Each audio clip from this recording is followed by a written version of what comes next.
paradise. I get to see how. Andy, what's up, man? You're good.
All right, the committee will come to order.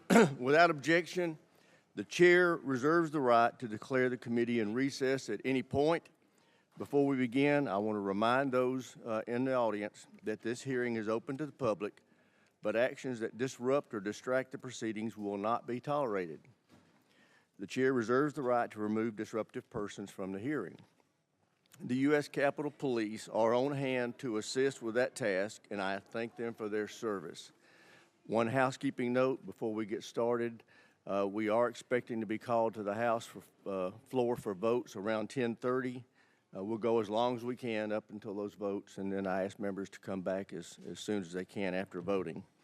Upon conclusion, I also want to ask members, when you're entering and leaving the chamber, because there's hearings going on all across the Capitol because this time of day, please go in and out through the side door. Those doors make a lot of racket when you come in and out, so ingress and egress through the anteroom. All right, with that, I want to welcome our witnesses and thank them for their service to our nation. We are meeting today to review the Pentagon's FY27 budget request. Each year, the budget presentation gives us the opportunity to take a hard look at the threats we face and our ability to deter and defeat them. It helps us decide on a level of investment that will actually secure our homeland and protect our interests across the globe. Here are the facts that underlie this year's budget request. We are confronting an unprecedented global threat environment with multiple adversaries working together to undermine our security and that of our allies. They are building alliances and supporting each other with drones, munitions, missile technology, and energy supplies. And China is leading the charge against us. As you can see from this graphic, 25 years ago, the PLA was just a defensive force with little ability to project power beyond their borders. Today, the PLA is a modernized military force capable of projecting power well into the Pacific. Their rapid military buildup has delivered thousands of new ships, subs, missiles, and space assets that severely challenge our ability to safeguard our national security interest in the Indo-Pacific. China continues to invest heavily in the PLA's military modernization, announcing another 7% increase in defense spending this year. As a result, they are spending more of their GDP on defense than we are. In fact, as you can see from this graphic, all of our adversaries are spending more of their GDP on defense than we are. Meanwhile, our defense spending as a percentage of GDP has been steadily falling since World War II. That yellow line that you see on the graph cutting across that bar represents 4 to 5% of GDP spending. History has shown that meeting or exceeding that level of investment ensures we can truly deter our adversaries. That's also the level of investment we're asking our allies to make. But for years, we've chosen not to make that same level of investment ourselves. Since World War II, defense spending has shrunk significantly as a percentage of federal outlays, as you can see from the red line on that chart. Nonetheless, non-defense spending, on the other hand, accounts for over 85%, and it's been increasing for that same period of time. This underinvestment in our defense has had very real consequences. Our defense industrial base, long the envy of the world, has atrophied significantly. We're no longer capable of manufacturing for our warfighters at scale or speed. Just look at shipbuilding. China builds 47% of the world's ships. The U.S. builds 0.1%. We build fewer ships than Croatia or the Netherlands. Our global munition stockpiles are low, and we lack the capacity to rapidly restock magazine depth. We have very little industrial capacity to mine, refine, or process critical minerals. As a result, many of our defense supply chains are reliant on the very adversaries we seek to deter. Beyond the impact to our industrial base, the inadequate investment in our defense has resulted in a vicious cycle that has pitted sustainment against modernization. For years, administration after administration comes to this committee with budgets asking us to decommission weapon systems that they admit we still need, or to cut funding for training, parts, and supplies, or to put off needed maintenance to the facilities where our service members live and work, or to reduce the number of military personnel. These budgets have asked us to make these sacrifices and accept the near-term risk so we could afford to reinvest in military modernization, which is something we desperately need to do. But we in Congress consistently rejected this mutually exclusive choice. Instead, we divided up the limited budget we were given and made a worse choice. We underfunded both sustainment and modernization. The result is we don't have enough munitions, ships, aircraft, or autonomous systems to ensure dominance against every adversary. And the ships and aircraft we do have suffer from unacceptably low mission-capable rates. Fortunately, that's about to change. This president has requested a historic $1.5 trillion budget for our national defense. For the first time in over 40 years, we've been presented a budget that accounts for the true cost of American deterrence. This budget fully funds both sustainment and modernization. It provides a 24% increase in operation and maintenance, including a 20% increase in core readiness programs like flight hours and combat exercises.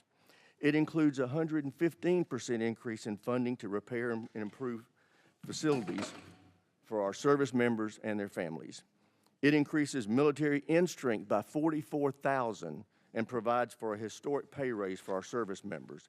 It calls for an unprecedented 76% increase in procurement and 64% increase in research and development. This will enable us to truly catch up in our modernization efforts by quickly fielding new munitions, aircraft, ships, land, space, and autonomous systems to replenish and expand our arsenal. It directly confronts the challenges in our defense industrial base with over $100 billion in investments to revitalize manufacturing, expand domestic and allied critical minerals projects, and secure our supply chains. Finally, this level of investment gets defense back to 4.5%. That's where we need to be if we want to truly deter conflict. It also ensures that America leads by example as our allies heed the President's call to increase their defense spending and improve their military readiness. I would also note that it's critical that we do not reduce deterrence while we're asking our allies to ramp up their own capacity. And that's something we're going to be paying a lot of attention to in this committee. Before I close my remarks, I want to highlight the bravery, dedication, and professionalism of our warfighters throughout this conflict with Iran. Their tremendous work to achieve the very clear military objectives of this operation has given the President the opening he needs to negotiate a true and lasting peace that will ensure Iran never acquires a nuclear weapon. Mr. Secretary, General Caine, thank you for being here. I look forward to hearing how this budget request will ensure our military can preserve American deterrence for generations to come. And with that, I yield to my friend, the ranking member, for his opening statement. Well, thank you, Mr. Chairman. I appreciate those opening remarks. I want to start by agreeing with you on the last point. Our troops have performed incredibly well in the last 15 months. They have been asked to do more than anyone expected, and they have demonstrated the incredible capability of the United States military. I think we should all recognize that. Even if we question the strategy, some of the decisions behind it, our troops deserve nothing but our praise for the incredible job that they have done. It has not been perfect. Certainly mistakes have been made, but we have demonstrated to the world that we have a highly capable military. And I hear the chairman on the need for an increased budget. I think there's a whole lot of needs across the United States of America that would have the same attitude about health care, about education, about infrastructure. But the problem is we have a $40 trillion debt, and we insist on cutting taxes for absolutely everybody, so we reduce the amount of revenue that is available to that. We also have to have a national security strategy that lives within a sound fiscal picture. Most experts would say that the most profound threat to our national security right now is exactly that, is our fiscal picture. How are we going to continue to be able to afford to fund the things we need to fund as we run the debt ever higher? The other thing worth worrying about is the Pentagon has not yet passed an audit. If we give them what is roughly a 50 to 60% increase, is that money going to be well spent? We have every reason to doubt that. Now, I will say, and I praise the chairman, this committee, and in a bipartisan, bicameral way, we have tackled the problem of acquisition reform. I think last year's bill put us on a good trajectory to get to the point where we can, in fact, innovate faster at scale. I also believe the Pentagon has been working on that. We've had many meetings with Deputy Secretary Feinberg, who is focused on that, but we got a long way to go.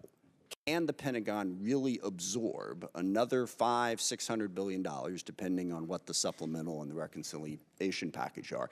I don't think so.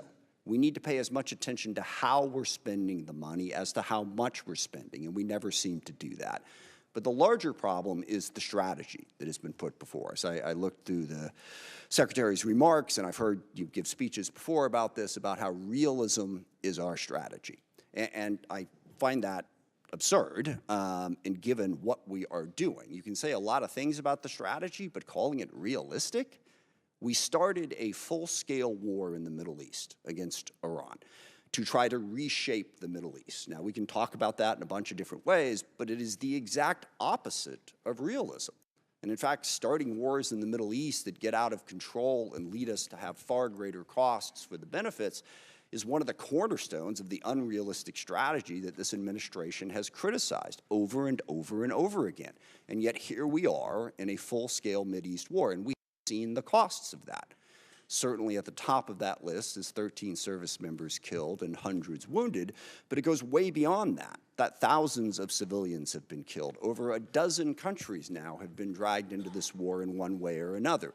The Israel-Lebanon war has exploded since this war started. We now have a conflict between the Shia militias in Iraq and Kurdistan that is straining, to put it mildly, our relationship with Iraq and also causing greater chaos throughout the Middle East. We see the impact on the economy. Certainly here at home, gas prices up by over $1. The impact of the fertilizer increase is going to come later as food prices skyrocket. But what is happening to us is a small part of what's happening to the rest of the world. Certainly the Middle East's economy has been tossed up in the air, but dozens of countries are rationing gasoline as we speak and experiencing extreme economic pain because of this war. So there's nothing realistic about that. And one of the big questions that we need to get answered today is, where is this going? What is the plan to achieve our objectives? We've seen the cost, and the cost is very, very high. All we keep hearing on the objectives is we keep seeing all of the targets that we have struck. And again, that is an incredible accomplishment from a tactical standpoint. I think the proficiency of our military has been on display, but we're not in this for a tactical advantage. We're in this to fundamentally change Iran. And as we sit here today, Iran's nuclear program is exactly what it was before this war started. They have not lost their capacity to inflict pain. They still have a ballistic missile program. They're still able to blockade the Strait of Hormuz and have the ships that are capable of doing that. What is the plan to get that to change? And most disturbingly, the president keeps telling us that it's over. what was it, a week ago Friday, the president announced that Iran had agreed to give up their nuclear program, to give up their ballistic missile program, to stop support for terrorist groups, to reopen the Strait of Hormuz. The only problem with that is literally none of that was true. He was completely making it up. It wasn't, Iran hadn't even agreed to meet with us, as became embarrassingly clear as the day spun out and poor J.D. Vance had to keep going back and forth to the airport. We never even had a meeting.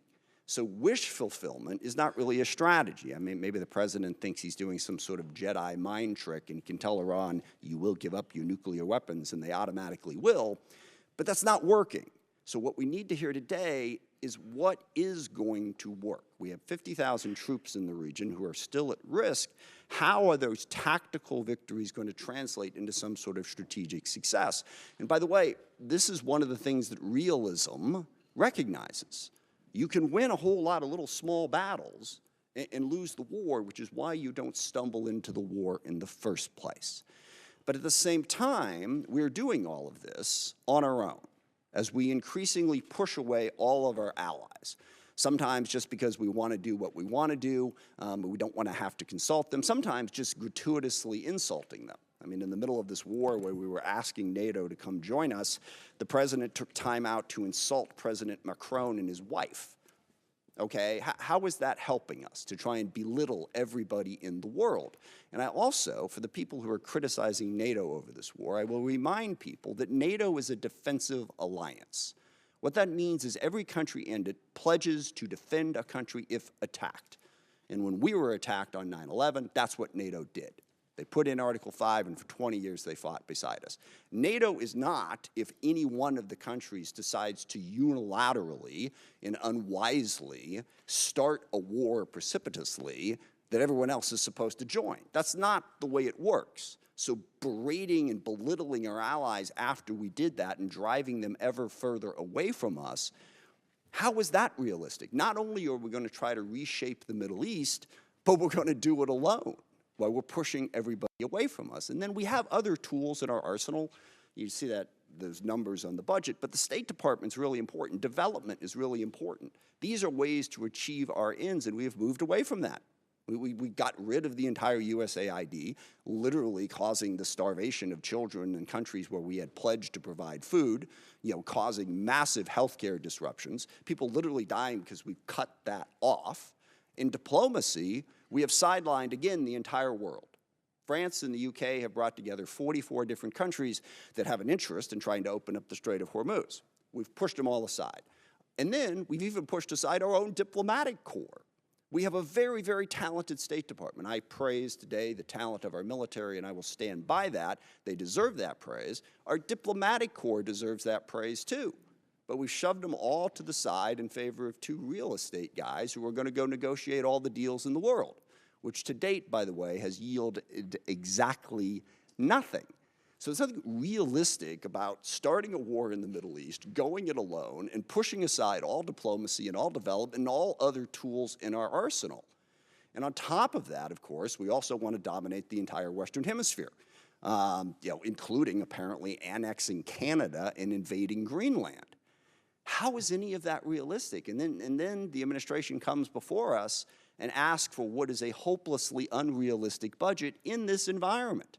Back on that chart there, when we were showing how much money we were spending on defense, we had a balanced budget. We had a surplus many years. We don't have that anymore. So call this strategy whatever you want to call it, but please don't call it realism. It's not. Forgive me, it reminds me of one of my favorite lines from A Princess Bride.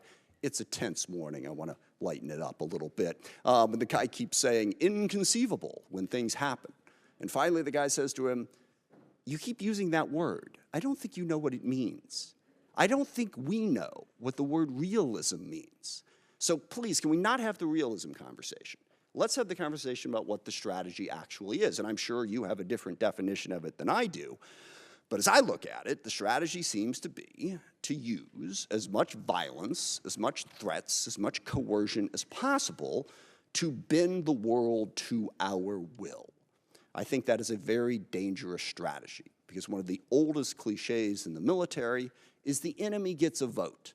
And we may think that we can stand up and talk tough and talk about how strong we are and how we're burying our enemies and they're begging for a deal. We can do that all day long, all right? But the enemy gets a vote. They don't have to do what we tell them to do. And meanwhile, that coercive, violent strategy undermines our credibility in the world, because the chairman is absolutely right.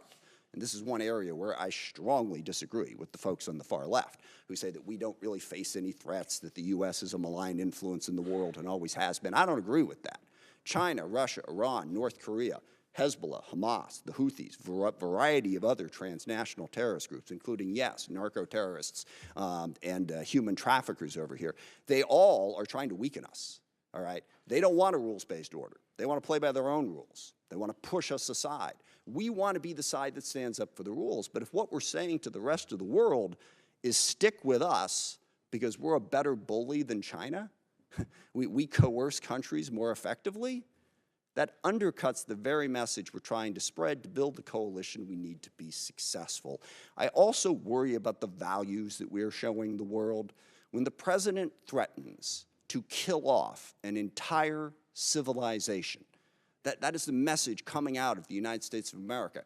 If we are going to be this big, powerful force that throws our weight around the world wants to know at a minimum that we're doing it for the right reasons and with a sense of values to protect people, not to destroy entire civilizations.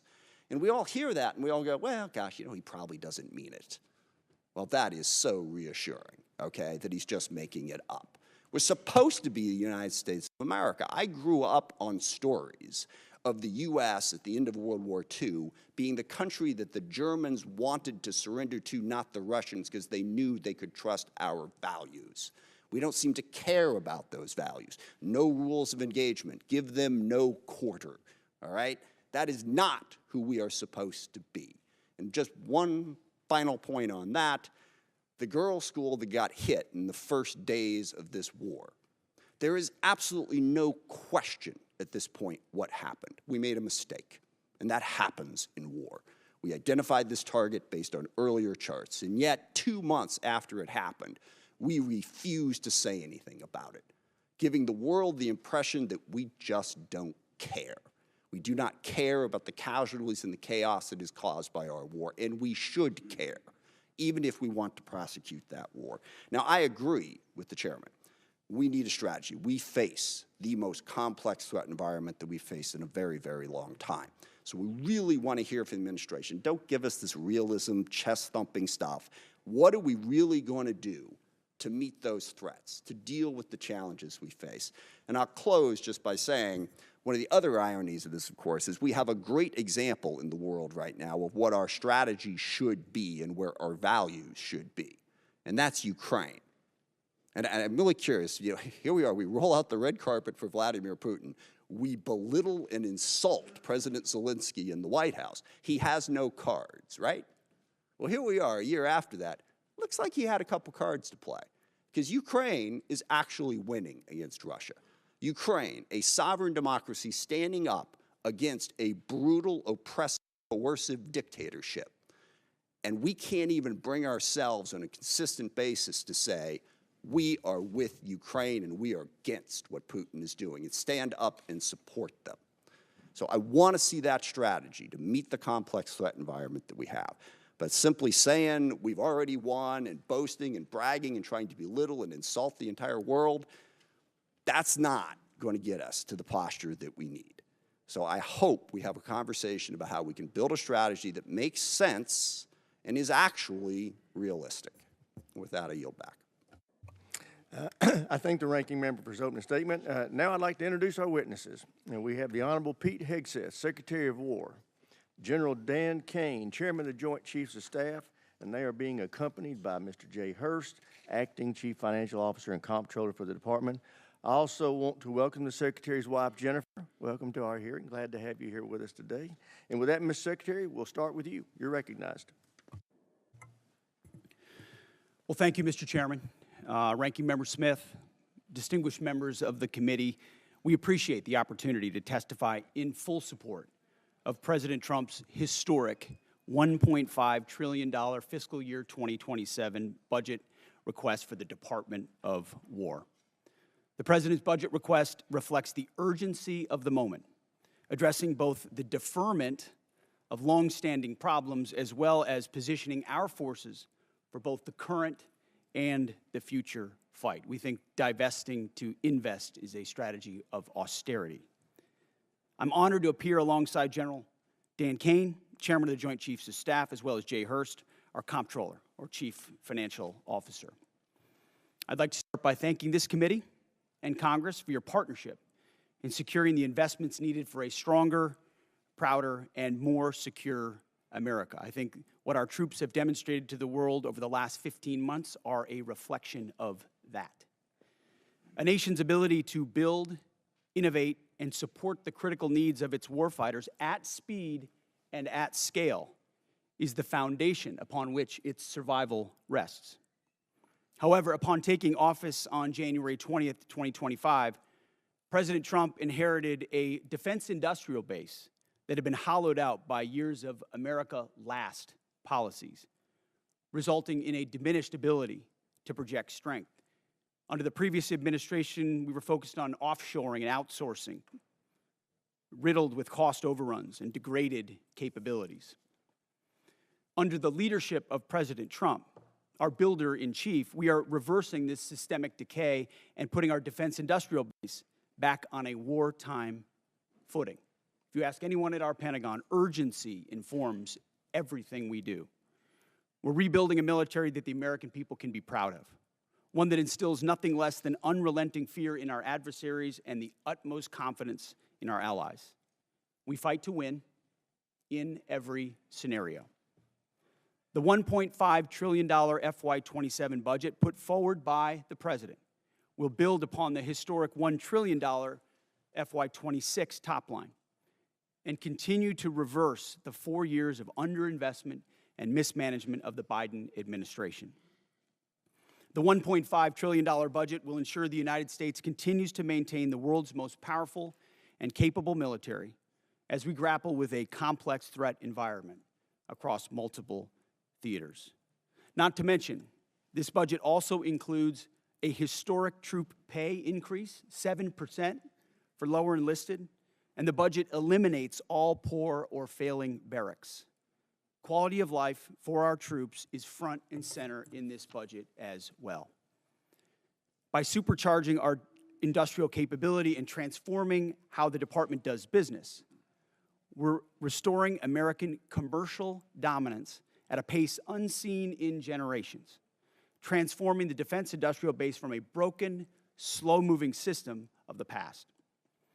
We have flipped the Pentagon acquisition process from a bureaucratic model to a business model, 180, decisively moving from an acquisition environment paralyzed by bureaucratic red tape into an outcomes-driven organization focused on delivering the most at cost, at scale for taxpayer dollars. Over the past year, through historic multi-year procurement agreements, smart business deals for things like critical munitions and capabilities, we've sent an unambiguous demand signal to industry partners to build more and build faster. The result has been a surge, a revitalization of our great American factories and a massive reinvestment in the skilled American workers who serve as the industrial muscle behind our warriors. Let me briefly provide you with some concrete high-level metrics of what's been accomplished over just the past few months. These are announced new facilities and investments to support American warfighters, and I would refer you to the screen. The department has helped stimulate more than 250 private investment deals in 39 states, in 180 cities, and 150 companies worth more than $50 billion. It's resulted in 280 new or expanded facilities, more than 18 million new square feet of American manufacturing, and more than 70,000 new jobs in defense. This is the key part of this. These $50 billion of investment in new plants, new assembly lines, and new factories, these are private investments, not taxpayer dollars. By changing our department's, transforming our department's business model, American companies are investing in America with their own money, their own capital, a historic demonstration of American manufacturing and defense revitalization, all again with their capital, not Uncle Sam's. This has never been done before and is long overdue. From a bureaucratic model to a business model, anyone on the outside looking in at what's been done inside this Pentagon in the last 12 months cannot deny the fundamental transformation at speed, at scale, to innovate and meet the threats of today and tomorrow. These investments equal great things for America, American families, and American workers, and help to ensure that our warfighters are able to defend the American dream and all American made. Together with the help of the policy updates and appropriations passed by Congress, President Trump's War Department has begun to turn the lights back on in manufacturing towns across this country, and once again, forging a lethal arsenal of freedom. Where critical supply chains are threatened, the War Department has acted decisively to inject capital, stimulate production, and prevent adversarial exploitation. We are firing up the American economic engine and at every level of our defense industrial base. Every policy we pursue, every budgetary item we request serves to ensure that the department remains laser-focused on increasing lethality and survivability of our forces from the front lines to the factory floors.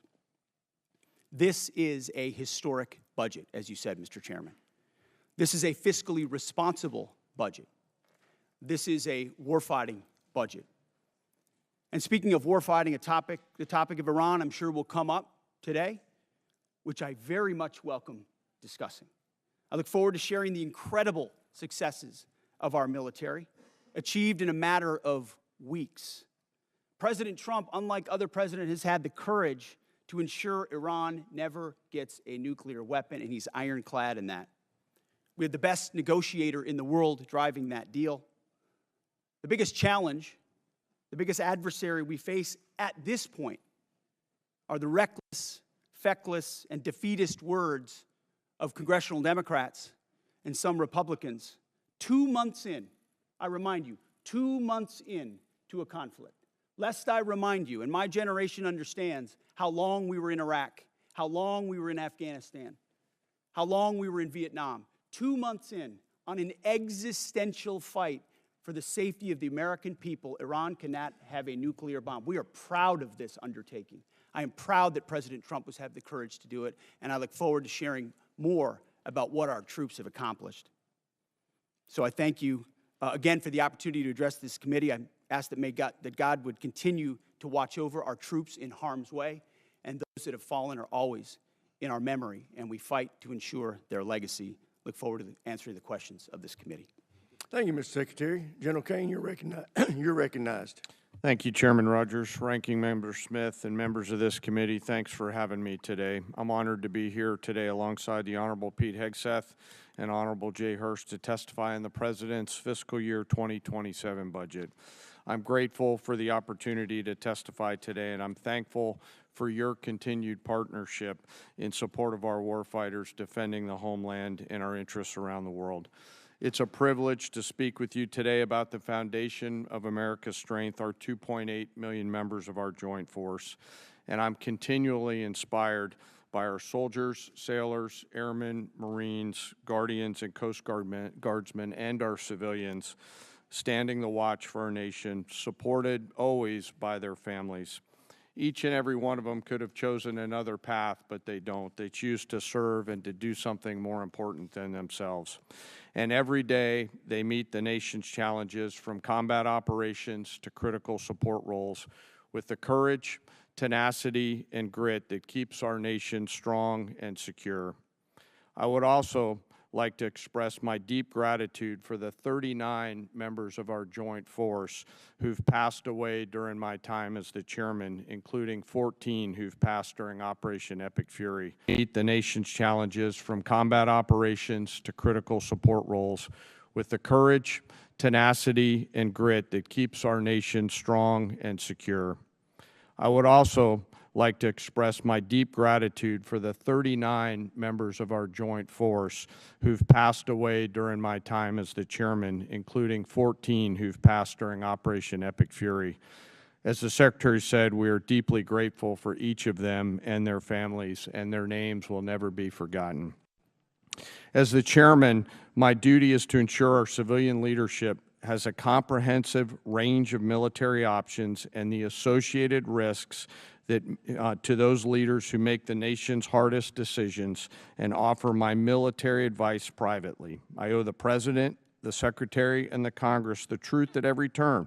My blueprint for this role is General George C. Marshall. His commitment to civilian control of the military and nonpartisan military remains a constant standard and something I borrow from often. I strive daily to emulate his candor, delivering the facts to our leaders and telling them always what they need to hear, not always what they want to hear. And once a decision is made, executing it with absolute dedication, and that is the demand of our profession.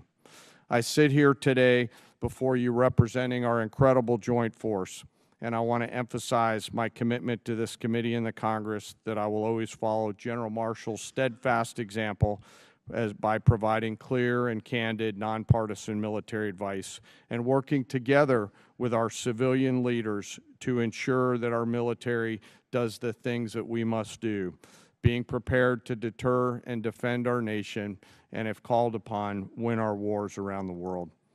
America's joint force is operational at its core, purpose-built for the realities of a complex and ever-changing world. We are organized, trained, and equipped to execute the most demanding missions across the globe with unrivaled precision. Over the past year, our warfighters have consistently demonstrated exactly what it means to be the most capable, adaptable, and most professional military force in the world. Our shared goals are to ensure the joint force maintains the strategic initiative and advantage, projecting American power and responding to global challenges on our nation's terms. During Operations Rough Rider, Midnight Hammer, Southern Spear, Absolute Resolve, and Epic Fury, the Joint Force executed globally integrated operations and missions alongside our interagency and international partners.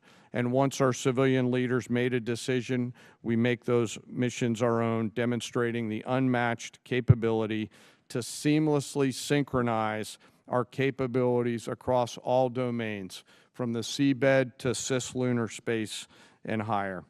We're able to accomplish these complicated missions and work because we draw from a deep, enduring reservoir of training, professionalism, and commitment.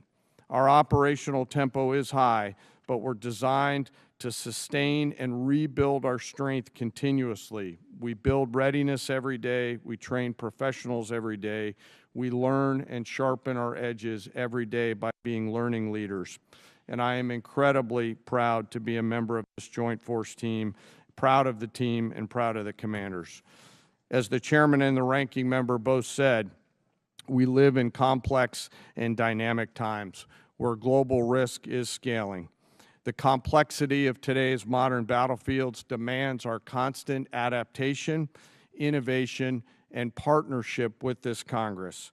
As a joint force, we're up to the challenge. We're built for this environment. However, continued success is not guaranteed by past achievements. It must be secured through forward-looking partnerships with Congress. And to drive this pace and change and maintain our superiority, we need timely, predictable, and sustained investment. The resources we discussed today are critical to modernizing our force and ensuring that whatever threats emerge in the future, that your joint force is ready to meet those challenges, to protect our interests and defend our nation.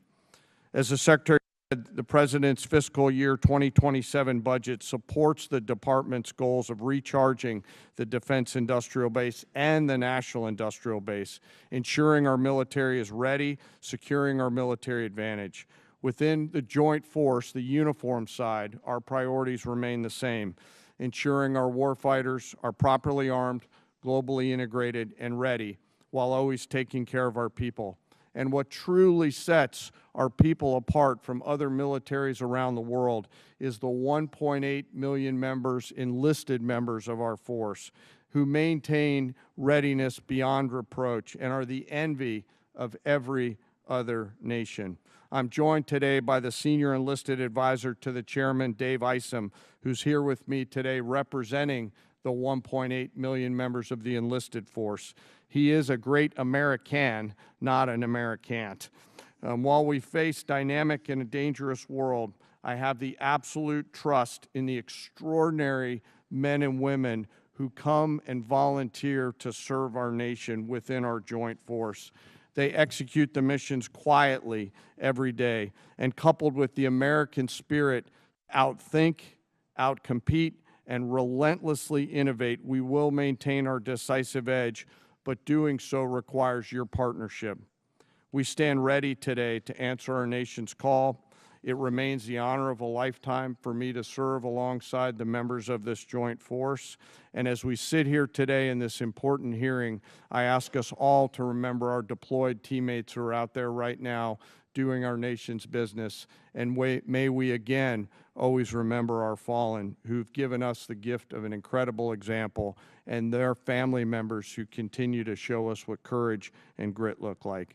Thank you again for your enduring support, and I look forward to your questions. Thank you, General. I recognize myself now for questions. Secretary Hegseth, thank you for undertaking the Arsenal of Freedom tour and the great work the department's doing to help enhance our capacity in our defense industrial base.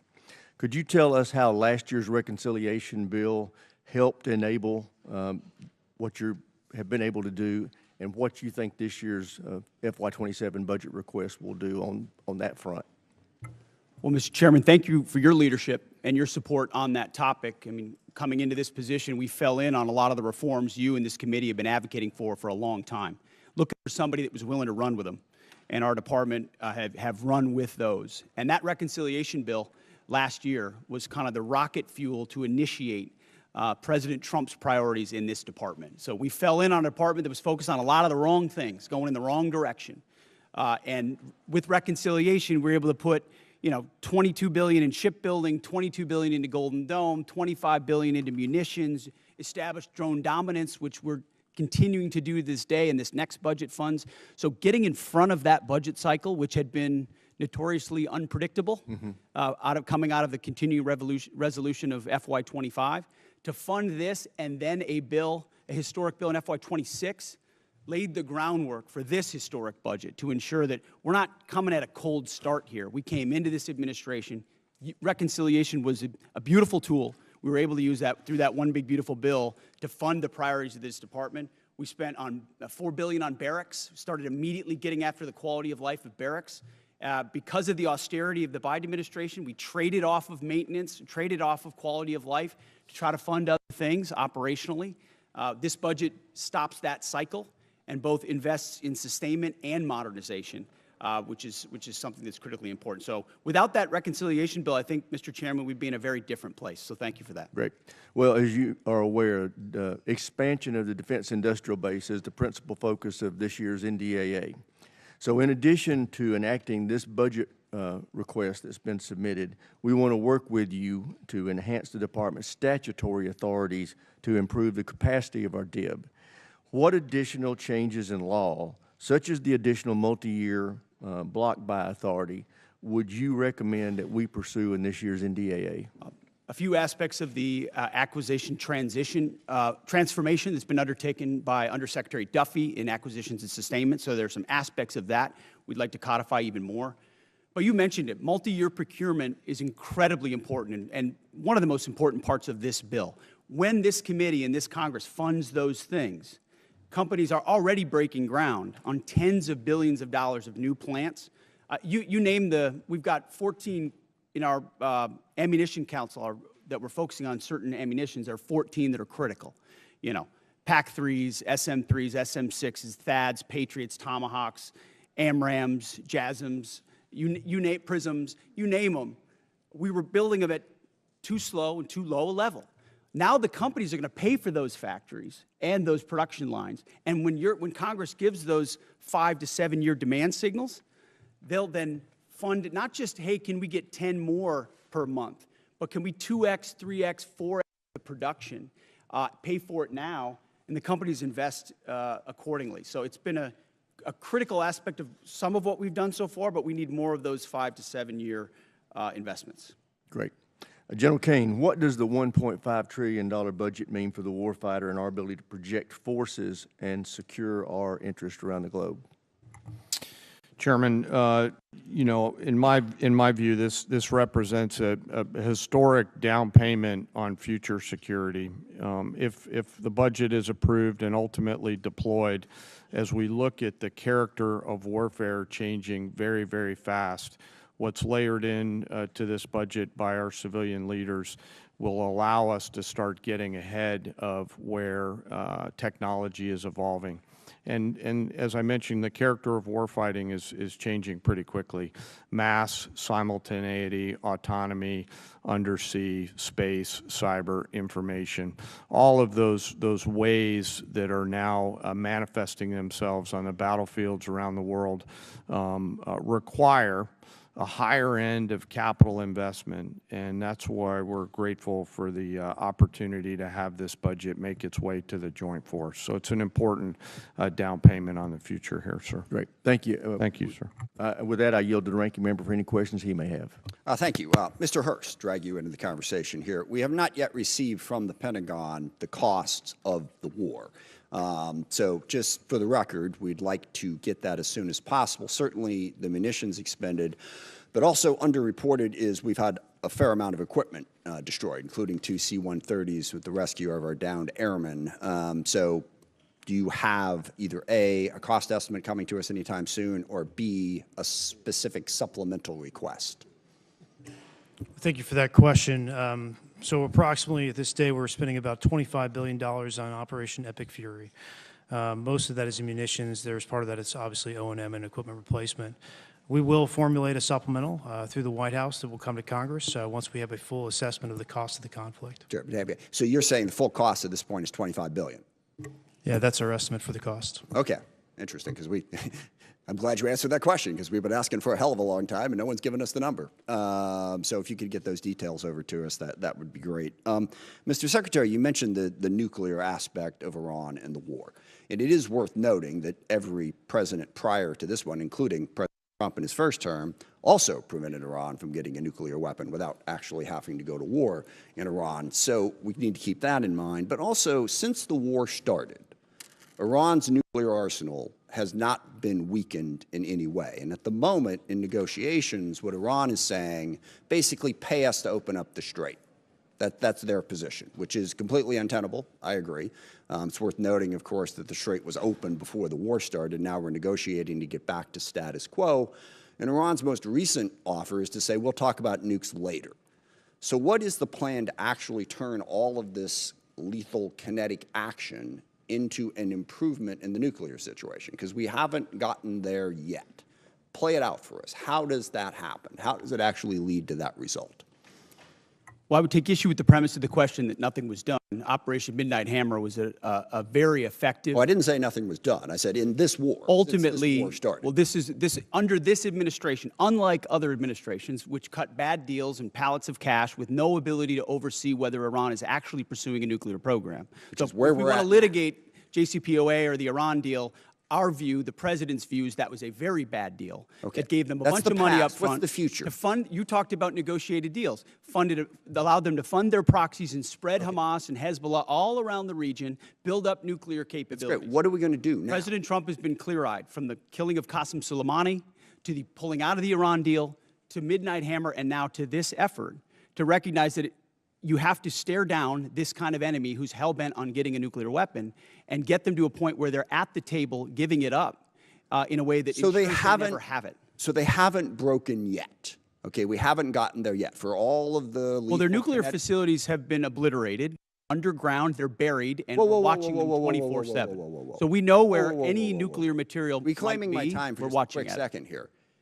We had to start this war, you just said, 60 days ago, because the nuclear weapon was an imminent threat.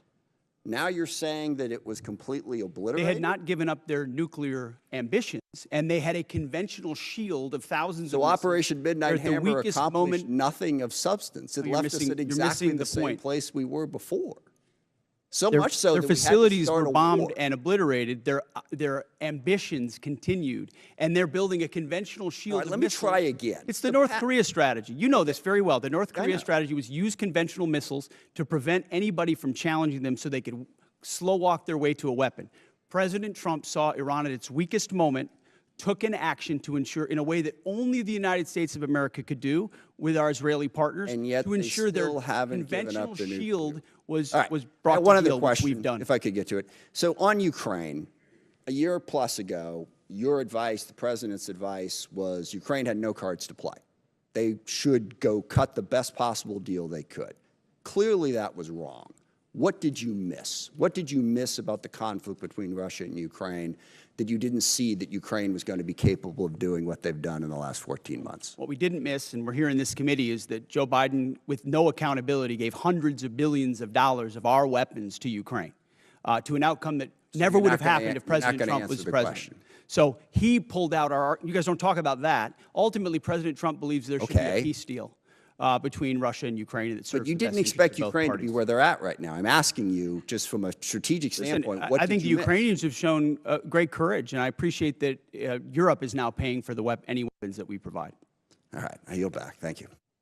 All right, now I want to remind everybody, everybody wants to get their questions, so we are going to be sticking strictly to the 5-minute rule today. So with that, I recognize the gentleman from South Carolina, Mr. Wilson. Thank you, Chairman Mike Rogers, for your leadership working with President Donald Trump.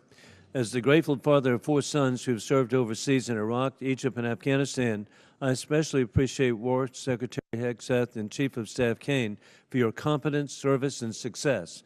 Military families have never been more appreciated than today, and our enemies of dictators now understand peace through strength. Dictators historically are on the run. With your leadership, President Trump has given Syria a chance with President al-Shara replacing dictator Assad from Damascus, who now lives in Moscow.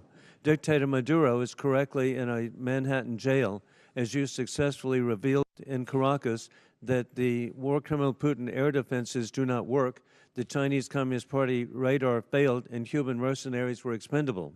The Cuban dictatorship is failing, and the ultimate mass murderer, dictator Khomeini, is dead in Tehran, Iran, joining the 35,000 people he murdered this year. With your leadership, American morale has never been higher, and hopes for freedom of the oppressed people of Iran, Cuba, Russia, and China have never been higher. And it's just an exciting time to be here with you. And Mr. Secretary, we continue to see the growing nuclear threat of our adversaries as they expand their capabilities, with the largest military buildup in peacetime in world history by the Chinese Communist Party. How critical is it that we continue, as at the Savannah River site in South Carolina, to develop the plutonium pit processing so that we have modernization? Well, Congressman, I appreciate that question. On nuclear modernization, this budget funds $71 billion to modernize the triad in ways that we had neglected to do, and our nuclear triad underwrites everything. But I really appreciate your opening statement.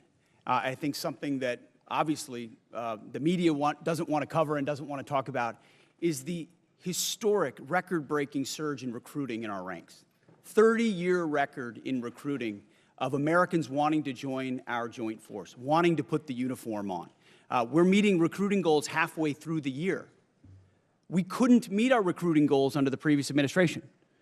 Under Joe Biden, Americans didn't want to join the military. We couldn't get it. Now we have to turn people away and push them to the next fiscal year. That's why this budget grows our force by almost 50,000, ultimately. Additional troops into the force that we believe we can recruit. That's the best vote of confidence I can imagine. Well, the hey, American people. And even not just better, hey, recruiting, Mr. it's also Secretary, retention. you're really understating.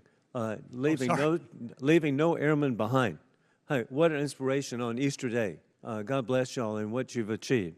With that in mind, too, General Caine, with your VMI military perspective, war criminal Putin is losing in Ukraine as his 30-day special mission is now 4 years of, as the Secretary has identified, courageous Ukrainian success led by President Vladimir Zelensky. I appreciate that NATO and the EU have unified for Ukraine as the U.S. ranks 17th per GDP in assistance for Ukraine. Ukraine is front line, stopping war criminal Putin from resurrecting the failed Soviet Union, rigging elections in Belarus, invading Ukraine, keeping troops in Moldova, and with the end of Ishvili, invading and rigging elections in the Republic of Georgia. As we're transitioning greater responsibility to our NATO allies, how do we ensure seamless integration to have deterrence during this shift? Congressman, we're very fortunate to have great leaders out in the European theater right now. General Grinkovich and his leadership team are committed to ensuring that integration and transition takes place in a most combat-capable and effective way. Very entrepreneurial leaders out there across the components, and with General Grinkovich, and he's doing a great job out there, as the committee knows. And indeed, as we conclude, historically, President Trump, Mr. Secretary General, you have united the Middle East nations unprecedented to ally with the United States. You have united Latin America unprecedented to ally with the United States. You've united the Indo-Pacific unprecedented to ally with the United States, and united NATO and EU unprecedented to ally with the United States. You're achieving peace and deterrence through strength. I yield back.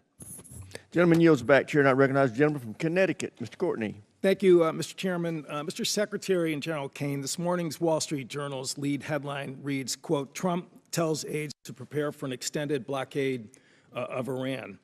It goes on to describe, again, the thinking behind the strategy, but also talks about how prolonging the blockade is going to continue to drive up energy costs all over the world. Given the ever-changing messages from this administration on the war strategy and timeline, I really honestly don't expect you to confirm or deny the Journal's story. But one thing is clear. The number of transits across the Strait of Hormuz has dropped to the lowest level since the war began, and commodity markets have stopped listening to the happy talk, and crude oil prices this morning have risen to the highest level since the war in Ukraine started in 2022. AAA reported this morning that the average price of gas is $4.30 a gallon, up 30 cents in 1 week. Diesel's average is $5.45. My friend Mr. Garamendi says in California it's closer to $8 a gallon. And fertilizer prices have also hammered farmers at exactly the same time they're beginning planting all across the country.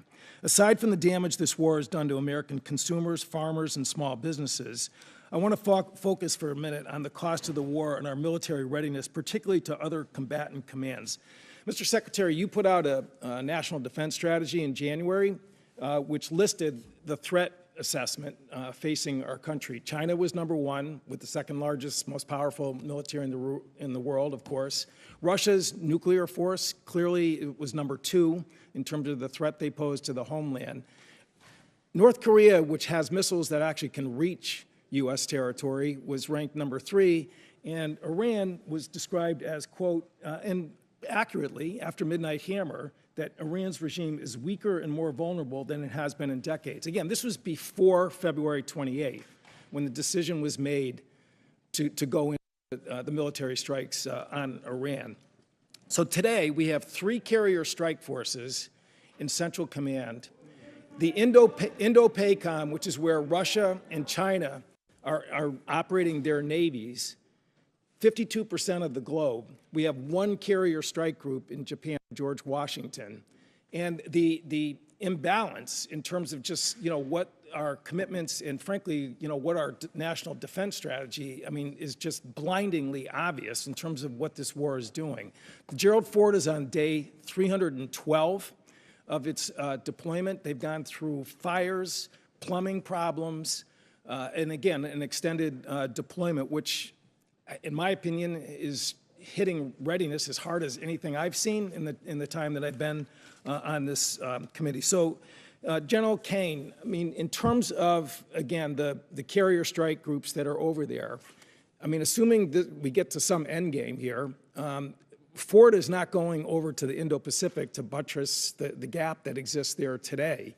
They've got to go back into pretty heavy repair and availability in terms of trying to recover from their deployment.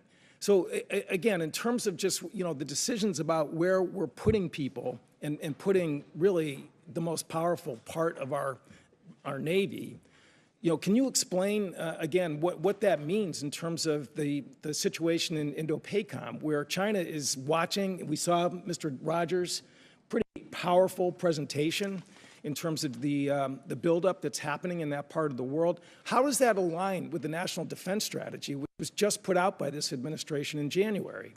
Well, sure. First, I want to echo your comments on the Ford Strike Group. Fantastic work by incredible sailors, not just the Ford herself, but the other ships as well, on a historic cruise doing incredible work for the nation. But excuse me, how does that balance with the National Well, Defense Strategy? yes, sir. Happy to answer the way I think about this. The National Security Strategy and National Defense Strategy are frameworks, but a president will employ national force and power based on the political and security situations that a president deems appropriate to use that military force. There's always trade-offs in all of these things. I'm confident that the president always carefully considers these readiness trade-offs, and I'm sure he has done so in this case based on the military options that we've presented with the associated risks and advice. To make a trade going after a regime that's weaker and more vulnerable than it has been in decades, which is quote unquote from the Defense Strategy's report, does not, in my opinion, in common sense. Gentleman's time's expired. As you can tell from looking at the dais, votes have been called, so we are now going to stand in recess to the end of this vote. I expect it to take 20 to 25 minutes, but we are now in recess.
Here, we'll come back to order. Secretary, can you hear my voice clearly? General, can you hear my microphone now? Okay. Yes, sir. Gentleman from Ohio, Mr. Turner is recognized. Thank you, Mr. Chairman. Secretary Hegseth, your written testimony on page 20 includes a statement concerning the importance of FISA and Section 702, which is incredibly timely because this body is going to be voting today on 702, which could be expiring this week. You state this vital tool keeps Americans safe, provides critical intelligence to our warfighters, and is subject to a rigorous system of oversight by all three branches of government to guarantee the protection of the constitutional rights of the American people. Thought I'd give you a moment to expound on that because this is going to be very important because there's several people who right now in this body are going to be considering their support for 702's reauthorization. Well, thank you for that opportunity, Congressman. Yes, this department strongly supports the reauthorization of FISA 702. And it is not hyperbole to say many of the most important missions we have executed could not have happened without the intelligence gathered through FISA 702. So we would urge members to support that so we can continue doing the good work of the American people. Thank you, Mr. Secretary. I appreciate your comments that Iran must never be permitted to obtain a nuclear weapon. There has been many comments that have been made concerning allies who have not assisted or supported the effort. General Caine, there have been many allies who have been essential for us to be able to execute the functions necessary both for Midnight Hammer and for the current ongoing operation. I'd like to ask you to speak for a moment about the essential aspect of the allies that are supporting the effort. There are bases that are necessary, are forward operating facilities, both our allies in the Middle East, both our NATO allies, those in Europe, throughout. We would not be able to undertake this current operation without the use and support of facilities that we have in our bases throughout NATO, Europe, and the Middle East. If you could, for a moment, expound on the integral nature of our facilities that include those bases that are located within our allies. Well, Congressman, from a purely military standpoint, allies and alliances are important. They allow us. You did a better job than I could on articulating the importance of access, basing, and overflight considerations. You know, who those allies are and the quality of those alliances are left our civilian leaders, but certainly we appreciate those allies who've helped us and assisted us along the way. General, you would describe them as having been essential. Yes, sir. Because it's very important. I mean, we want to make certain that that we treat adversaries as adversaries and allies like allies, especially those that are essential. The King was here yesterday, and as he was speaking, he received a standing ovation when he implored this body to continue our support for Ukraine. In the 2026 National Defense Strategy, it assesses Russia will remain a persistent, manageable threat. It specifically identifies Russia's continued threat to Ukraine, and we have, of course, currently the presidential continued drawdown authority that can support Ukraine, and also the President Trump announced Pearl, the prioritized Ukraine requirements list, and in the FY 2026 NDAA, there is the $400 million that is included in the European capacity building within the defense security cooperation. General, the last time it went on the House floor with respect to funding for Ukraine, there was a vote in the House of over 300 members of the House that supported Ukraine. Could you please give us a description of some of the things currently that we're doing operationally to support Ukraine? Congressman, a few of those are probably left for classified session. We continue through our security assistance group, Ukraine, to assist with some information sharing matters. UCOM continues But you would to describe help. it as continuous and ongoing and essential for Ukraine with U.S. support. So much of the relationship. Gentleman's time's expired. Chair now recognizes the gentleman from California, Mr. Garamendi. Thank you, Mr. Chairman. Mr. Secretary and General Caine, let me begin by thanking the men and women of the United States military for their service and their bravery. I recognize that our service members have performed with extraordinary courage and tactical skill, and they've done incredible things that our country has asked them to. Their professionalism and selfless service are not in question and never have been. What is in question is the purposes and the strategic direction of this war. Mr. Hegseth, as Secretary of the Department of Defense, you are ultimately responsible for the conduct of the Iran war. Any unvarnished review of what is happening right now in the Middle East would reveal a geopolitical calamity, a strategic blunder resulting in worldwide economic crisis. The result of Trump's war of choice is a serious, self-inflicted wound to America.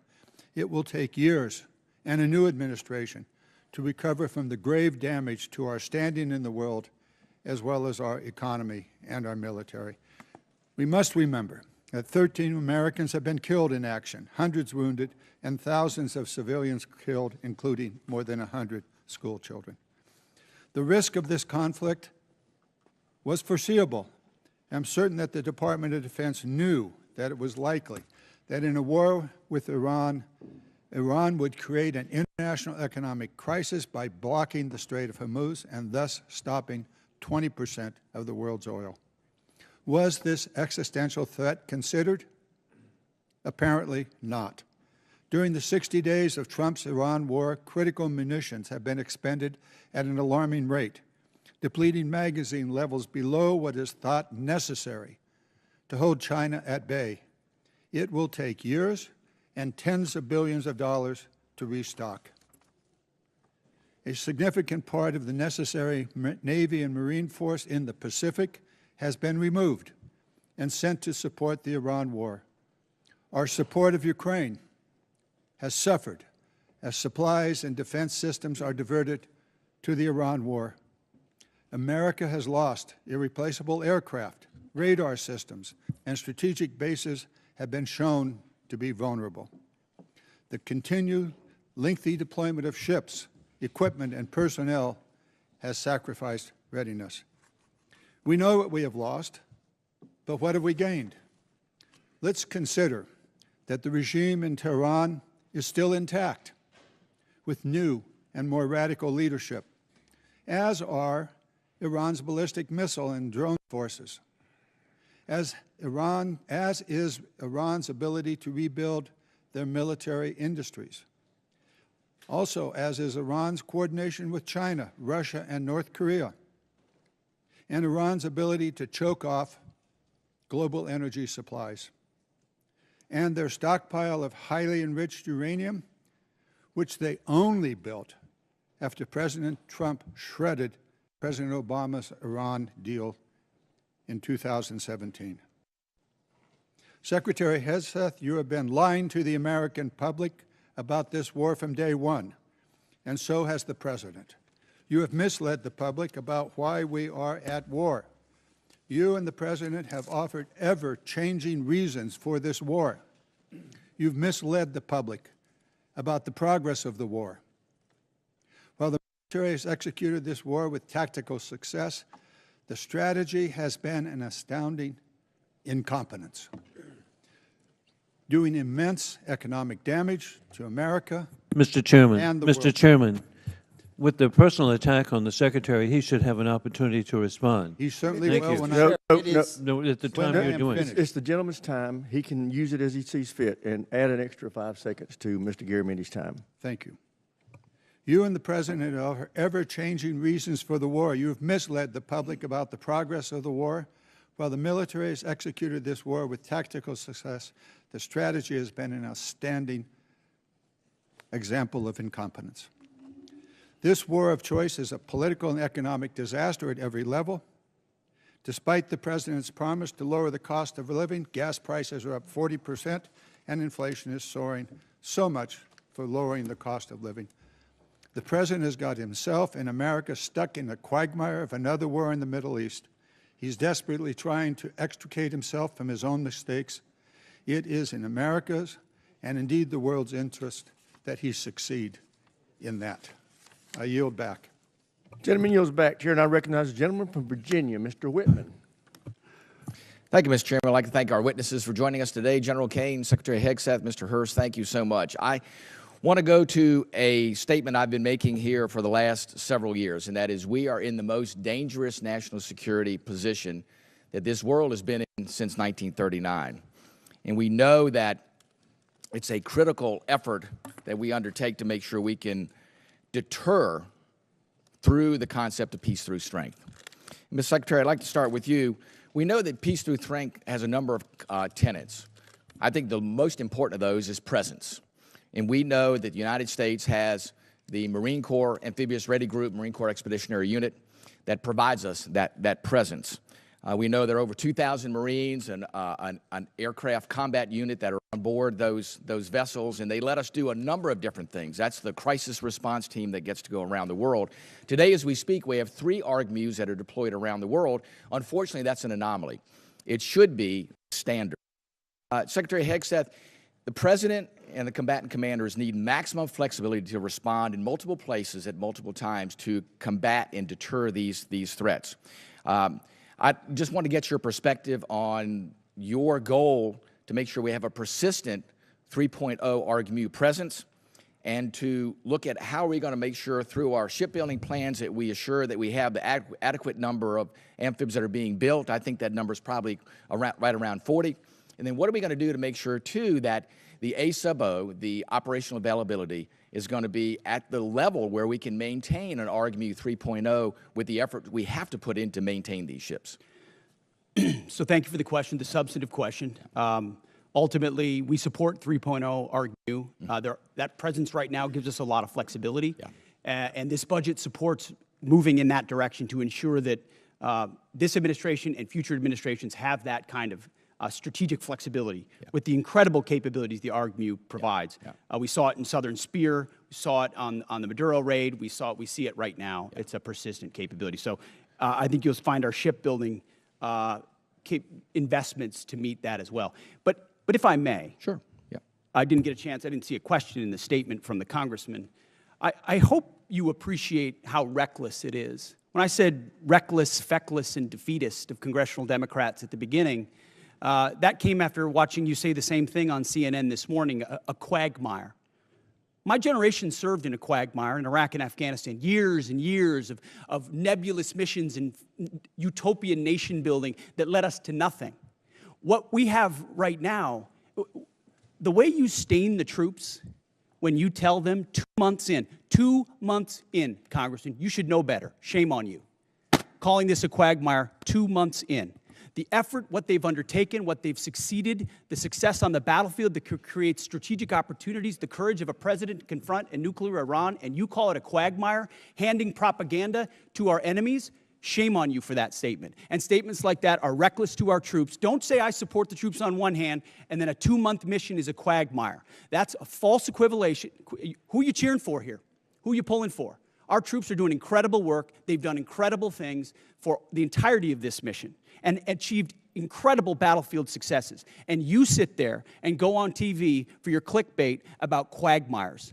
It undermines the mission. Your hatred for President Trump blinds you to the truth of the success of this mission and the historic stakes that the president is addressing, which the American people support. Iran's been at war with us for 47 years. You want to talk about a forever war? For 2 months, this president has stared them down. He's going to get a better deal than anyone ever has and ensure that Iran never has a nuclear weapon. I know the American people support that mission, despite your loose talk and words like quagmire. Thank you. Thank you, Mr. Secretary. General Caine, I want to quickly go to you. We know all about the need for exquisite platforms, but we know if we're going to close the gap with our pacing threats, we have to make sure we have those expendable and attritable platforms. And we know those nation capabilities are key, and we have to be able to spin them up quickly because that's the fastest way for us to, again, deter by peace through strength.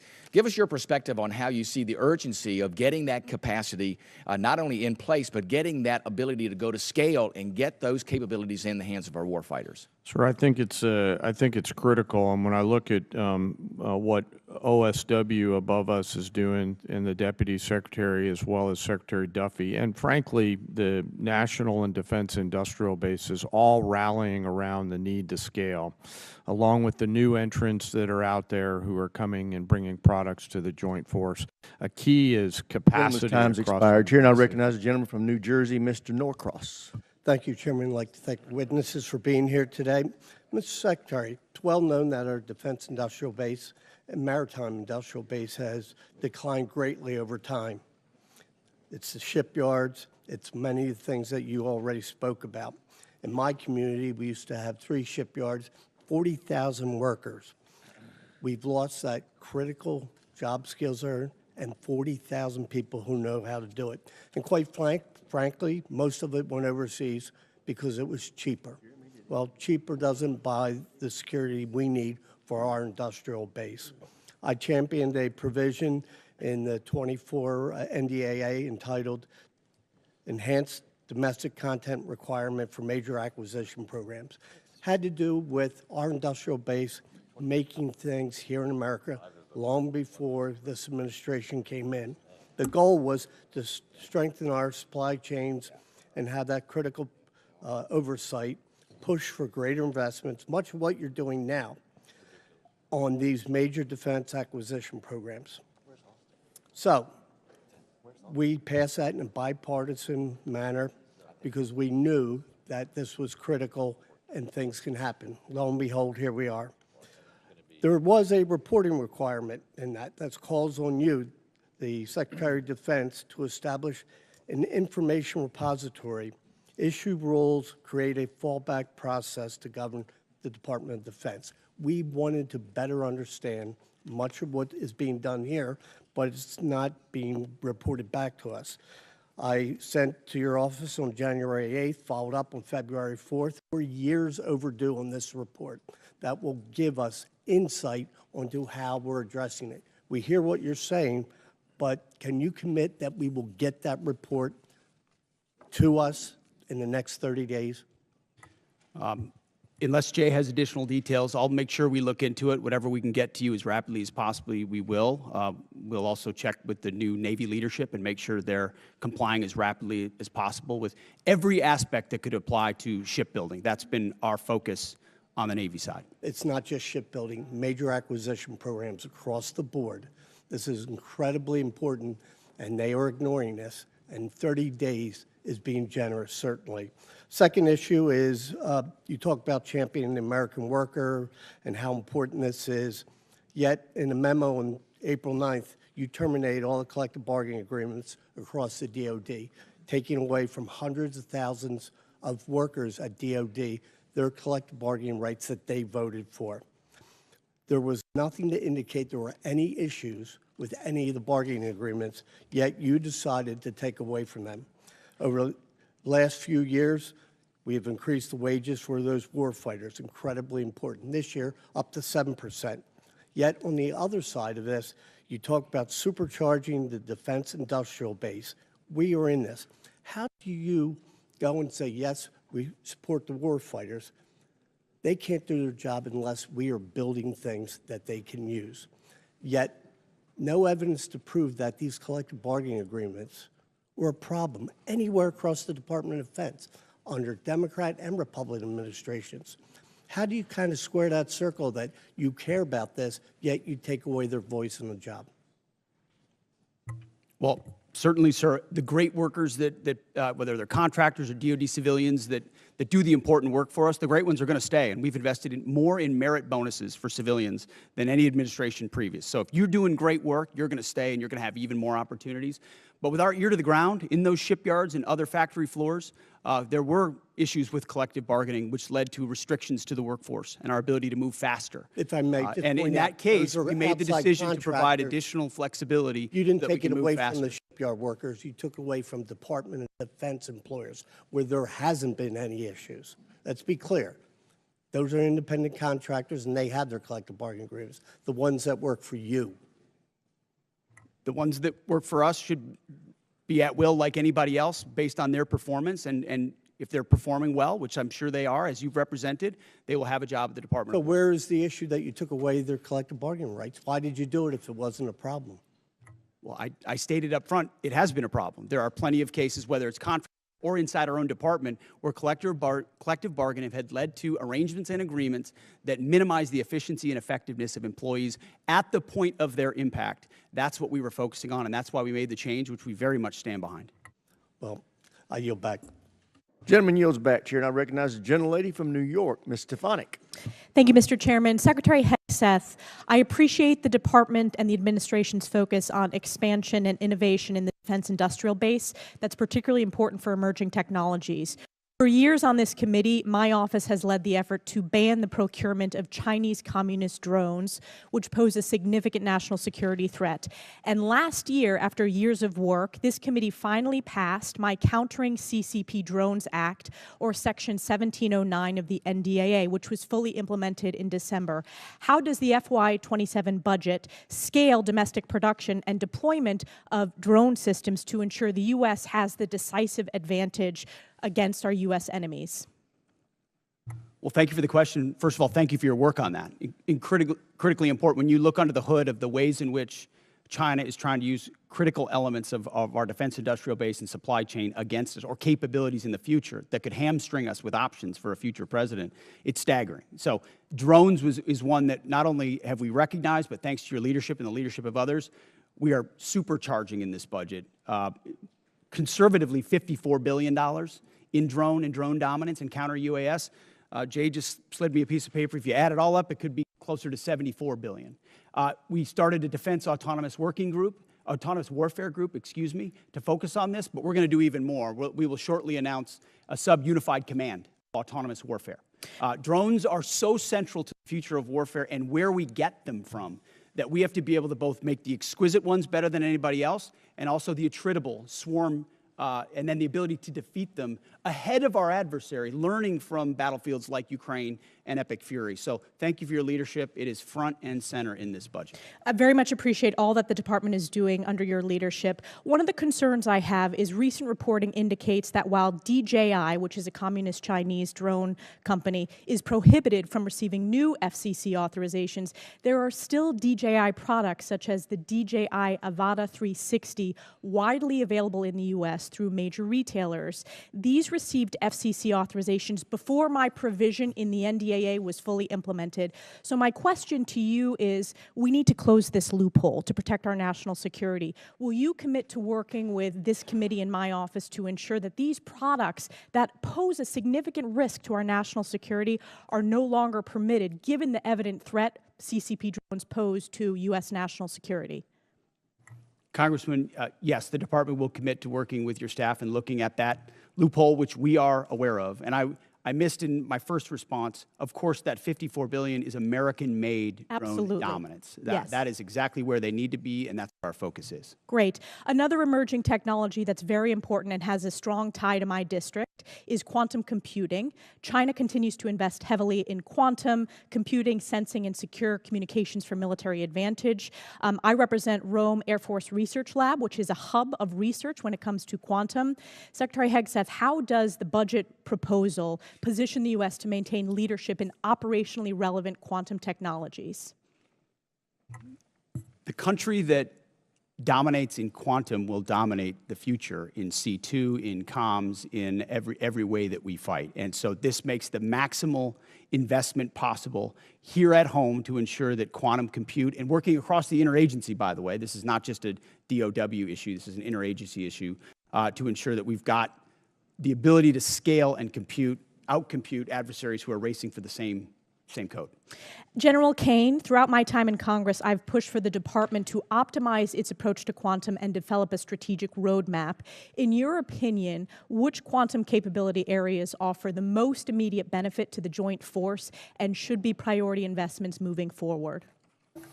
Probably some of the work in crypto and quantum to make sure we can see, sense, understand, defeat, and protect our own stuff. So that's where I'm most interested in it right now, ma'am.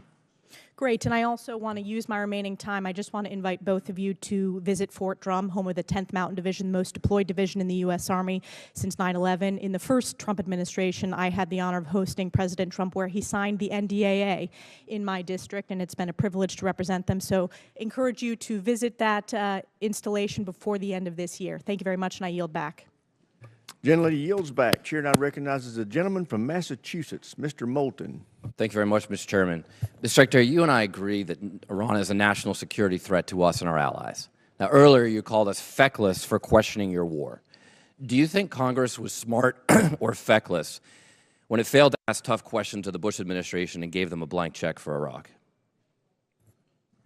Well, if you're trying to compare this war to the Iraq I'm just asking war, you, do you think the it was president hard or was the first feckless? one to call a stupid war, then it's a false comparison. Okay, well, probably a good idea to ask tough questions. So let me just ask you a few questions. Did you advise the president that we should attack Iran? We were, first of all, in this position in the cabinet, we never talk about what we would advise the president to do or not. Do you think the president or you deserve more? I've been in every meeting. I understand with that, the chairman Mr. and Secretary. everybody else as those Mr. Secretary, critical I'm asking the decisions were questions. made, and he got every perspective possible when it came. I'm to just making asking what your perspective is. Are you afraid to take ownership of this? Do you think it was a good idea or not? As I've consulted the president, do I think it's a good idea to confront a nuclear bomb To start this in the war. hands of the?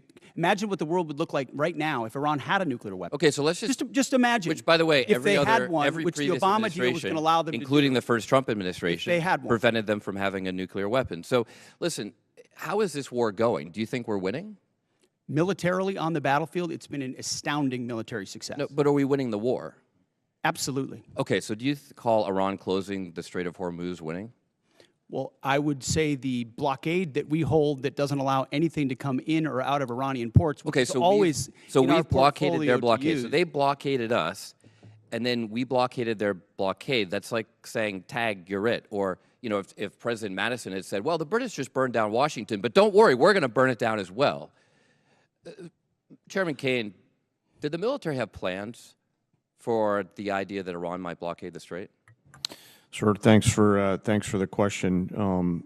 I'll answer it this way. You know, in this job, I have to maintain trust with a variety of constituents. To Okay, I'm include just the president. asking if the military Yes, had sir. plans. As always, my point in this is, as I explain the role, my point in this is we always offer a full range of military options that are carefully considered with the associated risks with those options and the considerations therein. So, and we Mr. always Secretary, do did that. you consider this risk? Of course, this department has looked at all aspects of this risk. And So then because why did you this send the department looks, minesweepers, the only minesweepers we had in the Gulf, to Singapore weeks before the war started? we have lots of capabilities that you may or may not be aware of at the classified level. Okay, and to deal so, with, to deal with by the way, mines. would the And Trump-class battleships have helped with this? you're talking about a Minesweeping. prospective future battleship, which we welcome in the fleet. Okay, so you're supportive of the battleships. Yes, sir. Okay.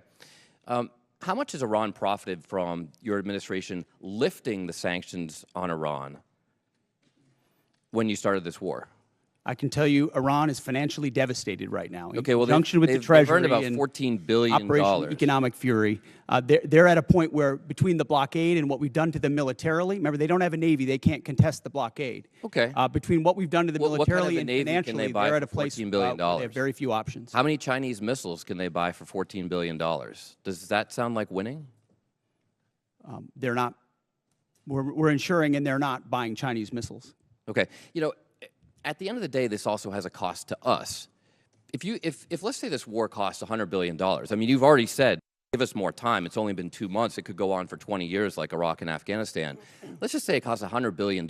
What is that to the average American taxpayer? Do you have any idea? Well, unlike foolish previous administrations, it won't go on. No, I'm just asking. For years and decades. But let's just say sitting it's in this $100 billion. position, it's hard to imagine how you know it was that? allowed those things to happen. You were a part You of know that the war. answer to that? So was I. I never. I'm just asking if you know what your war costs know the what average the end American state is. taxpayer. What is the cost of Iran having a nuclear weapon that they wield? I'm just over us? asking if you know the cost of the average American I'm asking taxpayer. you what the it's about cost would be of $600. that. So for the American taxpayers out there, my constituents, some of the constituents you wanted to represent in Minnesota, I'm just wondering if they have an extra $600 lying around to pay for your war. I think that's just a question that we ought to ask. Now, quickly, on March 13th in a press conference, you said we will give them no quarter, no mercy. In order for no quarter or no survivors is a war crime under the Geneva Conventions. You understand that's murder. Do you stand by that statement? The Department of War fights to win, and we ensure that our warfighters have the rules of engagement necessary to be as effective Okay, so as just to humanly be clear, possible. you which called they are. Democratic members of Congress to be tried for sedition for reminding our troops to follow the law. But when you tell them to commit a war crime, you stand by yourself. For insinuating that the laws that we're giving them are Gentleman's unlawful. time's What a expired. breakdown. Chair now recognizes the gentleman from Tennessee, Dr. Desjardins. Thank you, Mr. Chairman, and I thank our witnesses for being here today. And I'd like to thank you for your commitment to our advancement in space, Golden Dome, and nuclear modernization, all which are critical. And also, I understand we're going to start some reproduction of the MQ-9 Reaper drones, which you, Mr. Secretary, and Ms. Secretary share my great state of Tennessee, and we know the 118th Air Wing of the National Guard operates very field and conduct many of these missions, and they do so with great precision. So thank you for that. Secretary Hegseth, you commissioned as an infantry officer in the U.S. Army National Guard in 2003. You've been deployed to Iraq, Afghanistan, Guantanamo Bay. You have been awarded 2 Bronze Stars, the Combat Infantryman Badge, Joint Commendation Medals, 2 Army Commendation Medals, among other recognitions. You have seen military actions from both an operational and service member perspective. Have you ever seen operations with the scope and scale and complexity of Midnight Hammer, Operation Absolute Resolve, and Operation Epic Fury? Thank you for the question, Mr. Congressman. Not only have I not seen missions like that, but if you ask, if you earnestly go into our formations right now, and you talk to colonels and majors and staff sergeants and 2-star generals, and you ask them about the environment of our military right now and its capabilities right now, compared to under the Biden administration, under Obama, they will tell you it is night and day. Even the ranking member acknowledged that the troops performed incredibly well over the past 15 months and have demonstrated to the world. These are not new troops in a lot of cases. These are the same troops with new leadership under President Trump, who gives them every authority, under a department that ensures they have what they need. I have operators looking at me saying, for the first time ever, we have everything we need to accomplish the mission, both in equipment and in authorities.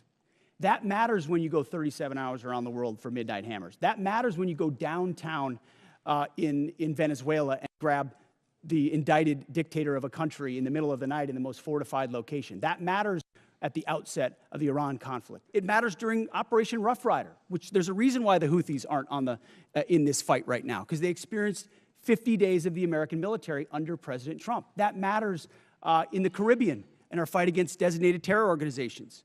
This military is unleashed, and morale is at a level that this country has not seen for decades and decades because of the leadership of President Trump and because this War Department allows them to get back to basics. No more distractions, no more debris. It's simple accountability, training, standards, lethality, and they respond to it. And it's that response that's manifest in highly and historic successful military operations led by our incredible joint force, who are grateful to have a commander-in-chief that has their back. I can tell you for that, our nation, myself, and all of us are incredibly grateful. Secretary Hegseth and General Caine, with your vision and steadfast commitment to our nation's service members, you have both overseen the beginning of a generational transformation of our armed services. This budget request reflects that commitment by building and sustaining our defense industrial base, increasing service member pay, housing, and benefits, robust funding for Golden Dome missile defense and space capabilities, and the emphasis on the peace through strength doctrine outlined in the National Defense Strategy. Based on the Defense Department's recent track record of successful missions, can you share some examples of military action that illustrate exactly how your leadership and vision for the Department of War is translating the peace through strength doctrine into an operational reality and what psychological impact that may have on our near-peer adversaries, such as China and Russia. And I'd like to get both yours and General Caine's perspective. If you can take 30 seconds each. I'll keep it brief. Reestablishing deterrence was one of the core pillars of what we set out to do after Afghanistan, after October 7th, after the war in Ukraine, after Lloyd Austin went AWOL for a week and no one seemed to care. The world took notice of that. And through the actions we've taken swiftly that I just laid out, the world has recognized that American power is back, and the willingness to utilize it shows that we can achieve peace through strength. And General Caine, in terms of our adversaries? Yes, sir. You know, when we look at the totality of actions that we've done over the last year, one thing leaps out at me that I think is clearly and unambiguously seen by our adversaries or those that may consider it, and that's our ability to integrate and synchronize a whole range of capabilities that we have in the joint force, information, cyber, you know, deception, jamming, air power, sea power, land power, et cetera. And I think that ability, and I'm so proud of our joint force, those young... Gentleman's time's expired. Chair, and I recognize the gentleman from California, Mr. Carbajal. Thank you, Mr. Chair, and thank you, General Caine, Mr. Hegseth, and Hurst for being here today. I associate myself with the comments of Ranking Member Smith and Mr. Garamendi, so that I won't repeat a lot of what has been said. Mr. Hegseth, I recently realized that we have something in common. I'm also a fan of Pulp Fiction. And no, the movie is not an accurate portrayal of the Bible. You know what I'm talking about. This president and his administration have claimed to be the most transparent of all time. With that in mind, I'd love to get some straightforward answers today. Some estimates show that the Trump administration's war of choice in Iran is costing taxpayers around $1 billion every day. In addition to spending taxpayer money on a war they don't want, it is also driving up costs. The cost of gas, while the cost of living is skyrocketing under this administration's policies. To me, and I assume to the American people, it is unclear why we started this war, how it will end, and what anyone gained from it. Mr. Hegseth, about how much money has been spent on this war to date, and how much more do you anticipate spending? Well, as our comptroller laid out, the estimate is less than $25 billion at this point as far as an expenditure. And the question I would ask this committee is, what is it worth to ensure that Iran never gets a nuclear weapon, considering the radical ambitions of that regime? I mean, almost every member of this dais at some point has said, whether it was 2015, thank you for your answer. I'll proceed to my next question. Thank you for your answer. President Trump is the one that's willing to make sure it doesn't happen. Supposedly, we had taken care of the nuclear capability last time around. And now this war, we're at it again, because obviously we said we did, but we did it. In a way that we know, the United States military can do. I want to reclaim my time. We know that the cost of oil and gas has gone up as a direct result of this war, and the American people are feeling that pain at the pump. In an attempt to alleviate the high price of gas caused directly by this president, he lifted sanctions on Russian oil. The way I see it, this is a massive gift to Putin and Russia's struggling economy. Mr. Hegseth, is there any concern that easing sanctions against Russia will allow Putin to continue funding Russia's illegal war against Ukraine? Well, we've seen Russia's and Putin's inability to make effective battlefield gains, just like their inability to defend the Maduro regime with the billions of dollars of systems the Russians sent to Venezuela in order to defend him, which were defeated in 15 minutes. So Russia's military capabilities are no match for ours. And you don't believe easing the sanctions is helping Russia? Well, we have the best energy team in the planet it's just a yes or no. White House, and we're going to ensure that this is not deja vu. It's a simple yes or no. I understand the energy dominance that this administration has unleashed. All right, well, I'll proceed to my next question. Strategy. Last week, it was announced that the Department of Defense is no longer requiring service members to get their annual flu shot. Now, this is an easy one for you. It's a softball. Don't screw it up. The rationale was to, and I quote, restore freedom to our joint force. This has been a requirement since 1950 because it is an effective at preventing the spread of flu among our troops. It's not some new woke requirement as you like to lean on for much of your rhetoric. This decision is actively making our military less safe and less prepared. Mr. Hegseth, at this time, are there plans to remove the mandatory requirement of other vaccinations like measles, mumps, and polio? We made very clear in our announcement that it applies to service members having a choice as it pertains to the flu vaccine. Don't you think that's a little reckless? No, I think allowing well-informed Americans who serve our country to make a choice is not reckless. And commanders will still have latitude, say, for a submarine or something else, to make a decision for a unit about whether it could be mandatory in a particular circumstance. But overall, our troops have earned the right to be able to choose about something like that related to their health. Mr. Hegseth, I stand by what I said last time you were here. You were incompetent then, you're incompetent now, and you're the gift that keeps on giving when it comes to incompetence. With that, Mr. Chairman, I yield back. Gentleman yields back. Chair, now Other than that, I'm doing great. gentleman Thank from you. Mississippi, Mr. Kelly. Thank you, Mr. Chairman. Secretary, don't you think it was extremely reckless to mandate COVID vaccines for the healthiest and most unlikely to get COVID and kick them out of the service if they did not comply with a, although legal, crazy order from the previous administration? Don't you think it was reckless to require that those soldiers and Marines and sailors had to take that COVID vaccine? Congressman, thank you for the question. Not only do I think it was reckless, but we point out the nature of the emergency and lack of actual data on it. We think it may not have been legal. And as a result, we're working very hard to ensure that any service member who was pushed out is brought back in. If they were forcibly pushed out with back pay and rank and everything that comes with it, those soldiers and troops of conscience who had to make that choice, we think are the best troops in our force. Listen, I'm grateful that we have two great National Guardsmen sitting at that table today. As a longtime serving Guardsman who just retired, I'm so proud of y'all and what you mean for our total force. It's not a National Guard, it's not a reserve, it's not an Army, it's not a Navy. It is a total force, and thank y'all for recognizing that. I just want to go back to some of the Iran stuff.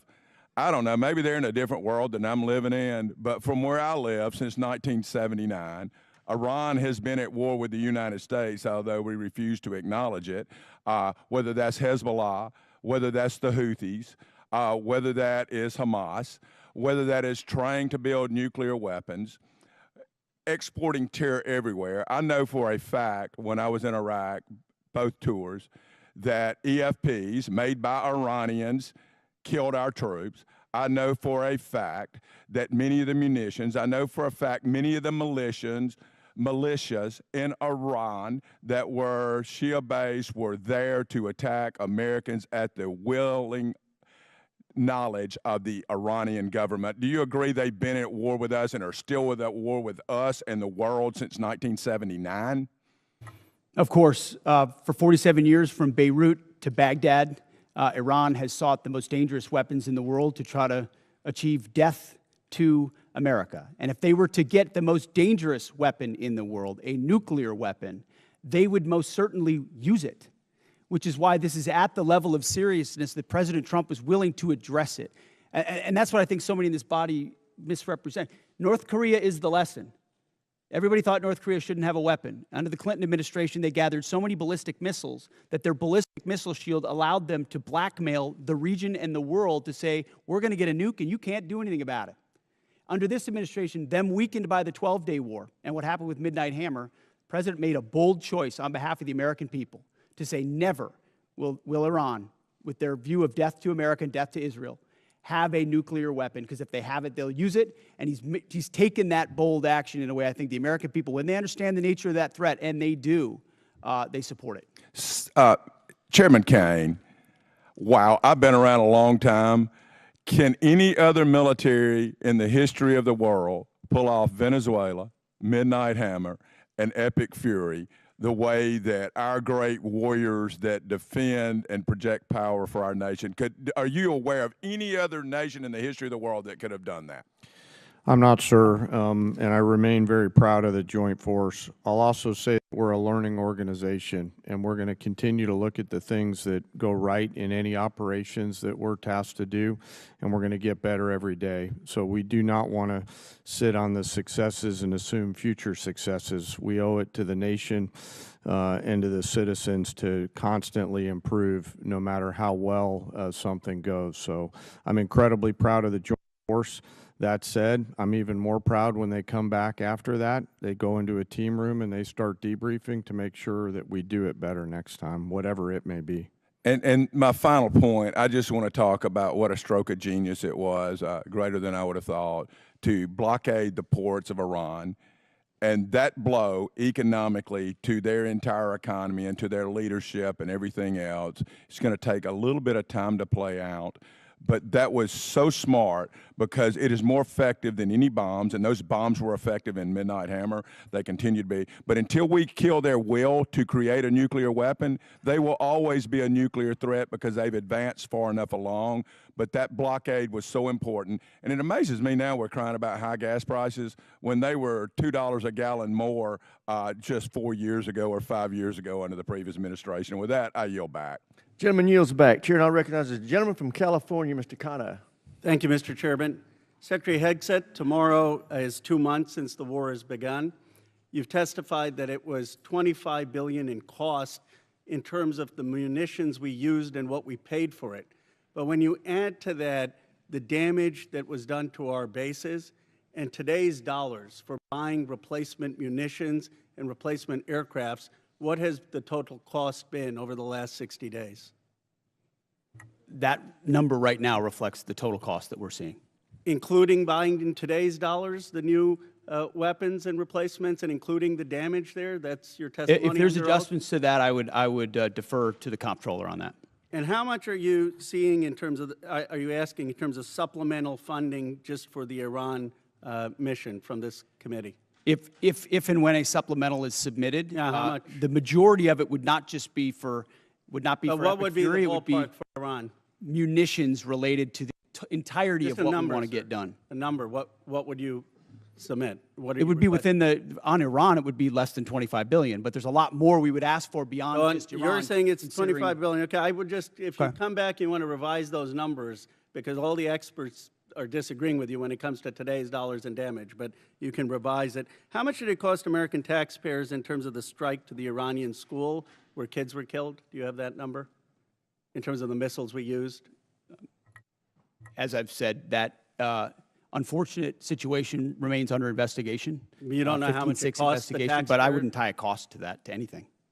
It's a reasonable question, no, sir? I mean, our taxpayer money was going there. Do you know how much it will cost Americans in terms of their increased cost in gas and food over the next year because of the Iran war? I would simply ask you what the cost is of an Iranian nuclear bomb. I'm going to give you that opportunity. I would simply ask you what the... Yeah, you're but playing gotcha sir, questions sir, about no, it's domestic not. things. I'm not... You're saying it's a gotcha question to ask what it's going to be in terms of the increased Why cost won't of you gas answer what and it food? costs to prevent Iran from getting a nuclear bomb? I give you that, sir, but let me... What if you would could it just cost? ask my What would you pay to ensure Iran doesn't get a nuclear bomb? What would sir, you pay? I reclaim my time. Do you not know? You had no one do the analysis of what the increased cost of gas and food on the American people are going to be? What is the cost of Iran holding that straight at issue with nuclear weapons? It's $631 billion, which means it's an increase of $5,000 a year for American households. Now, let me give you this point. You're saying that your operation is preventing a nuclear Iran. Will you acknowledge that there is an economic cost to the American people for doing what you believe is necessary to make Iran denuclear? Will you acknowledge the economic cost? We have an incredible economic team that's managing this better than what the previous administration did to our economy, what the previous administration did with inflation, what the what's upsetting? I administration reclaim my did time. with COVID, You know, and you're going to Secretary, lecture this I reclaim administration my about the time, sir. economy? You know what is upsetting? Incredible. To me? You didn't even do the analysis on how much it's costing the American people. It's one thing if you said, okay, it costs the American people $5,000, but we think it's worth it. That's what we've done in World War II and other wars. Here's what it costs. You got to pay for it. You don't even know what the average American is paying. You don't know what we paid in terms of the missiles that hit the Iranian school. You don't know what we're paying in terms of gas. You don't know what we're paying in terms of food. Your 25 billion number is totally off. It's the incompetence. It's the incompetence. Let me ask you this. Certainly, maybe here we'll find agreement. There were still 440 pounds of low-enriched uranium, correct, when President Obama, after the JCPOA? Is that accurate? The amounts and types are classified. Okay. Will you acknowledge that there were 970 pounds of uranium enriched after Trump tore up the JCPOA? The JCPOA was a terrible deal that allowed Iran a path to a nuclear bomb. You deal with vague platitudes. I'm asking you about numbers. Like, you don't know what gas costs, you don't know what food costs, you don't know what the operation costs. You know, I get sound bites, but how about numbers? Do you know how much the enriched uranium was after you ripped up the JCPOA? Trump did. I'll give you a number. I know that, as was stated by early on, the price of gas is twice as expensive in California, your home state, as anywhere else in the country because of the horrible policies your state pursued. You know what? It used to be that that type of stuff worked, and then you started to lose the people that you campaigned you wanted to be for, because you said you wouldn't get us into bad wars. You said you would bring down the prices. You know what I'm sad for? I'm sad for all the people who voted for Trump. I'm sad for them because you betrayed them. You've betrayed a lot of that MAGA base. And you know who knows that? J.D. Vance knows that. Gentleman's time's expired. Chair now recognizes the gentleman from Nebraska, Mr. Bacon. Thank you, Mr. Chairman. I thank all three of you for being here today. It's a real privilege to be a part of this committee. We're the most bipartisan committee out of 20 in Congress. We have a tradition of voting on NDAAs with large majorities year after year. And it's important not to be a Republican first in here or a Democrat first. We're Americans trying to ensure that our country is well defended.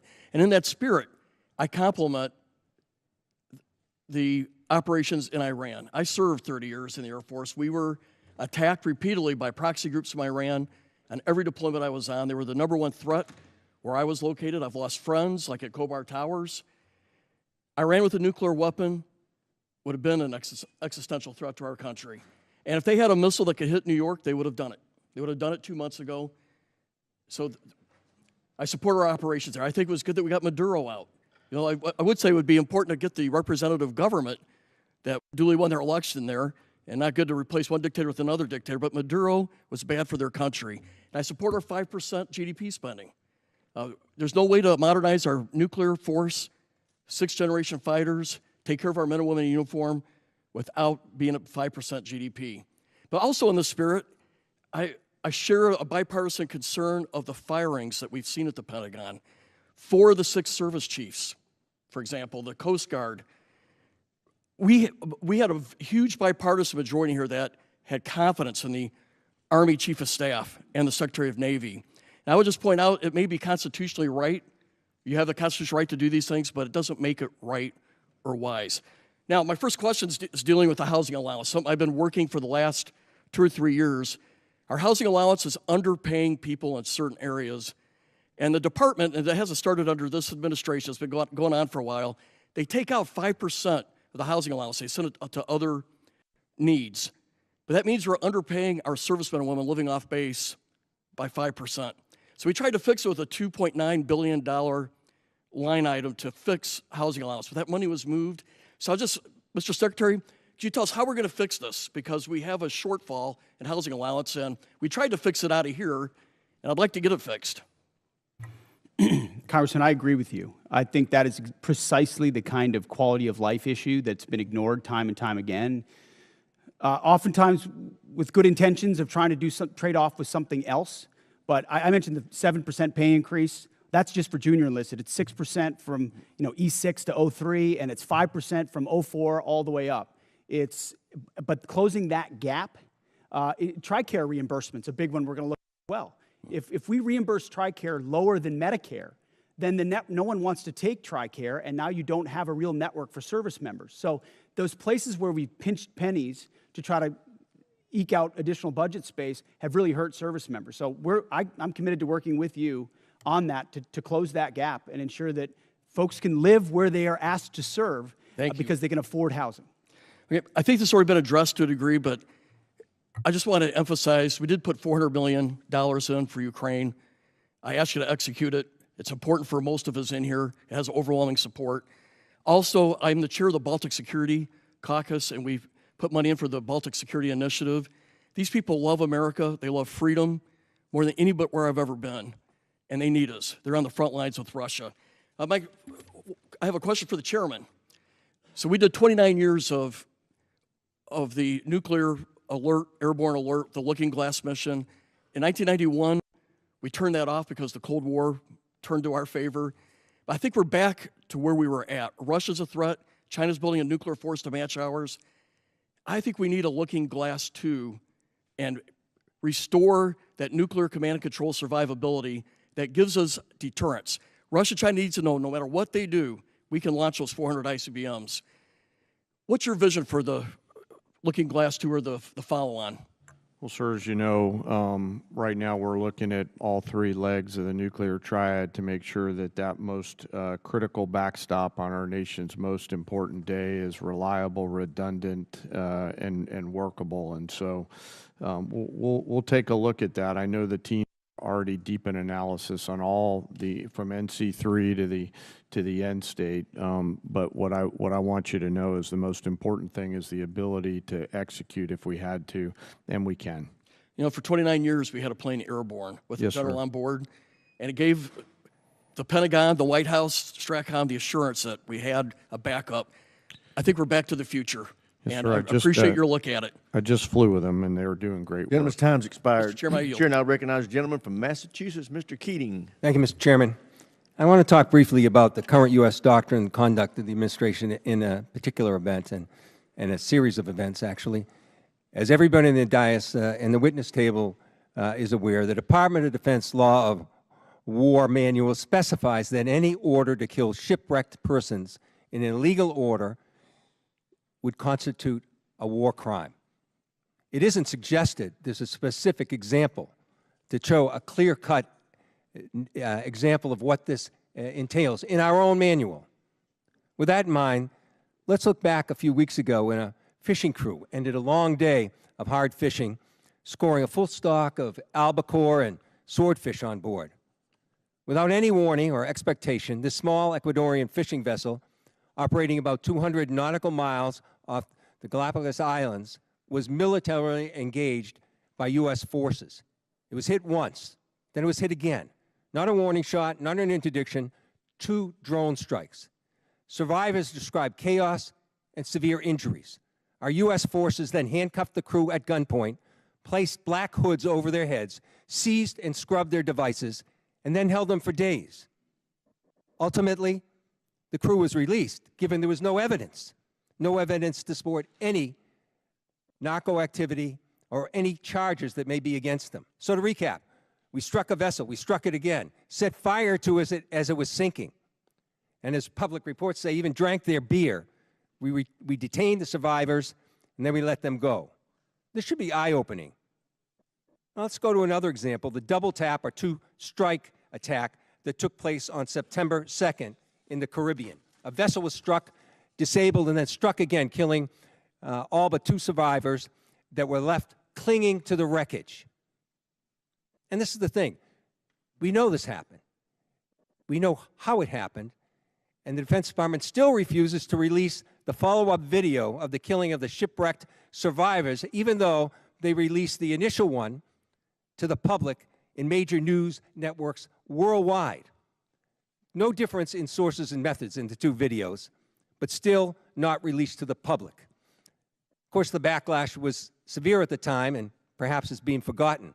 An unpredictable but ignoble display of character from this administration, fingers were pointed at one another as everyone scurried to cover in a tacit acknowledgement that this was an issue potentially violating international law. Now I've reviewed what's been available, the phony rationale that these attacks are about fentanyl trafficking, when we know fentanyl comes from China, India, through Mexico. Then the baseless argument that this was about narco-terrorism. You know, I don't believe a word of it. This was to create leverage for regime change in Venezuela. And now the president acknowledged that was about oil. Beyond the simple need for justice and exercising American values, it's important for us to discuss what the U.S. belligerence in the world stage means to our security, our ability to marshal cooperation with our allies, and most importantly, not to normalize these actions that could endanger the lives of our own service members put in similar peril. Let me be clear about one thing. Whether it's these particular strikes discussed here, the one that killed 11 others off the coast of Venezuela, whether it's the 178 other killings, with each of these extrajudicial killings, the administration is pirating American values. We'll continue to investigate this. We will. It'll come forward in the future. Some days that second video will be released. But we've got to stop also using our precious resources that are being taxed so heavily all over the world on actions that hurt our military. They hurt our military and they hurt our standing internationally, and they're hurting our standard here at home. I hope that we can move forward. I hope we can review whether these are justified, because I found no justification. We were given classified information on the second strike. I can't discuss it, but I must tell you, it's the most convoluted bullshit I ever heard in my life. This should be public. This is our honor. This is what it makes American a difference maker. This is what we're proud of. It's an incredible array of false accusations. And I yield back my time. Gentleman yields back. Chair now recognizes the gentleman from Texas, Dr. Jackson. Thank you, Mr. Chairman. Thank you, Secretary Hegseth and General Caine and Mr. Hurst, for your bold leadership and for your time today. I really appreciate it. I can't tell you how awesome this hearing is today. It's fantastic. From someone who sat up here for 4 years during the last administration, this is a great day. Despite some of the crazy and disrespectful comments from some in this room, the Department of War is back. Today is a win because we are discussing American power and dominance, national security, and making America great again.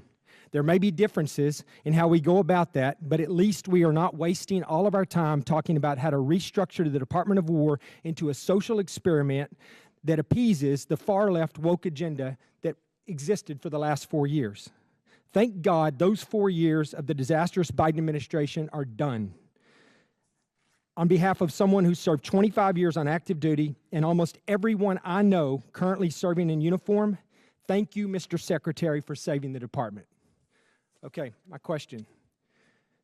The U.S. Special Operations Command budget has been relatively flat over the past decade, failing to keep pace with inflation and reducing the command's purchasing power by 14%. I was disappointed to see that SOCOM's FY27 budget request was only $223 million higher than last year's enacted level, dropping even further from an already less than 2% to now just above 1% of the department's overall budget. All of this comes despite being increasingly asked to do more. From 2023 to 2025, there was a 35% increase in combatant command demand for soft capabilities. And last year alone, SOCOM was unable to satisfy roughly 70 mission-specific requests due to resource and capacity restraints. Secretary Hegseth, I have appreciated the opportunity to meet with members of your team and leaders like ASW Solik Anderson and SOCOM Commander Admiral Bradley as we work to grow the SOCOM top line for future fiscal years.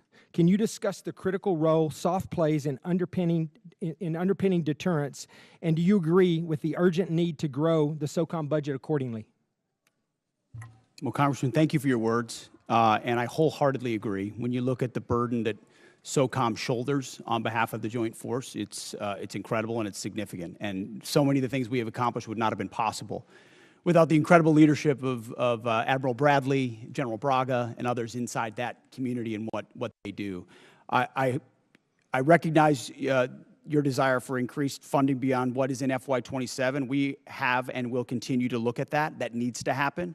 I think some of the other things inside the budget, drones, quality of life, there will be things that are applied to that community even more so, we believe, to ensure that they're taken care of properly. And then there's facility questions that are outstanding also, which we're examining. So we're committed, and we want to work with you. Where we've missed something, we need to get it right because they are at the front lines. Thank you. And that leads into my next question. I just want to ask this real quickly.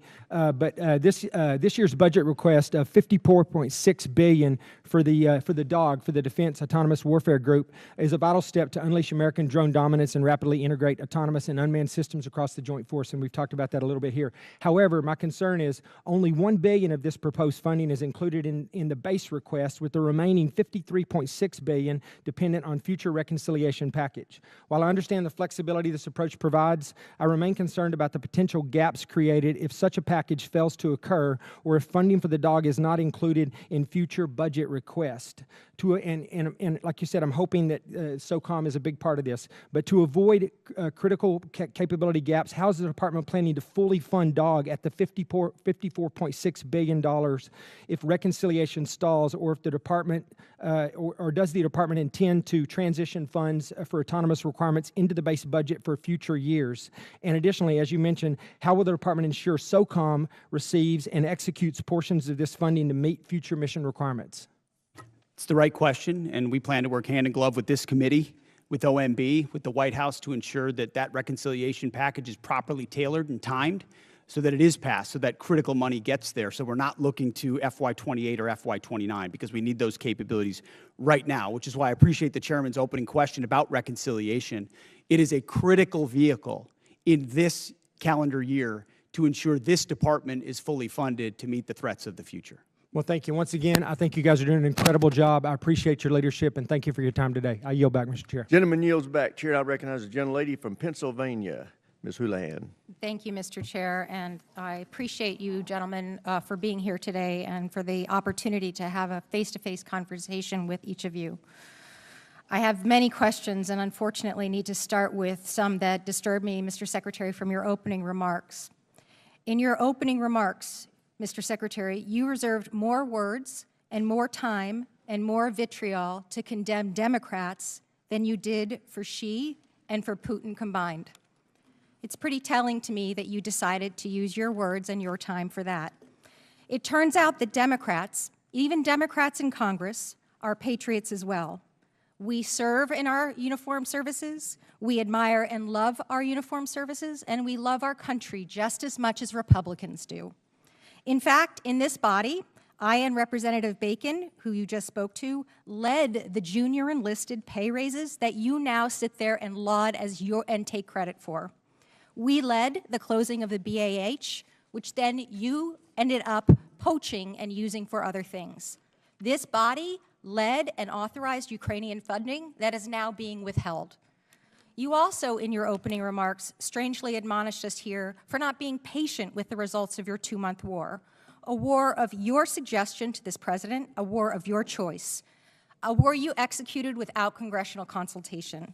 And so it shouldn't be shocking, sir, Mr. Secretary, that we have questions. Indeed, it's constitutionally our right to do so. So to be clear, despite a brilliant performance by our men and women in uniform, despite thousands of tactical successes, Iran still has nuclear material, still has air defenses, still has small boats, and still has the Strait. So despite the fact that your recent comments indicate that operations appear to be finished, there clearly is more work that needs to be done. As mentioned, today is indeed 60 days. So Mr. Secretary, how many more months, just order of magnitude, do you think that you're going to need to be able to conclude operations successfully? And how many more billions of dollars do you think you're going to ask this body for? Well, as you know, and as the President has stated, you would never tell your adversary, especially once you've that is the line that you always especially once you've give me an order of decimated their military and you control their 3X, strait, 4X. how long you would be committed to the mission. And the next thing that you mentioned in your opening You know remarks, that. Mr. You would never do that. Secretary, is that you called on, which astounded me, examples of the Afghanistan war, the Iraq war, and the Vietnam war. Those are stunning examples to me of something that didn't go our way. We had the opportunity to execute on those wars quite well, but we didn't accomplish any mission, in my opinion, and I think you would agree on that as well. My point is this effort is not those efforts. That's exactly it. Is this war shaping up to be that war? Because it has every We're shaping up to get the indication same kind of Democrats we got in those wars who were naysayers from the beginning, undermining the progress of troops. Just have a conversation about the country and the nation and not about parties. The Democrat Party wanted to socially Again, engineer we're the having Department of War. conversations about We've had to undo that and get it to a point where it's country capable of and not projecting party. power, and Clearly, that's you're not exactly able what to we've have done. that conversation. And So I will President Trump move has on, sir, rebuilt and it. I'm going to reclaim my time.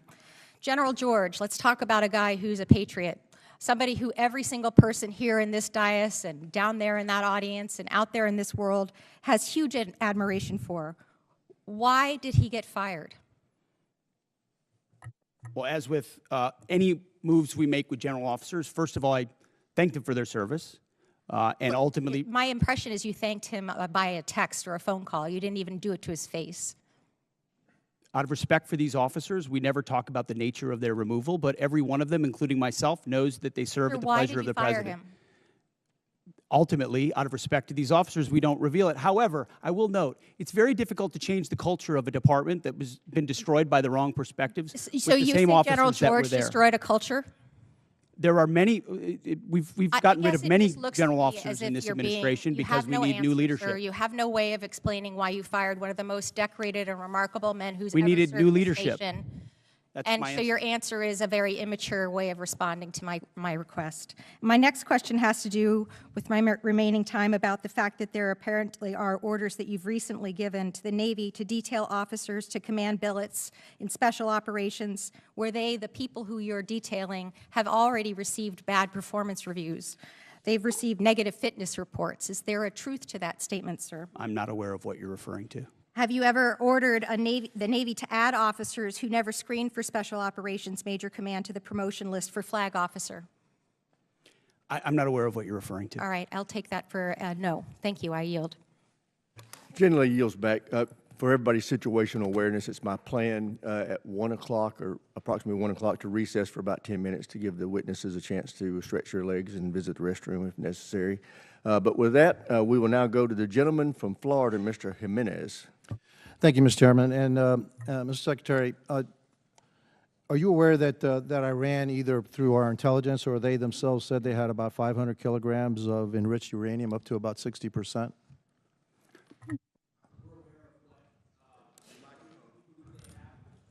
We're aware of what they have or what they believe they have and what we know they have, but all of that is classified. Fair enough. And if indeed they had 500 kilograms of your enriched uranium, how long would it take it to weapons grade? Quickly enough that it's a serious national security problem for the United States of America. If I said days or a few weeks, would that be inaccurate? You might be somewhere in the ballpark. Okay, thank you. Actually, you can just get that from ChatGPT. It'll give it to you. Okay. So it's not that classified. All right. Would you say that our primary mission in this war is to deny Iran the capability to develop a nuclear weapon? Yes. And would you say that a regime that's capable of killing 35,000 of its own people within a 2-day period, are they capable, if they had the delivery systems, to carry out their threat to destroy Israel and also to harm the United States of America? Any regime willing to kill 35,000, and we think it might be more, 45,000 of their own citizens in cold blood, would most certainly be willing to use the most dangerous weapon in the world, especially as history teaches us, when a nation says they will do something, you ought listen. And when they chant death to America or death to Israel, if they got that nuclear weapon, history tells us they might use it. Well, Hitler said he was going to kill the Jewish, and he was going to try to eliminate the Jewish population and Jews from the face of the world. Nobody really believed him, but he really tried to do that. So when somebody tells me for 47 years that they want to kill us, I think I'm going to take them at their word. And so would you also agree that now another goal of ours is to make sure that Iran never blockades the Strait of Hormuz, never has control of the Strait of Hormuz? Would that be an objective of ours? What they're doing right now is effectively piracy. It's terrorism. It's threatening international shipping. And our blockade is signaling to the world that we actually control that strait. And I would ask this committee, what would this effort look like if Iran had nuclear weapons? Imagine if not Iran had nuclear capabilities, what they would do to wield over any advantage they have, from proxies to funding international terrorism. Mr. Secretary, also, not only would they do that, but imagine if we had not become energy independent. Under the previous administration, they were hampering our ability to be energy independent under the guise of the Green New Deal, which is insanity, by the way. I'm going to go back a little bit in history. We were bombed, Pearl Harbor was bombed on December 7th, 1941. Do you know how long it took for the United States to have its first major victory in World War II? In the Pacific Theater? Number of years. No, it was actually 6 months. It was the Battle of Midway, all right? It was a turning point of World War II.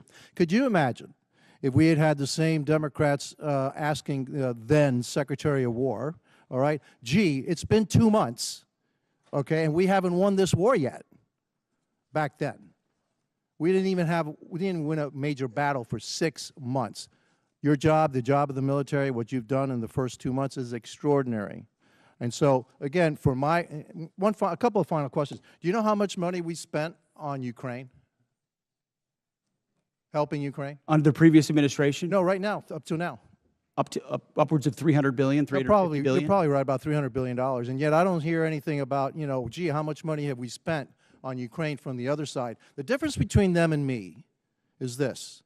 I support the United States and their efforts to help Ukraine against a dictatorial, aggressive power like Russia, which is our second greatest adversary. But I also support our efforts to make sure that Iran never has a nuclear weapon. And so you'll always have my support, and I'm pretty consistent in that. I also support our efforts in what we did in Venezuela. We still have to go a little bit further because that remnants of that regime are still there. And we need to provide freedom for the people of Venezuela. And also, one thing, for me, I guess what I'm looking for in this war with Iran is to make sure that Iran never has a nuclear weapon, that we have established an inspection protocol to make sure they never get a nuclear weapon, and that we control the strait, and they never can control the strait. Gentleman's time's expired. Chair, now Thank you. recognize the gentleman from Colorado, Mr. Crow. Thank you, Chairman. Mr. Secretary, I want to go in a little bit different direction.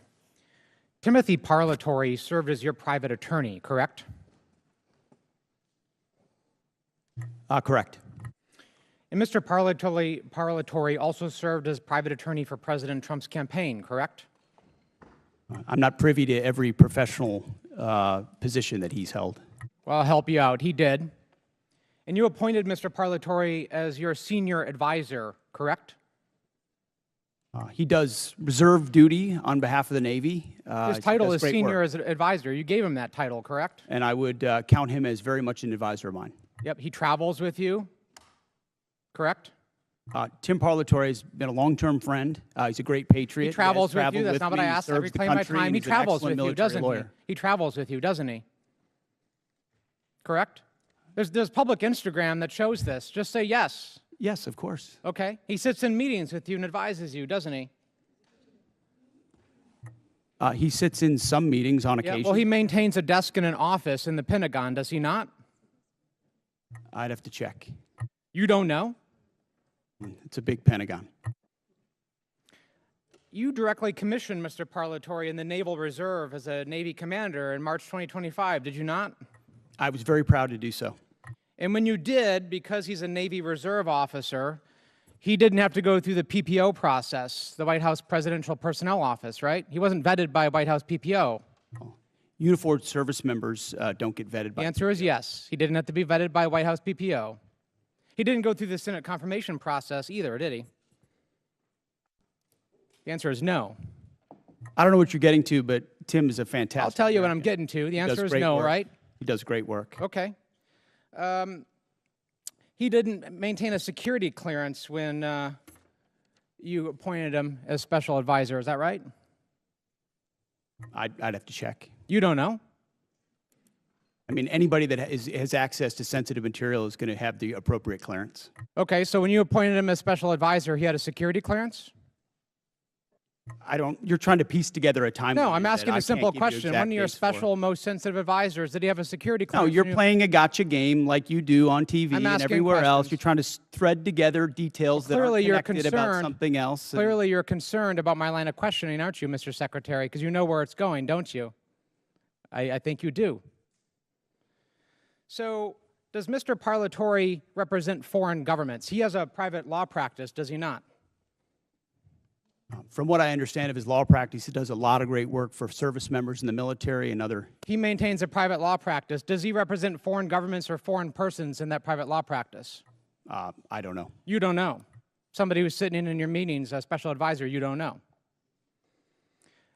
Does he represent any senior officers who are currently under consideration for promotion by you or your office? The only person that makes determinations about senior officers is me. Answer the question. Does he represent senior officers who are under consideration for promotion by you? No, I'm the one that makes decisions about choosing. Does he represent them, finding Mr. senior Secretary? Does he represent He them? doesn't represent anyone. He's a legal advisor and always has been. But he has clients, does he not? He's a legal advisor to me on reserve duty, and he always has been, and he does a fantastic job. Is it true that Mr. You're playing a Parlatore was losing hand, removed? whatever you're I trying to reclaim my play here. time. Is it true that Mr. Parlatore was removed from an investigation by the White House last year?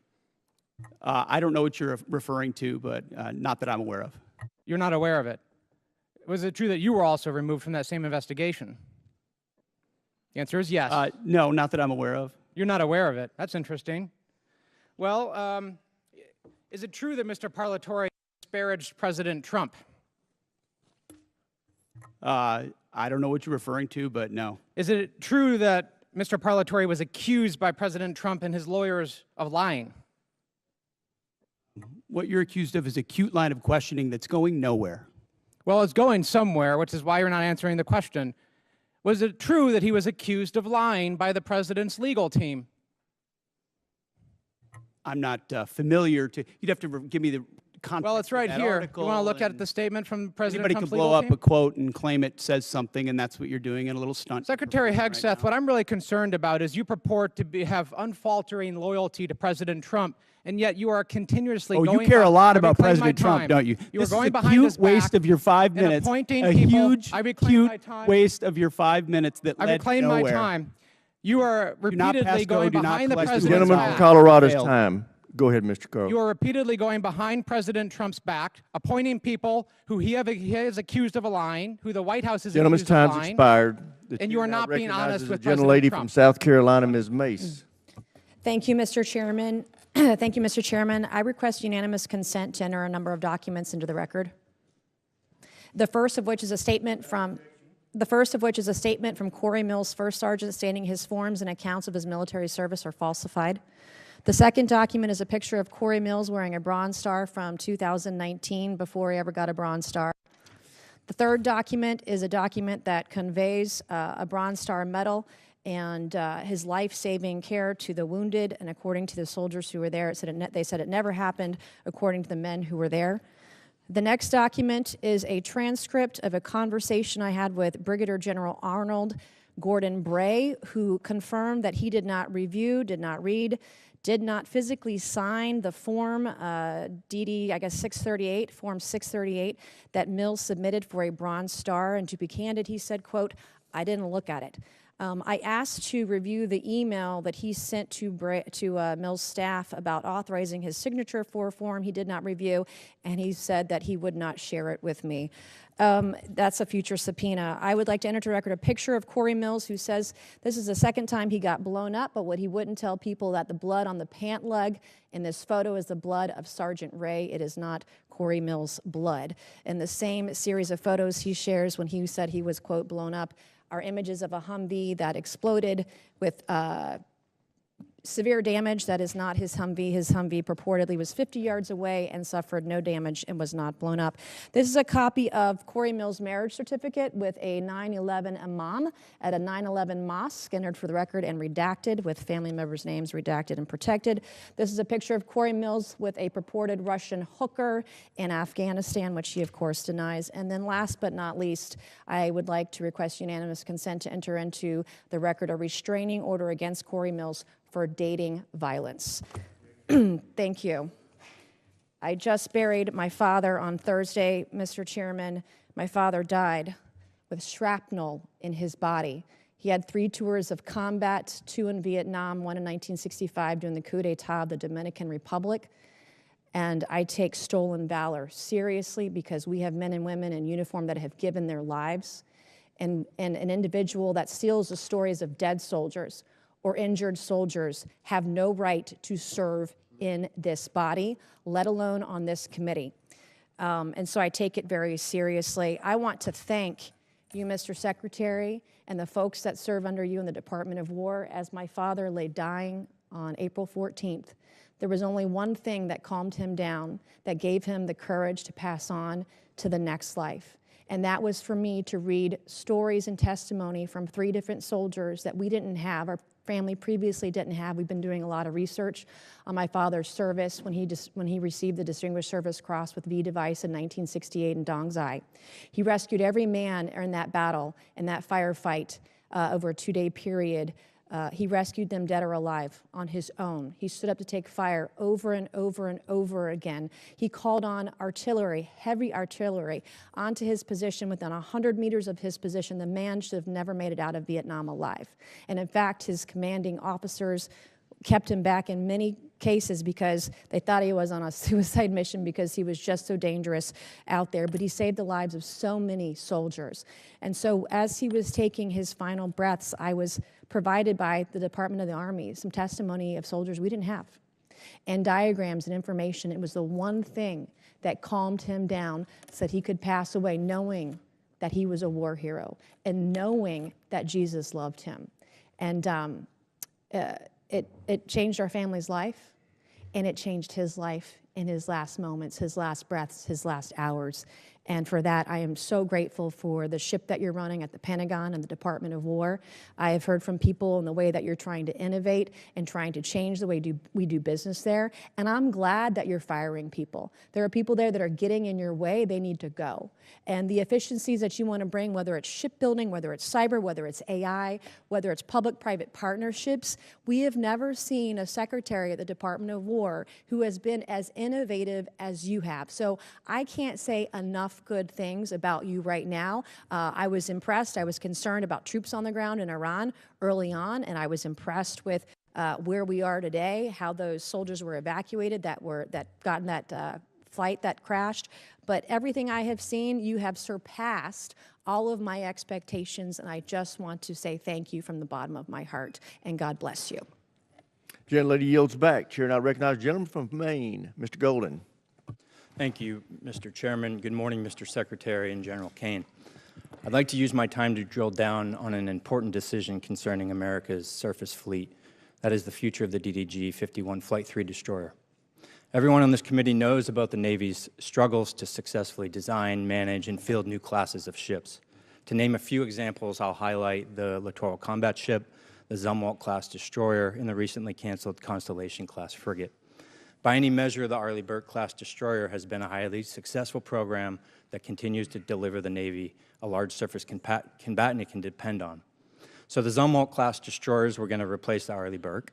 It's a ship with some interesting capabilities, but the Navy rushed to construction before the design was complete, and it lacked a workable weapon system that the Navy wanted to outfit it with. So the Navy scrapped the program at 3 ships and went back to the DDG. I'm in my 8th year on this committee, and the entire time I've been in conversation with the Navy publicly and privately about the latest Flight 3 destroyer and how critical a role it would play, and now is playing for the surface fleet. And yet, even before we delivered one to the fleet, the Navy was already planning the DDG-X.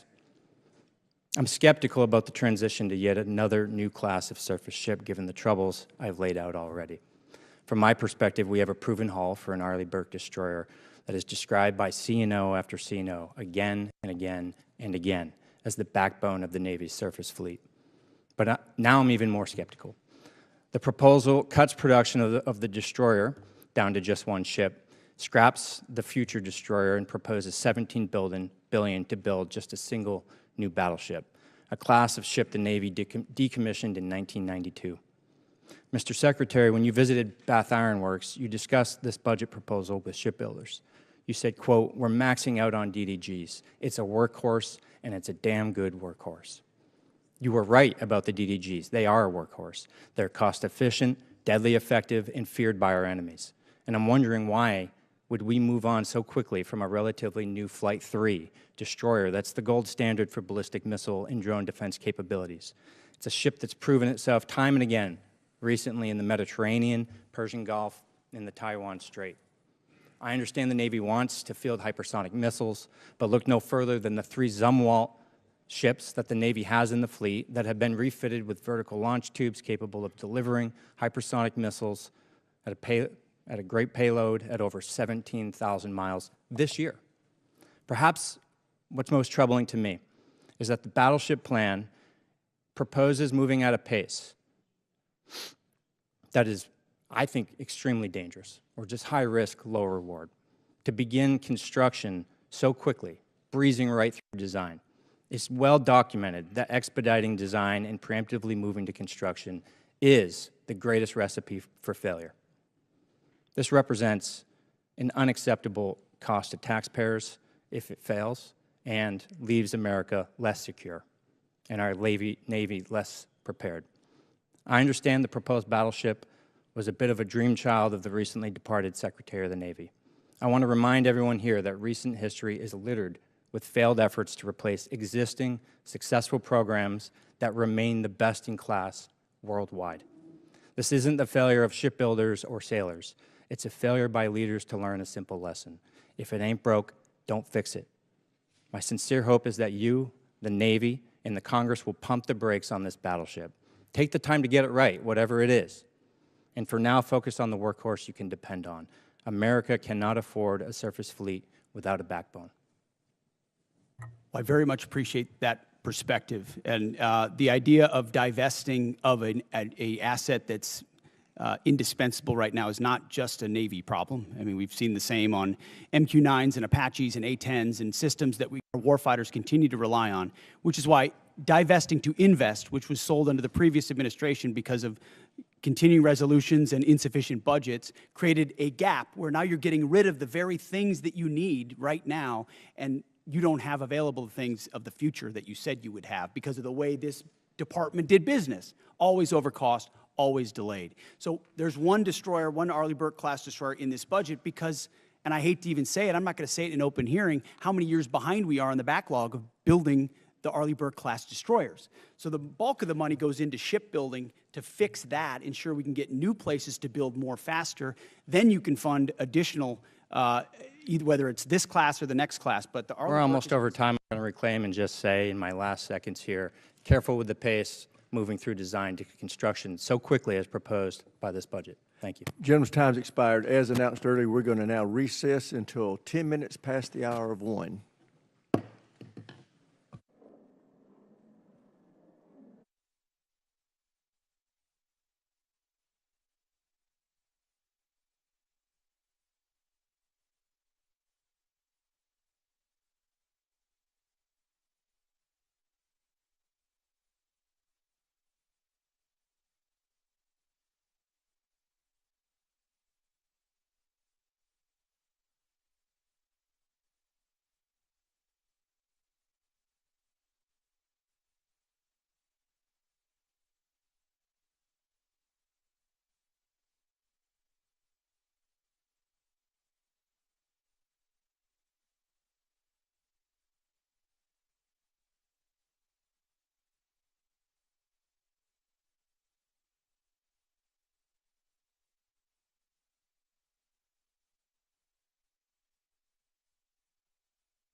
We will call this hearing back to order, and we now recognize the gentleman from Texas, Mr. Luttrell. Thank you, Mr. Chairman. Mr. Secretary General, thank you for your service and your continued service to this great country. Mr. Secretary, a few weeks ago, our Commander-in-Chief, the President, signed an executive order over research on psychedelic medications, hovering over the veteran space as well as active members. Could you, and I know you're aware of this, and the health and well-being of the service members and the veterans is very near and dear to my heart. We lose over 6,000 veterans a day. A year. I would love to see that trajectory go to zero. Can you, at a high level, is the Department of War interested in kind of coming in with VA, HHS, NIH, and pushing this type of research? First of all, thank you, Congressman, for all the work you've done on this. There's no more passionate advocate for them, and it was great to see you in the Oval Office with your brother and with so many other SEALs who are saying, hey, this option saved my life or gave me a new lease on life. And I've heard that time and time again based on that particular approach that the President has approved through the EO. And I think our department has shown a willingness to be flexible and look at new options and new alternatives. And I think if you talk to Secretary Collins at the VA, the partnership we've had is as deep as any partnership between the Department of War and the VA has ever existed. So we've got regular meetings between us as secretaries, but also our chiefs, and then down into the committees to ensure the flow is consistent. But if there's something that the VA is doing that we should be looking at that enables our service members to be better at their job, we're going to entertain it. So thank you for your advocacy on it, and we'll take a look at it. Thank you very much. And it excites me that the two entities, one couldn't exist without the other. Our veteran. I've had the opportunity to not only travel the country, but travel the world and visit our troops, either OCONUS or CONUS. And I have to say, sir, the morale, the well-being, just the sheer excitement our service members see and how they're acting today, it kind of takes me back to our generation, if you will, just to see that kind of that forward momentum, that intestinal fortitude kind of glows on them. And I think that's a direct correlation to your leadership, sir, as well as the President. Can you, from your perspective, I'm assuming you're seeing the same thing. And I think that blue line that needed to be popped got popped, and our service members are absolutely leading from the front, and the world has noticed. Tell me I'm not seeing that just from my own eyes. No, you're not, Congressman. And I meant this when I said it. I would encourage every single member of this committee to talk to lieutenants and captains and majors and colonels and sergeants and staff sergeants and sergeants major and specialists who are doing the job right now on the front lines or across the country, and they have seen a sea change in the environment and the morale and the spirit in their formations. And it isn't some secret sauce. It's don't treat us as a petri dish in your social justice exercise or your social engineering approach. Just let us do our job. Let us get back to basics. Let us train. Let us choose people and elevate people simply on merit and merit alone. That's motivating for people. That's why they join. That's why they do really difficult things like you did.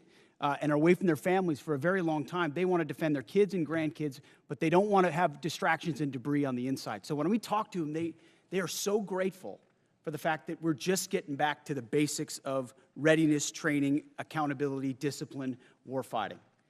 Commanders, squad leaders, you name it. And to those watching across the country, ask folks who have served, who've been in it, how they view it.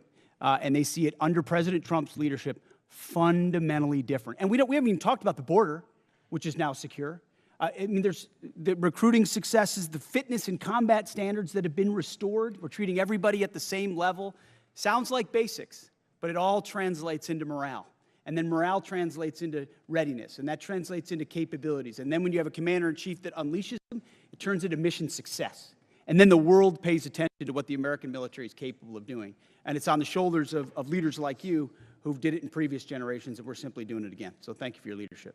Thank you, Mr. Secretary. And for everyone in the room that's in uniform, God bless each and every one of you for your service, as well as your families. Mr. Speaker, sorry about that. I thought you liked me. I did. I'm sorry. That slipped. Gentleman's Mr. time Chairman, I yield expired. back. We now go to the gentlelady from California, Ms. Jacobs. Thank you, Mr. Chairman. Mr. Secretary, as you know, I represent San Diego, the largest military community in the country.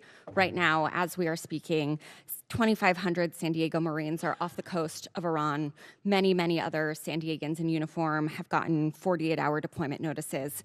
So this war in Iran is not theoretical for me or for my constituents. It's deeply personal. As you also know, on Easter Sunday, President Trump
Everybody go home. Nothing to see.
Hi guys, I need to take my Yes, my you things. do.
Did I? I heard an audible gasp from one of our anchors.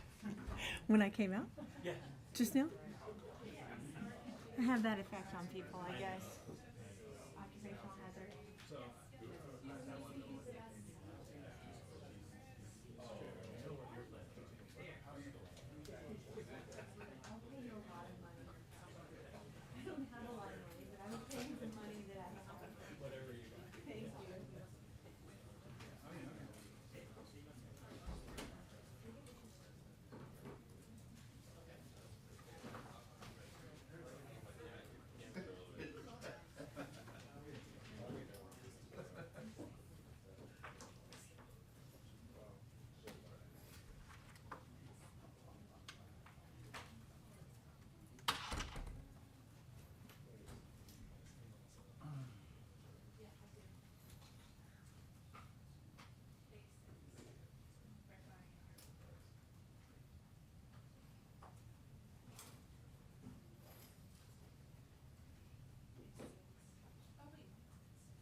Research of world history, they've come to the conclusion that soldiers, sailors, airmen, and Marines are far safer if they're never deployed into conflict.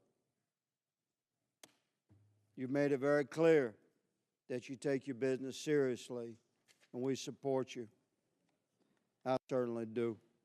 Mr. Secretary, in consultation with your staff, reflective of your goals and your mission and your stated intentions, in consultation with your staff and personnel and readiness, I propose legislation to codify your guidance that combat fitness standards must be rigorous with no separate scoring scales, adjusted standards, or accommodations, but there to be only a single uncompromising standard, not to exclude any American from any opportunity, but to ensure we have the best, most capable Americans in the most critical positions.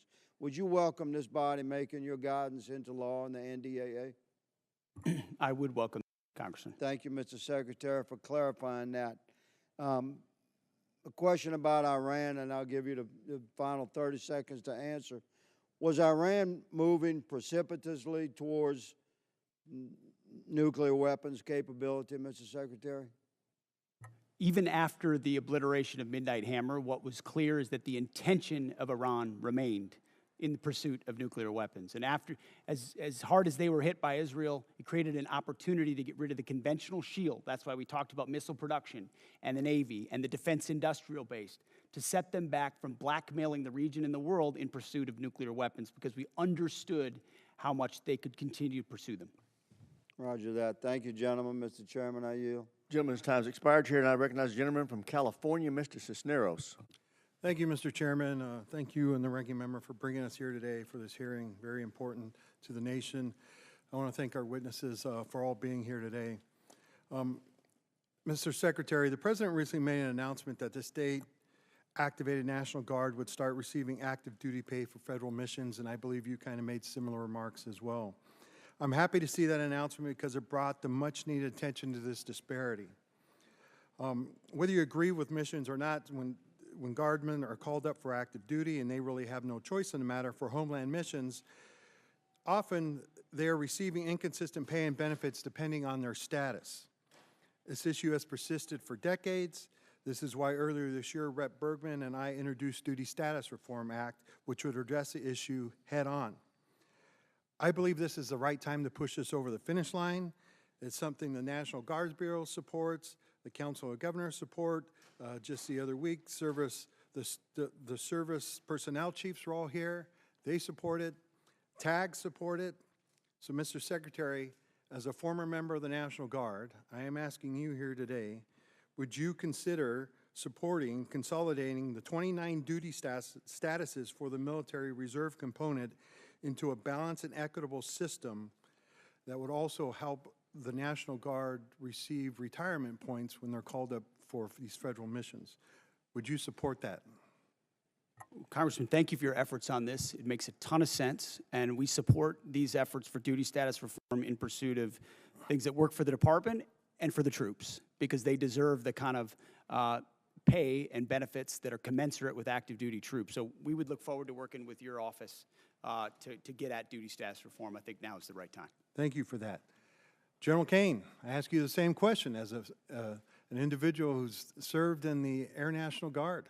Would you consider supporting duty status reform that's going to simplify this and help our National Guard troops? Sure, I'll be careful to stay in my lane. My personal, not the chairman's opinion, as somebody who's lived the house of pain of 30 different duty statuses, would support it. As the chairman, I'll leave personnel, and you know this from your prior life, to our civilian leaders who do that, but I do think we owe a better set of options for our guardsmen and our reservists across the forces. Well, thank you both for that. This is something that I think needs to get done and something I've been working on for years now.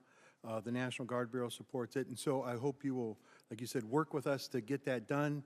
OMB seems to be our roadblock, so I'm hoping you can kind of push that roadblock down so that we can finally get this done. Next question, Mr. Secretary.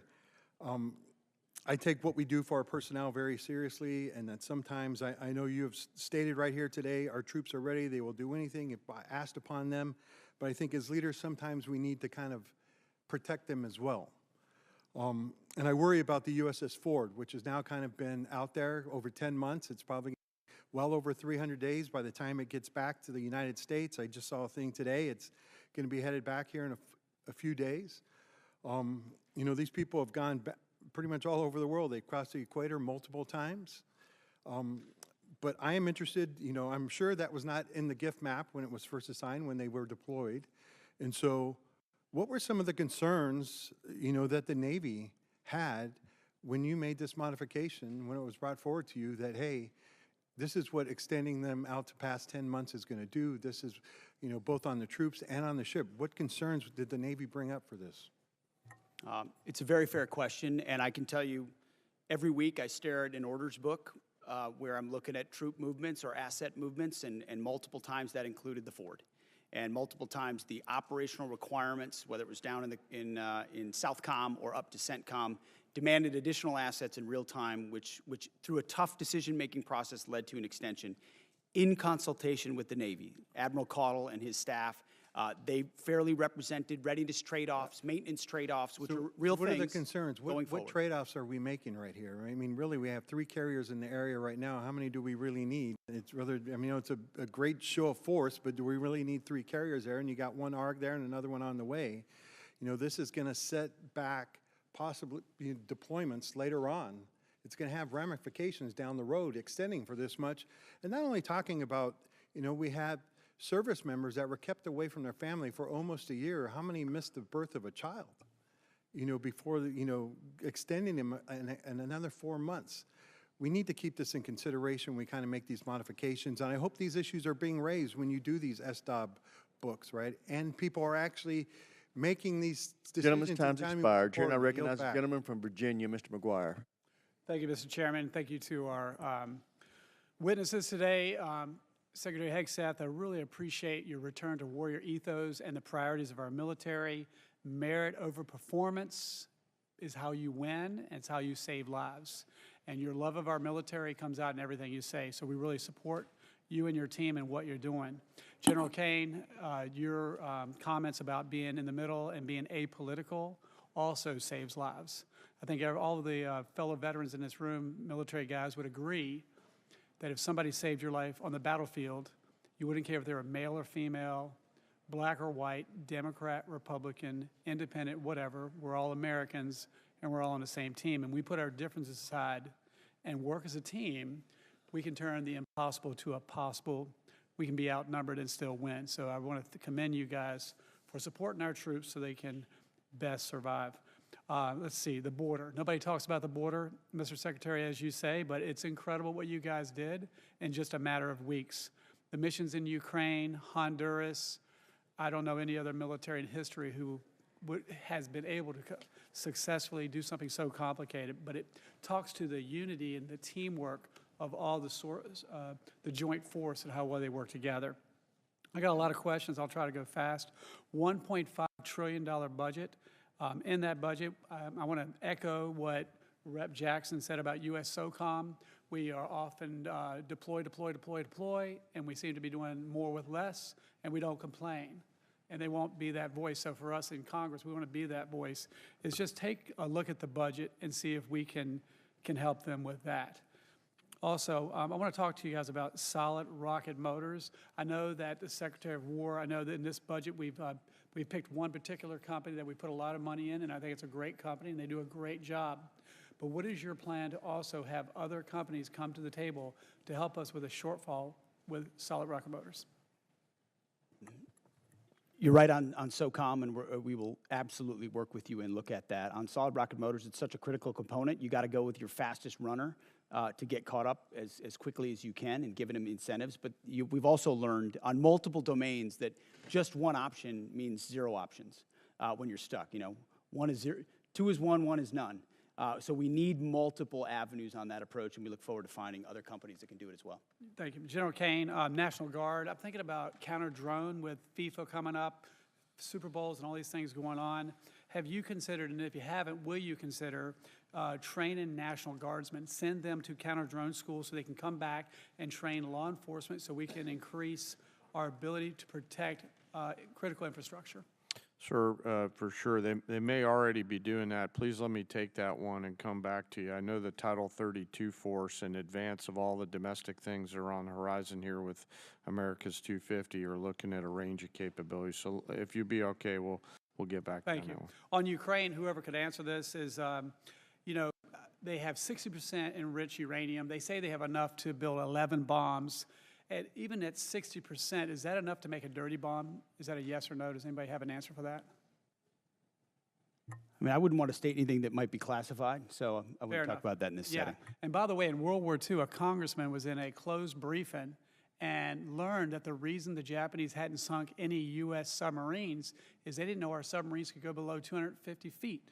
So he went out to the media and told them that, and we started losing submarines and losing American sailors. So a lesson for all of us in Congress: be careful how we. So thank you for considering that. I would say this: if they had a nuclear bomb, would that kill hundreds of people potentially, thousands of people potentially, or millions of people potentially? The history shows us what the lethal potential is of a nuclear weapon, and so you'd have to assume the higher end of that range, and given the radical nature of this regime and the likelihood of them to use it, it gives you a sense of the threat. Well, I think the threat is too great to wait, and I have to commend this President Trump for having the fortitude, and the Secretary of War and the joint force for making sure we stop this threat for the world. Also, I'm a big supporter of the AH-64 Apache. I understand in operations Absolute Resolve and everything else, it's been very effective in countering drones. I'm glad that in the NDAA, we're keeping that program going. And I just saw that you're going to keep the A-10 program going. And a good friend of mine said, long live the Warthog. But if there's ways that we can bring some of the Warthogs back, and or are there any other capabilities that can replace the Warthog? I don't think so. Is there anything that can do what the Warthog does? Gentleman's time's expired. Chair, and I recognize the gentleman from Illinois, Mr. Sorensen. Thank you, Mr. Chairman. To General Caine, on behalf of myself and my constituents, we thank you for your service and your leadership to our military men and women, to our service members and the veterans that I see in our committee today. Thank you for your support of our great country. Mr. Hegseth, I hear from your officials in our briefings here on the Hill, and because I live in an Army town, I now hear from neighbors at the grocery store who are worried about our munitions stockpiles that are now down to critical levels, and they sure don't want another forever war. So, Mr. Secretary, first of all, talk to us about the need to renew munitions stockpiles, and tell us what happens when munitions stockpiles become depleted. Well, first of all, I would note that, as you know, we give weekly briefings on munitions to this committee, so it's not something that's withheld from any of the members here. We appreciate that.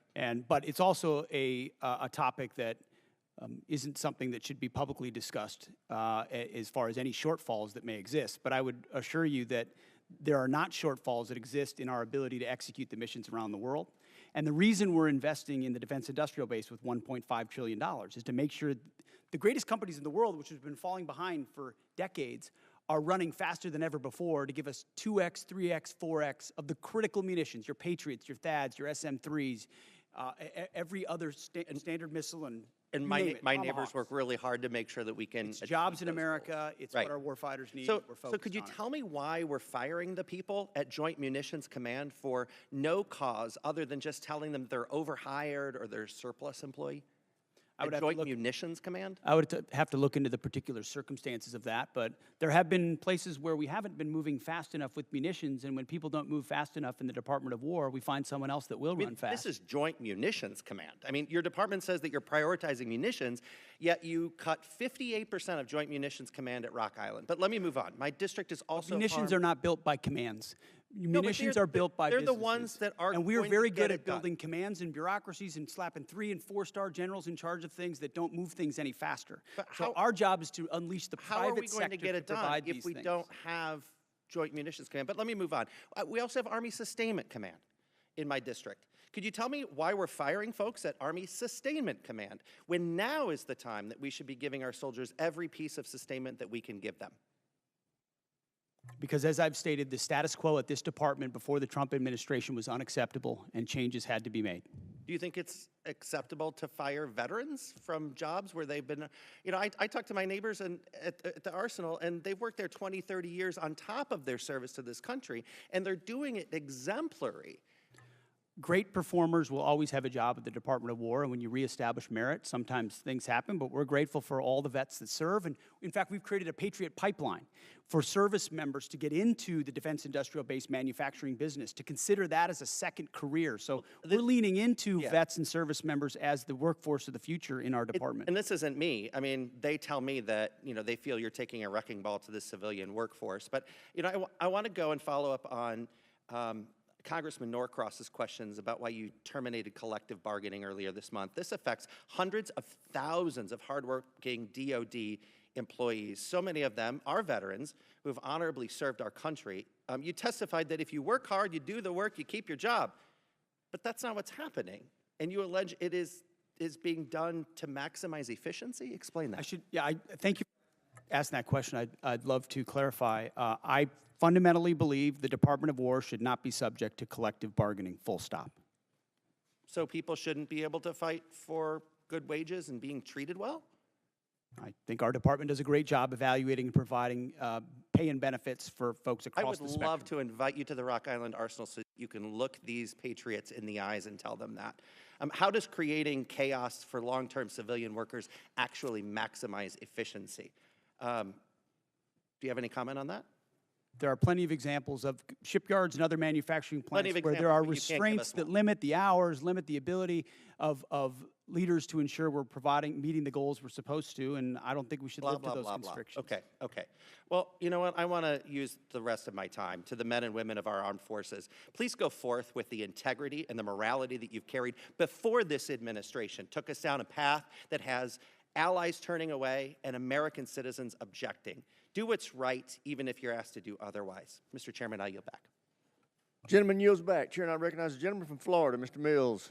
Thank you so much, Mr. Chairman, Mr. Secretary, General Caine, and the Honorable. We'd love to just thank you for this opportunity, for coming here, and for continuing to push forward the warfighter ethos, for making sure that the realities, regardless of what's said in here, are the realities on the battlefield that we're getting day in and day out. I asked the chairman for unanimous consent to enter a couple of documents into record. Without objection? I'll be entering into record my DD-214, published in 2003, indicating my Bronze Star and other wartime medals and decorations. I'd also like to present the document provided by the Department of the Army in 2024 that also authorizes vets and verifies all medals and/or awards, as well as a document by Paul Savitsky, former Special Forces member, that annotates the 2 explosions that I was involved in Baghdad. Without objection, so ordered. Mr. Secretary, as you know, you're pretty familiar with the ideas of slander, defamation, and attack on character. So I apologize for having to take that moment to be able to go ahead and correct the record, but it was necessary. I would also note that my OMPF file that was FOIA'd by the Department of the Army, or that was FOIA'd, was actually released by the Department of the Army the same day as yours was. So everything is sitting on the actual website itself if people aren't too lazy to look at it. Secretary Hegseth, thank you for your testimony and for the time that you have here today. As the chairman noted, President Trump's incredible $1.5 trillion investment into our national defense is set to reverse the years of atrophy that our defense industrial base has faced over time, especially small, innovative businesses and needs of a solid demand that signal that our War Department is ready to buy American. I witnessed myself as I was with you in Merritt Island, Florida, as we went on the Arsenal tour, and unfortunately I didn't get to do the cool things like fly in a jet really quick and buzz around while we were all actually doing hard work here. But I wanted to just say, Mr. Secretary, that can you detail for us how the Department of War has eased the path for American small businesses to contract with the department? Well, Congressman, thank you for the question. That has been core to our mission, is the recognition that we have a problem at the Department, previously the Department of Defense and now the Department of War, and that problem is us. That problem is our bureaucracy, our process that is meant to block out new competitors and protect existing primes. And there are great primes that provide great products, and we continue to support them. But to build an arsenal of freedom, you need more than just 5 or more than just 6. You need an entire network of small, medium, and large companies contributing to the U.S. manufacturing and supply base, delivering weapons ahead of schedule and under budget that don't only have defense business, but also commercial business. And when we need something, can move quickly and adapt accordingly because there are multiple options. So our acquisitions transformation, a speech and memo and directive we rolled out on that, the Arsenal of Freedom tour, going out there with the hard hats and saying, you are part of the workforce, you have the backs of our warriors, just changing the entire dynamic to say, you shouldn't have to sue the department in order to get a contract with the department. We're opening the doors with small business loans, whether it's SIBR Sitter or DIU or OSC. The Office of Strategic Capital hasn't even been discussed today. $20 billion that gets levered into $200 billion so that companies can invest in ways they otherwise wouldn't have the capital to do, and it's not on our balance sheet. So we've got businessmen, the Deputy Secretary of War, who should be deemed a national asset for what he understands and how he works. We're opening the aperture of our department in historic ways, and I think I know our manufacturing base is going to see the benefit from it. Thank you so much. I also want to thank you for your due diligence in making sure that task force audit will come forward, and we will see the Department of War for the first time in 2028 with a clean audit, something that the previous administration was never able to do, and many before that. I believe it was 28 years, if I'm not mistaken, Mr. Secretary, since we've had a clean audit. That is right, and this is not a thing we just announced. We've been doing it for 15 months. Jay's been integrally involved. We just launched a joint task force audit. We are going to pass an audit as a department by 2028 because the taxpayers. And this is why we're so honored to have you as our Secretary of War, and General Caine. We're honored to have you as well, leading our forces. Mr. Secretary, with the last few seconds I have, from ships to bombs to bullets, our industrial base is in dire need of support. Even as these defense markers are strengthened, as a former small business owner, I understand how bottlenecks can hold up good contracts and move from the speed at which we need for our warfighters. Mr. Secretary, can you detail how the department has moved to promote diversity in our defense industrial base? Well, if you will, can we submit for record?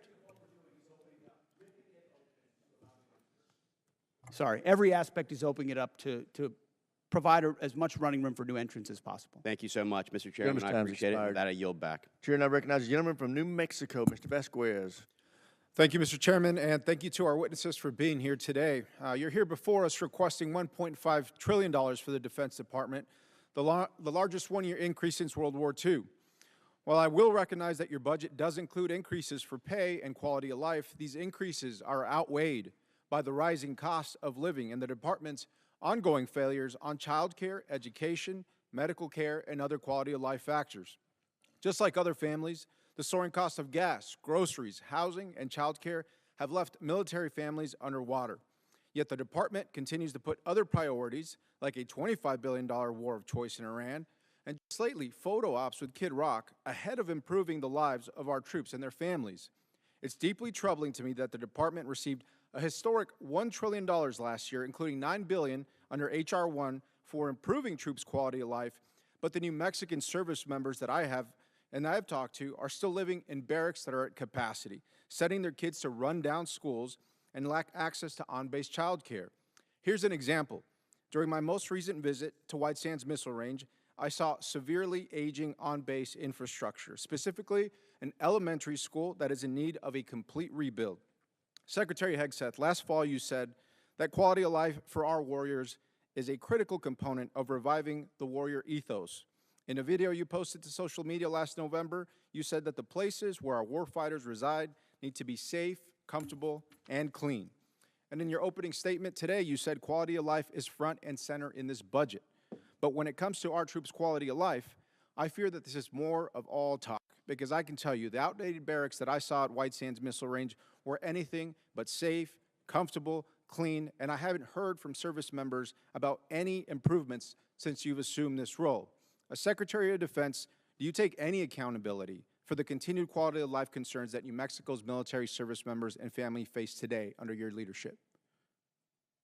Well, I appreciate your attention to the matter of quality of life, which is incredibly important to us, and it's reflected in this budget. I mean, historic amounts in barracks, in family housing, in family support like child development, youth program. I mean, this budget surpasses anything you've seen from this department in quite some time, to include replacing or eliminating all poor and failing barracks. So we've seen those photos. We responded to them with a barracks task force with $1 billion initially, and now we have billions of dollars behind it to make sure they're safe and clean and quality, but also that where they need to be replaced, they're rebuilt and replaced. And the President has charged me with doing that, and we are thank you, Secretary. focused on doing that. Thank you, Secretary. And I hope that the next photos that you receive and the next photos that I receive and reports that I receive are of improved conditions and of new barracks and of quality of life improvements, because this has gone on for far too long. Let me give you another example. At Holloman Air Force Base, the Child Development Centers on base faced critical staffing issues for many years, and just recently gave military families, our airmen and women, just 9 days to find new child care providers. One parent said she felt she had no choice but to resign from her job as a physician assistant when her son lost his spot in on-base care. And one patient, describing his experience seeking health care at Caine Air Force Base, said, "Good luck. If you need specialized care, referrals take 6 months or more, and regular appointments are booking a month out."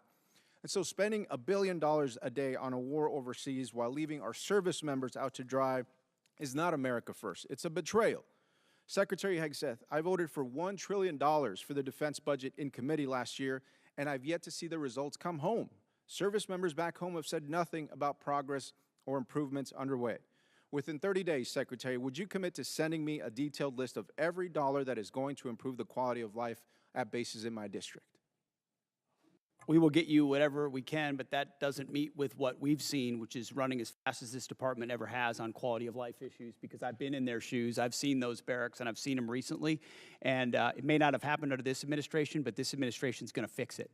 And ultimately, this budget reflects that kind of priority across the board. Well, thank you, Secretary. And I will just suggest that it needs to run faster. It needs to run at the speed of light. It needs to cross time travel. I don't care what it takes, but it's gone on for far too long. And so I appreciate your attention to this issue, but we have got to get it done, and we cannot be here again next year discussing the improvements that haven't been done despite what's in the budget today. And so let me be clear that these issues have persisted for years under both administrations on both sides of the aisle. The department has received billions of taxpayer dollars as this committee has continued to work in a bipartisan fashion to support our troops and their families. And at a time when cost of living is the top issue for families, including those who serve, the department is in the position to address these costs of housing, child care, groceries, and other needs. I hope the department chooses to do that. Thank you, Chairman. I yield back. Gentleman yields back. Chair now recognizes the gentleman from Texas, Mr. Gooden. Thank you, Mr. Chairman, and thank you, Secretary, for being here and the work you're doing. Over the past decade, Bitcoin has evolved from a fringe asset into a matter of national security. Iran has demanded Bitcoin as a toll for transit through the Strait of Hormuz. North Korean cyber actors have leveraged it in ransomware campaigns, and China is believed to be stockpiling substantial holdings as part of a strategic reserve. Just last week, Indo-PACOM Commander Admiral Paparo stated that Bitcoin has direct implications for power projection, and he noted that Indo-PACOM is operating a node on the Bitcoin network in furtherance of that mission. Secretary, do you share the opinion that Bitcoin is a tool to project power, and are there any department-wide initiatives to ensure the U.S. secures a strategic advantage in Bitcoin and combats China's digital authoritarianism? I guess my short answer would be yes and yes. Long an enthusiast of Bitcoin and crypto potential, and a lot of the things we're doing enabling it or defeating it are classified efforts that are ongoing inside our department, which I do provide us a lot of leverage in a lot of different scenarios. I appreciate that, and I share your views. I thank you for that.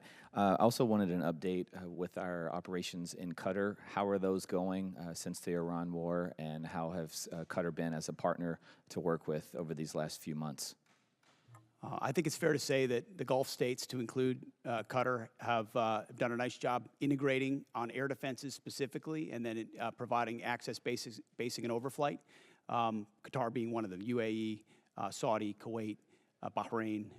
They've lived the threat of Iran.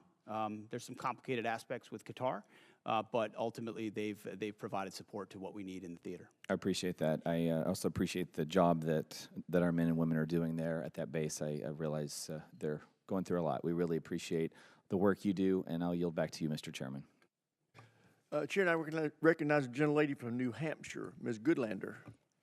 I want to thank our witnesses for being here today, and I want to begin by getting right to it, since my time is limited, on this $1.5 trillion budget request. Mr. Hegseth, you testified last year and you testified again today that you will be accountable for every American taxpayer dollar that comes to the department, where it goes and why. That's really important since, as it's been pointed out, the department has failed 8 audits. The department remains on GAO's high-risk list. The Inspector General just last year alone identified billions of dollars that could have been put to better use, and in questioned costs, that is spending that raised red flags. So this is a crisis right now in accountability of where the dollars of the American taxpayers who are in the middle of a cost crisis, where this money is going. I want to ask about your war in Iran. And Mr. Hurst, you testified earlier today that $25 billion has been spent to date. I just want to clarify that that is money, that taxpayer dollars that have been spent already in this war. $25 reflects the costs of the war, right? So we've already spent the dollars on munitions and things like that. So we're factoring in cost of munitions expended in that total. So how much of that has gone towards munitions? Does that include the munitions that have been spent to date? Yeah, that reflects the munitions that have been spent to date and other operational costs. Can you give us a breakdown of what those costs are? We'll work to get you guys a product that has a detailed breakdown of those costs. Yeah, my concern here is, Mr. Hegseth, you've testified repeatedly that you're going to be accountable for each and every American taxpayer dollar that you spend, that you're going to be accountable for the rationale. Here we are 60 days in to your war of choice in Iran, and you can't give us an answer on a breakdown of the basic breakdown of American taxpayer dollars that have been spent in your war of choice? That's a question for Mr. Hurst. Right now, as you sit here now, you We're cannot... happy to give you a breakdown. We'll provide you a product after this hearing. Well, I would love for you to give us this breakdown now and explain to us, was this unbudgeted costs, or was this something the department planned for in advance, since you were appropriated $1 trillion last year? The department deals with contingency operations all the time within its normal budget. So this was not budgeted for. My point here is, you know, and General Caine, you've testified to this. We all understand, for you to do your jobs, you need Congress to pass budgets. For us to do our jobs, we need you to give us the details and to be accountable to American taxpayers. And so I got to say, it's an extraordinary dereliction that as you sit here, you cannot account for billions of dollars that have already been spent. You're briefed on munitions every week. You and your entire staff have every, asking just so the American public know, it's Mr. not as if you Hegseth, don't have munitions levels. Mr. You do Hegseth, from us every single week, so Mr. you know Hegseth, exactly the numbers you're talking Mr. Hegseth, about. you have testified that American taxpayers need to know where their dollars are going. And as you sit here today, you can't provide us with a basic answer to the most simple question that you should be able to answer to each and every American You're taxpayer. asking a question to an answer with an answer you already have. No, I'm asking you for a breakdown where you said you will be accountable for every taxpayer dollar. You cannot tell us where any of the $25 billion in taxpayer funds that have gone to fund your war of choice in Iran. And I look forward to getting details from our witnesses after this hearing, because the American taxpayers need to know. Mr. Hegseth, can I ask you, do you know what the average cost of a gallon of gas was in this country on February 28th? Well, it depends on where you live. If you live in California, it's $8. $2.83. Do you know what the average cost of a gallon of gas is today? Much higher in California. $4.23. I gotta say, Mr. Hegseth, you said you've got a crack economic team that's looking at the impacts of this war on the American taxpayer, and you can't answer this basic question. That should shock the conscience of every American. General Caine, I want to come back to something, a really important principle, and my time is limited.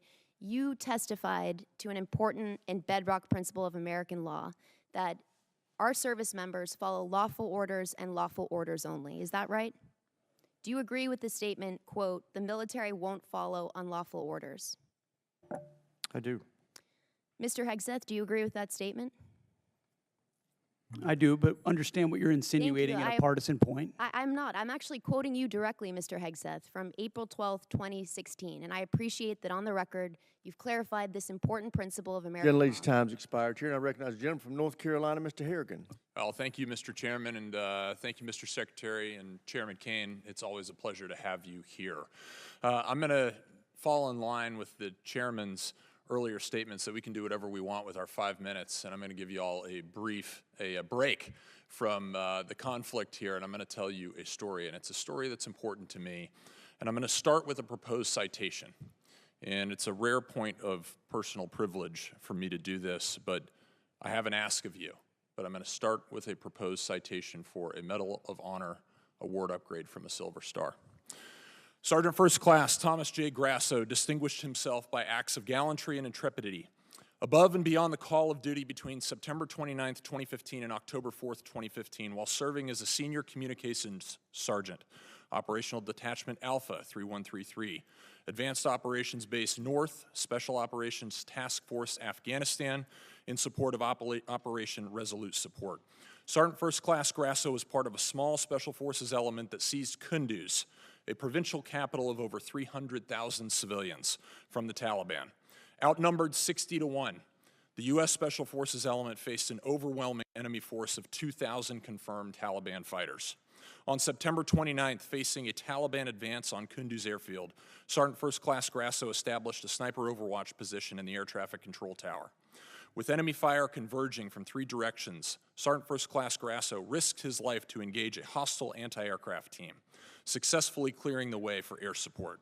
On September 30th, fighting through relentless ambushes on their subsequent movement into the city, Sergeant First Class Grasso repeatedly dismounted his vehicle while exposed to intense enemy fire to engage insurgents and shield the convoy. During one encounter, while under withering enemy fire, he disregarded his own safety, maneuvered into the kill zone of a complex near ambush, saving the lives of 5 trapped Special Forces teammates, 1 Romanian partner, and their interpreter. Sergeant First Class Grasso again came under heavy machine gun fire when he dismounted to direct the element to the city compound. To enable the remaining element to safely enter the compound, he effectively returned fire and suppressed the enemy positions. From October 1st through 4th, Sergeant First Class Grasso anchored the defense of the compound, absorbing the heaviest concentration of enemy fire. He repeatedly subjected himself to heavy machine gun and rocket-propelled grenade fire from distances as close as 15 meters, repelling dozens of enemy attacks. On October 1st, a rocket-propelled grenade directly hit his position, inflicting a traumatic brain injury. Bleeding, disoriented, and going 60 hours without sleep, he checked on his teammates before returning to his exposed post. From there, he single-handedly neutralized continuous waves of attackers, attempting to detonate vehicle-borne IEDs, forcing the enemy to request a temporary ceasefire. During a subsequent rocket-propelled grenade attack near his position, he eliminated a follow-on explosive-filled rickshaw, preventing a perimeter breach. As the fight wore on, the enemy began throwing hand grenades into the compound from an adjacent building. Sergeant First Class Grasso ran through the blast to hurl grenades back, then established a clear line of sight from an exposed staircase to enable his command to call in a danger-close F-16 strafing run, bullets hitting 15 meters from his position. When partner forces were decisively engaged, without sufficient ammunition outside the perimeter, he maneuvered, without regard for his own safety, under devastating fire to resupply their position, and employed accurate sniper fire, destroying another advance. On October 4th, he unhesitatingly stepped into the enemy's line of sight to destroy the fighter preparing to fire a rocket-propelled grenade at 2 trapped teammates. Throughout 130 hours of grueling, sleepless combat, Sergeant First Class Grasso's extraordinary heroism, unwavering dedication to his teammates, and complete disregard for his own life ensured the recapture of Kunduz with 0 friendly personnel killed in action. As these severe conditions took a toll on the element, his ability to fight through a traumatic brain injury with indomitable will and lethal precision inspired those around him. Sergeant First Class Thomas J. Grasso's heroism and selflessness are in keeping with the highest traditions of military service and reflect great credit upon himself, his unit, and the United States Army. I'm asking you to direct the board chair of HRC, Awards and Decorations Branch, to board Sergeant First Class Thomas J. Grasso's packet. I know these things to be true inside of this packet because I was there. And I'm here today only because I was one of those 5 that he rescued out of that near complex ambush. And I'm grateful for your service to our nation. Congressman, Thank you. We'll do it, and I'd love to meet the Sergeant First Class. Thank you. I thank the gentleman yields. The chair now recognizes the gentlelady from Maryland, Ms. Elfreth. Thank you, Mr. Chair. I want to start by thanking SEAC ISOM and General Caine for inviting a number of us to the Pentagon last week to talk about the 1.8 million enlisted service members we have, the challenges and opportunities that we can work together. Every base that I go to internationally and every single major military base in Maryland over the last year, I insist on meeting with service members and hearing what we can all do better, Mr. Secretary. I want to assure you I insist on those meetings. There's a whole lot we could talk about today, war in Iran, and I too want to thank the families of the 14 service members we have lost in this war so far, boat strikes in the Caribbean and the East Pacific, firing of a number of people we all respect on this dais on both sides 61 days into this war. But I want to start with those quality of life issues, Mr. Secretary. A number of members of this committee met with survivors of sexual assault at Fort Hood, enlisted members and family members. You sat here last year and you said, quote, "I applaud Congress for the efforts that have been ongoing to address sexual assaults, which we do need to drive down to 0. That funding has not been reduced." I appreciate that, but the budget we have before us is level funded from last year, which you would agree is a realized cut year over year. So I want to give you the opportunity to talk about how you're still going to drive those sexual assault numbers down to 0 via flat funding. I'm told we've added 5%, so it's actually not flat, but we remain committed to that. And I think you've seen throughout the force reductions, not enough. We want more. We want to go to 0, but we remain committed to that. We're going to hold you accountable for that. Thank you. I want to move on to Ukraine. I don't normally agree with Mitch McConnell, but as you know, the department is withholding approximately $400 million in appropriated security assistance to Ukraine. Despite some public belittling, Ukraine has stepped up perhaps more than any other ally for us in the Middle East. They're harnessing the superiority that they have generated from a hard-fought war with Russia. They are intercepting Iranian drones that threaten U.S. and partner forces in the Middle East. But Mr. Secretary, I'm very concerned about that $400 million. Can you please let this committee know, folks watching at home, the Ukrainian people, when they can expect that $400 million in Ukraine support passed by Congress bipartisanly last year to be released and put on contract for its congressionally intended purpose, the defense of Ukraine? So the department recognizes that $400 million was allocated for European capacity building, and as of yesterday, it has been released. As it released, an under contract released as of yesterday. How would you describe it, Jay? Not under contract, but released to be put under contract. Let me ask you a different way, Mr. Hurst. When will it actually be on the ground in Ukraine? That depends on what they buy with the money. And Okay. we're going to take the advice of the EUCOM commander as we employ those funds for best use. Okay, we're gonna keep on that because it's incredibly important, as we heard from everybody, including the King of England yesterday. I'm gonna stay on our allies here. It's clear that the president didn't account for the Strait of Hormuz being closed, global market, oil market disruption, gas prices skyrocketing. Mr. Secretary, gas in my district, Maryland, not California, $4.11. The president did not notify allies abroad or Congress before he went to war. He has repeatedly berated and belittled our NATO allies, and I am not interested in Twitter diplomacy. I'm interested in our actual exit strategy from this war. So I'm actually going to pose it to General Caine, if I could. Well, the president did understand the risks and had the courage to undertake the endeavor nonetheless, which the American people voted for, that kind of courage in taking on that Iranian nuclear threat. General Caine, have you, or what have you formally and specifically requested of our NATO allies and European partners for operations in the Strait? Can you tell me escort duties, air defense, peace enforcement, specific requests of our NATO allies? Both us and state have reached out through a variety of mechanisms to pulse our international partners, not just in Europe, but in the Pacific as well, to see what capabilities could be brought to bear down there, as this is largely this is largely a we don't move much trade through there. I'll defer to energy, commerce, and treasury to But we've been comment on. specific with our allies about what we need. We have. Okay. Can I ask you for specificity on another issue that's been brought up today? From a military perspective, not a policy perspective, what will it require of our service members to actually eradicate any Iranian nuclear threat? Can you help us understand that? There's such a wide range, ma'am, of options in there, all of which are classified. It would be out of my swim lane, but we always deliver the full range of options, the associated risks, and the advice to go do the things that we would be asked to do. There's many. I can't speak for everybody on this committee, but I know we The would like more gentlewoman's details. time has expired. The chair now recognizes Mr. Mesmer from Indiana for 5 minutes. Thank you, Chairman, and thank you, Secretary Hegseth, General Caine, and Comptroller Hurst for being here today.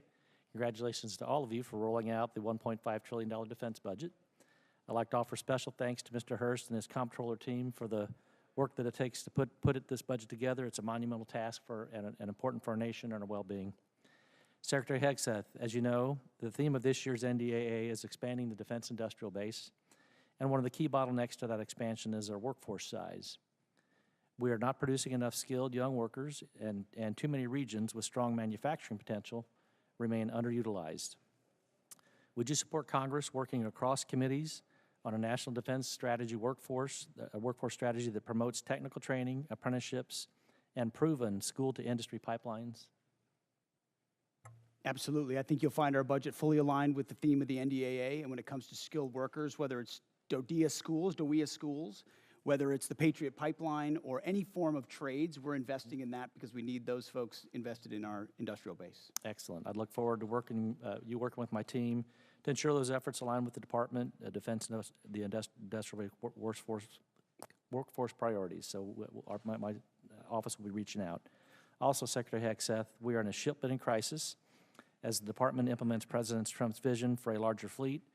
Should the Navy leverage a model of distributed modular shipbuilding that taps industrial strength outside of traditional shipyards, such as in the Midwest, in the Great Lakes, and Ohio and Mississippi Valley regions, to help expand capacity, to ease pressure on overburdened shipyards, and cut down on maintenance backlogs? In short, yes, and including international options where we can work with partners who have specific capabilities that would speed up the timeline on shipyards that are behind in our own country. But you'll find $65 billion in this budget on shipbuilding, a lot of which builds on those types of capabilities. Excellent. Would you also agree that platforms like unmanned surface vessels, tenders, and other support ships seem well suited for production outside traditional shipyards? Absolutely. And in fact, some of those facilities were precisely the ones we visited on the Arsenal of Freedom tour, USVs, UUVs, where you don't need the same capabilities you would in a traditional shipyard, or you can invest in a new type of shipyard, specifically tailored to those more bespoke capabilities that can be scaled for the fight of the future, for sure. Perfect. Thank you. Secretary Hegseth and General Caine, many from the department have reiterated support for the nuclear sea-launched cruise missile, and I believe President Trump needs more support options in the form of expanded theater nuclear capability. From your perspective, what specific deterrence problem does SLCM solve that current capabilities do not, and what risk do we assume if that capability is not fielded? Take it first. SLCM provides, it's part of the multiple layers of nuclear deterrent that any president has to have at their disposal that creates dilemmas for enemies who are either nuclear capable or not, and ensures the kind of leverage required and defense required, deterrence required, that the nation that sort of underwrites everything we do. So more options on that the adversary can't account for is only good for us. Only thing I'll add is, as we mentioned a little bit earlier, sir, we continue to modernize the full range of the triad. This is another tool in that regional normally. So it's something I support. Thank you. As we look beyond the current program, should the department be thinking about a future sea-launched nuclear system with greater survivability, maneuverability, and potential hypersonic capability? Yes, and I know we are. Okay, thank you. Secretary Hegseth and General Caine, one of the major bottlenecks in expanding the defense industrial base is test range access. Companies are waiting too long for range time, and that slows fielding at speed modern conflict demands. What is the department doing to expand and modernize the testing architecture? $5.2 billion worth of investment, but I'll tell you, when we sit with industry, and I simply ask the question, what can we do for you? How do we empower you? Test ranges come up almost every single time, and the limits and the timeline limits they create. So we're trying to blow that open and create a lot more options for them. Okay. Thank you. Secretary Hegseth and General Caine, I'd like to extend an invitation for both of you to come and visit Naval Surface Warfare Center Caine and see what a great work is being done in Southwest Indiana to support the warfighter and ensure our military edge. And with that, I'll close and surrender the rest of my time. The chair now recognizes Mr. Whitesides from California for 5 minutes. Thank you, Chairwoman. Secretary Hegseth, General Caine, Mr. Hurst, thank you for testifying today and for your service to the nation. Over the past few weeks, military and civilian leaders of many of the DoD components have testified about their FY27 posture. We appreciate their professionalism and their service to the country and the time that they've spent to testify before us. I want to start with Mr. Hurst. Mr. Hurst, you testified at the beginning of this that you said that the estimated cost of the war is about $25 billion. In March, you stated that the first week of the war cost $11 billion. So is it right to say that the following 7 weeks have cost about $14 billion total, or $2 billion per week? Yeah, the most intense phase of the conflict was obviously the beginning. That's when most munitions were used. Okay. And that's the biggest expense from the war. Right. So that you also said just now that the $25 billion includes the cost of the munitions deployed. Is that right? This question is for the CFO, sir. Yeah? That's correct. Okay, so I guess I'm confused then. It makes sense that if that's the cost, then the cost to refill those stocks would be no more than $25 billion. Am I right about that? When we estimate costs of the conflict, we're using current replacement cost for these weapon systems. Right, you're using current replacement costs. So it's frankly pretty surprising that the estimate for the supplemental would be $200 billion. You don't, if you'd like to explain that, you can, but. That's not accurate. We don't have an estimate for the cost. Okay, that's what's publicly reported. So it's good to hear that it's going to be less. Mr. Hurst, do you have Signal on your phone? I'm sorry, why is this relevant? Do you have Signal on your phone? What does this have to do with the budget? I'm going to take that as a yes. Mr. Caine, sorry, General Caine, do you have Signal on your phone? I do, sir, yes. Okay. So I want to talk about Signal. Last year, the Secretary and other administration officials discussed sensitive and almost certainly classified information about a strike in Yemen using the unclassified Signal app. Mr. Hurst, what's the current policy for Signal on official DoD devices? I'm the comptroller. I don't do CIO work. So therefore, it is allowed? Is that your statement, that it is now allowed to have Signal on your device? Mr. Whiteside, my statement is I run the budget for DoD. Yeah. Okay, well, he's got it on his phone, so therefore it must be permitted. Sir, I got to go back and look if it's on my official phone. I was talking about my personal phone. I'm not exactly sure. I'll go back and look, though. Okay. Last month, FBI Director Kash Patel made a public announcement that Russian hackers are targeting Signal app users in the government, specifically stated that they were targeting individuals of high intelligence value, including current and former U.S. government officials. I hope that it is not official policy that you can have Signal on your official phones, and I would love to get a response from the department on that. We have now asked this question about 5 separate times and have never gotten a straight answer. I want to close by talking about helicopters. Mr. Secretary, I want to ask about the Army Apache helicopter that flew over Kid Rock's property on March 28th. An investigation was launched by the 101st Combat Aviation Brigade Command Leadership, but before that review is completed on March 31st, you terminated it via social media post. Did you personally direct termination of that review? I did. Okay. Now, the president said they probably shouldn't have been doing it and that I'd take a look at it. So did you talk to the president before terminating that review? Well, I don't relay what I talk about with Okay, the I think president. unfortunately that means that you did talk to him, which in turn means that you've just confirmed that the president himself overruled the leadership of the 101st Airborne. Mr. Secretary, you yourself have affirmed not what I said. repeatedly the need for higher standards and higher accountability at every level of your agency. Commanders rely on established processes to uphold these standards. How does canceling a command-initiated review by the 101st Airborne leadership support a culture of accountability? Actually, I think I'll ask that of the chairman. Sir, back to my earlier comments about the importance in my role of staying in the middle. What you're alluding to is, in my assessment, with deep respect for your ask, is a partisan question, and I think it would be inappropriate for me to answer that.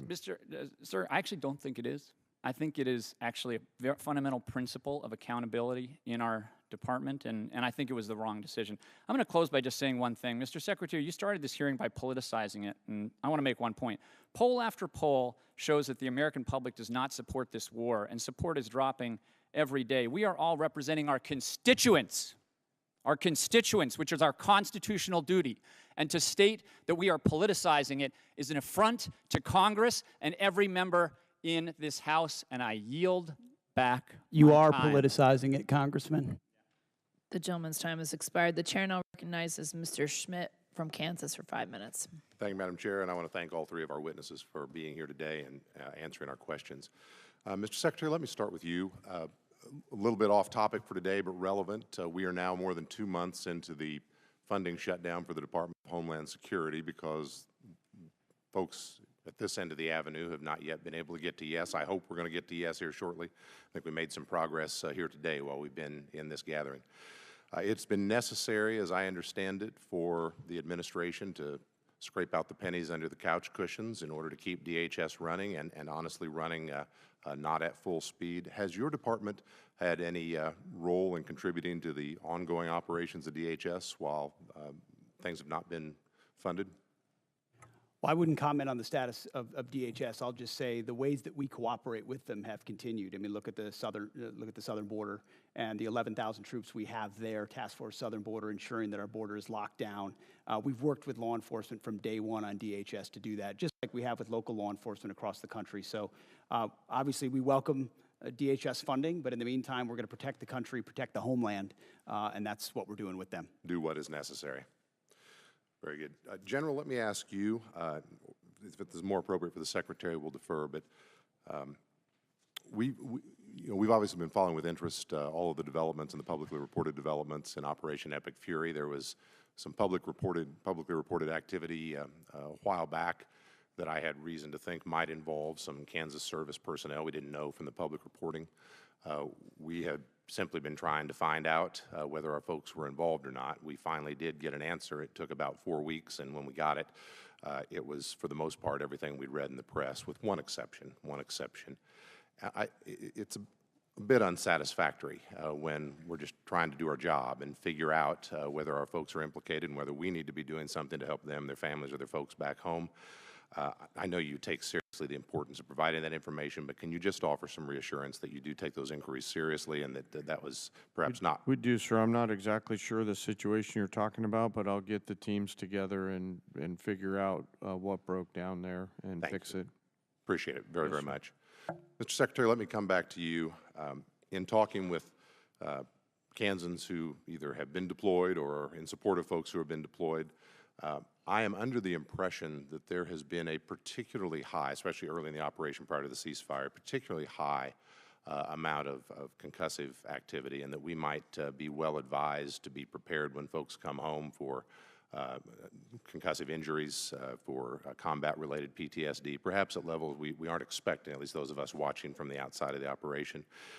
Can you say anything either about that in particular or more generally about what types of health and post-combat related health issues we ought to be preparing for when folks come home from this operation in particular? Well, I know, Congressman, all of that is tracked very closely. As it pertains to this budget, there's $70 million for more research on that. But I would note that as it's tracked and identified, also 90% of those with injuries in this conflict have returned to duty.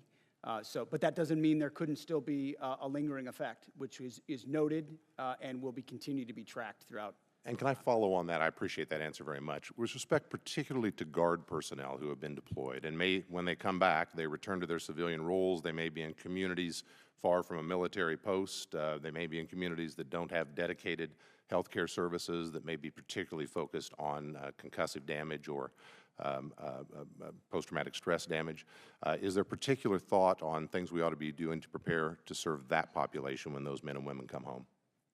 I think the biggest one is identifying it up front, doing that testing up front to identify what has occurred, and then the ability to track those service members. I know as a frontline leader that became part of my responsibility as well, tracking those who may be more susceptible to it, whether they have a formal network to address it or not. So definitely something we care about. TRICARE, ensuring they have increased access in places where there aren't military facilities is an important part of it. Thank you, Mr. Secretary. We care as well. We want to be helpful in that front when our folks come home. Last question, particular to some folks in Kansas. When you were here last year, Mr. Secretary, I talked about cooperation between the Veterans Health Agency and DHA and some work we've been trying to do at Irwin Army Community Hospital at Fort Riley. This committee and the Congress and the President enacted into law a provision that causes some cooperation between the two to happen, and we are very excited to report they're looking very good out at Irwin. The reason I raise this with you today, some of the folks who made that happen were the Commanding General at the 1st Infantry, General Roan, who's about to deploy to Europe, I believe in early June. His Chief Medical Officer, who's about to leave for a different assignment. The gentleman's time has expired. Can we get those things signed before they leave?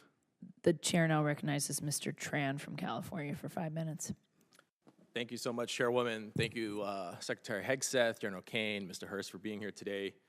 You know, after I was honorably discharged from the Army Reserve, the GI Bill helped me go to school and ultimately become a lawyer. My focus was representing clients who were wrongfully terminated or faced discrimination and harassment at the work.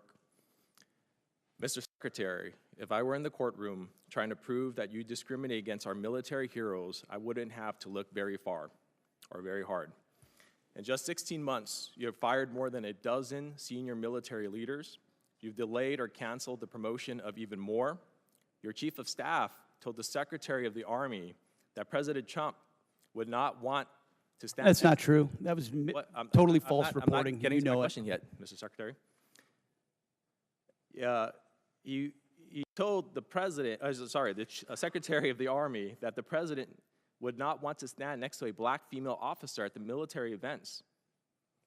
But, you know, despite all of this, I remain very hopeful that you can and will do better for the men and women who have dedicated their lives to protect our great country.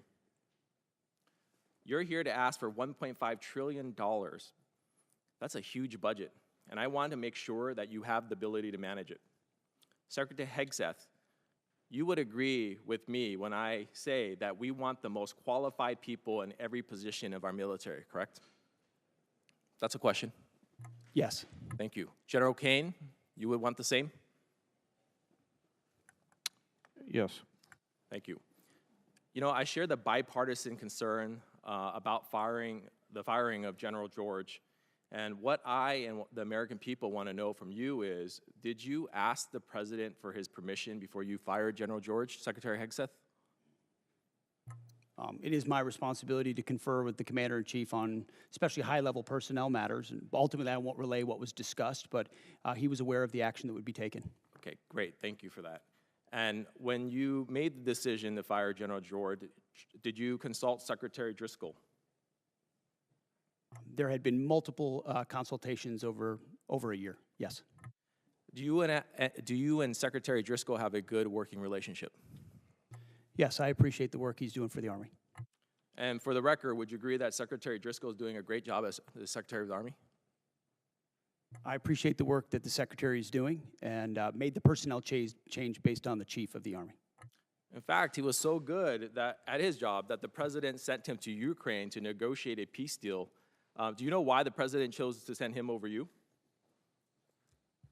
I'm grateful that the President puts in players at key moments to advance policy priorities, and that's what occurred there, and I was very supportive of it at the time.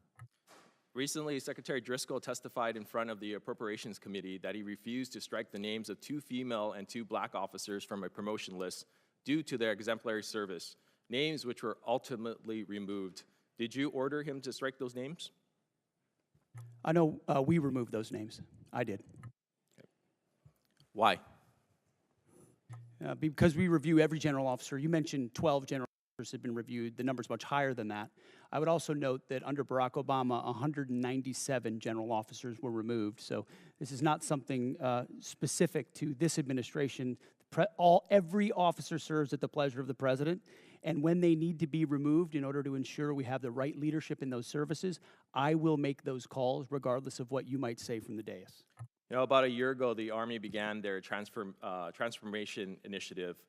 I'm all for modernization, but this process seems to have been completely rushed in a way that compromises our readiness, including deactivating a medical evacuation Black Hawk unit at Joint Training Forces Base, Los Alamitos. I've heard recently from senior Army officials who support slowing down the Army Transformation Initiative, specifically as it relates to aviation. Secretary Hegseth, can you commit to slowing down ATI as it relates to aviation? There are multiple places inside ATI that we are reviewing to ensure that we do not create capability gaps inside today's Army based on the fights we have today and the fights of the future. And this budget reflects ensuring that we don't have any operational gaps in the Army or any of the services. Mr. Secretary, during your opening, you brought up this beautiful slide, and you talked about the Arsenal of Freedom. It's the Arsenal of Freedom slide, talking about private investment, you know, from the $1.5 billion. RTX was on there, Boeing, GE, L3 Harris, Lockheed. My question to you is, do you or your wife have any personal investment in those companies? No. Thank you. The gentleman's time has expired. The chair now recognizes Mr. Crank from Colorado for 5 minutes. Thank you, Madam Chair. Mr. Secretary, the Department's FY27 military construction request includes plans for a new $250 million Space Force operations facility at Schriever Space Force Base. When constructed, this facility will support essential national security missions like Golden Dome, the National Reconnaissance Office, intelligence, surveillance, and reconnaissance missions, and other Space Command requirements. With a projected workforce that includes over 2,600 high-paying civilian jobs, how will the department compete with the private sector to recruit and hire the highly skilled talent needed for those positions? And how will the department work with El Paso County, which is my county, and the city of Colorado Springs, who strongly supported this administration, by the way, to meet the growing needs of the Space Force? Well, first and foremost, and I mean this, I would welcome your input. That's usually what I say when I'm on the road and in the field with commanders is, okay, you ask me, we meet with battalion and brigade commanders all the time. They ask me a really detailed question, and the first thing I say is, what do you think? And usually they know the problem set much better than us, and we take that feedback back to HQ and we action it. So I would welcome how we can ensure that that workforce is properly cared for and competitive, considering how important the Space Force is, which is doubled in this budget in size. That domain of warfare we have to get right. Yes. Okay. Mr. Secretary, sometimes here in Congress and on these committees, sometimes we do oversight, but sometimes we just overact. And there's been a little bit of that today. There's been some overacting. I would hope that when I look back on my congressional career, I've only been here a little while, I do know that when President Biden did some military operations, I supported him. I wasn't here, but I supported those operations because it's important to support the men and women of the military, and it's important to support our commander-in-chief when he makes the decision to deploy those troops. And I'd hope that when I look back on my career years from now, I will say the same thing, that I didn't choose what to support based on who the party was in the White House, but based on whether it was the best thing for our national security.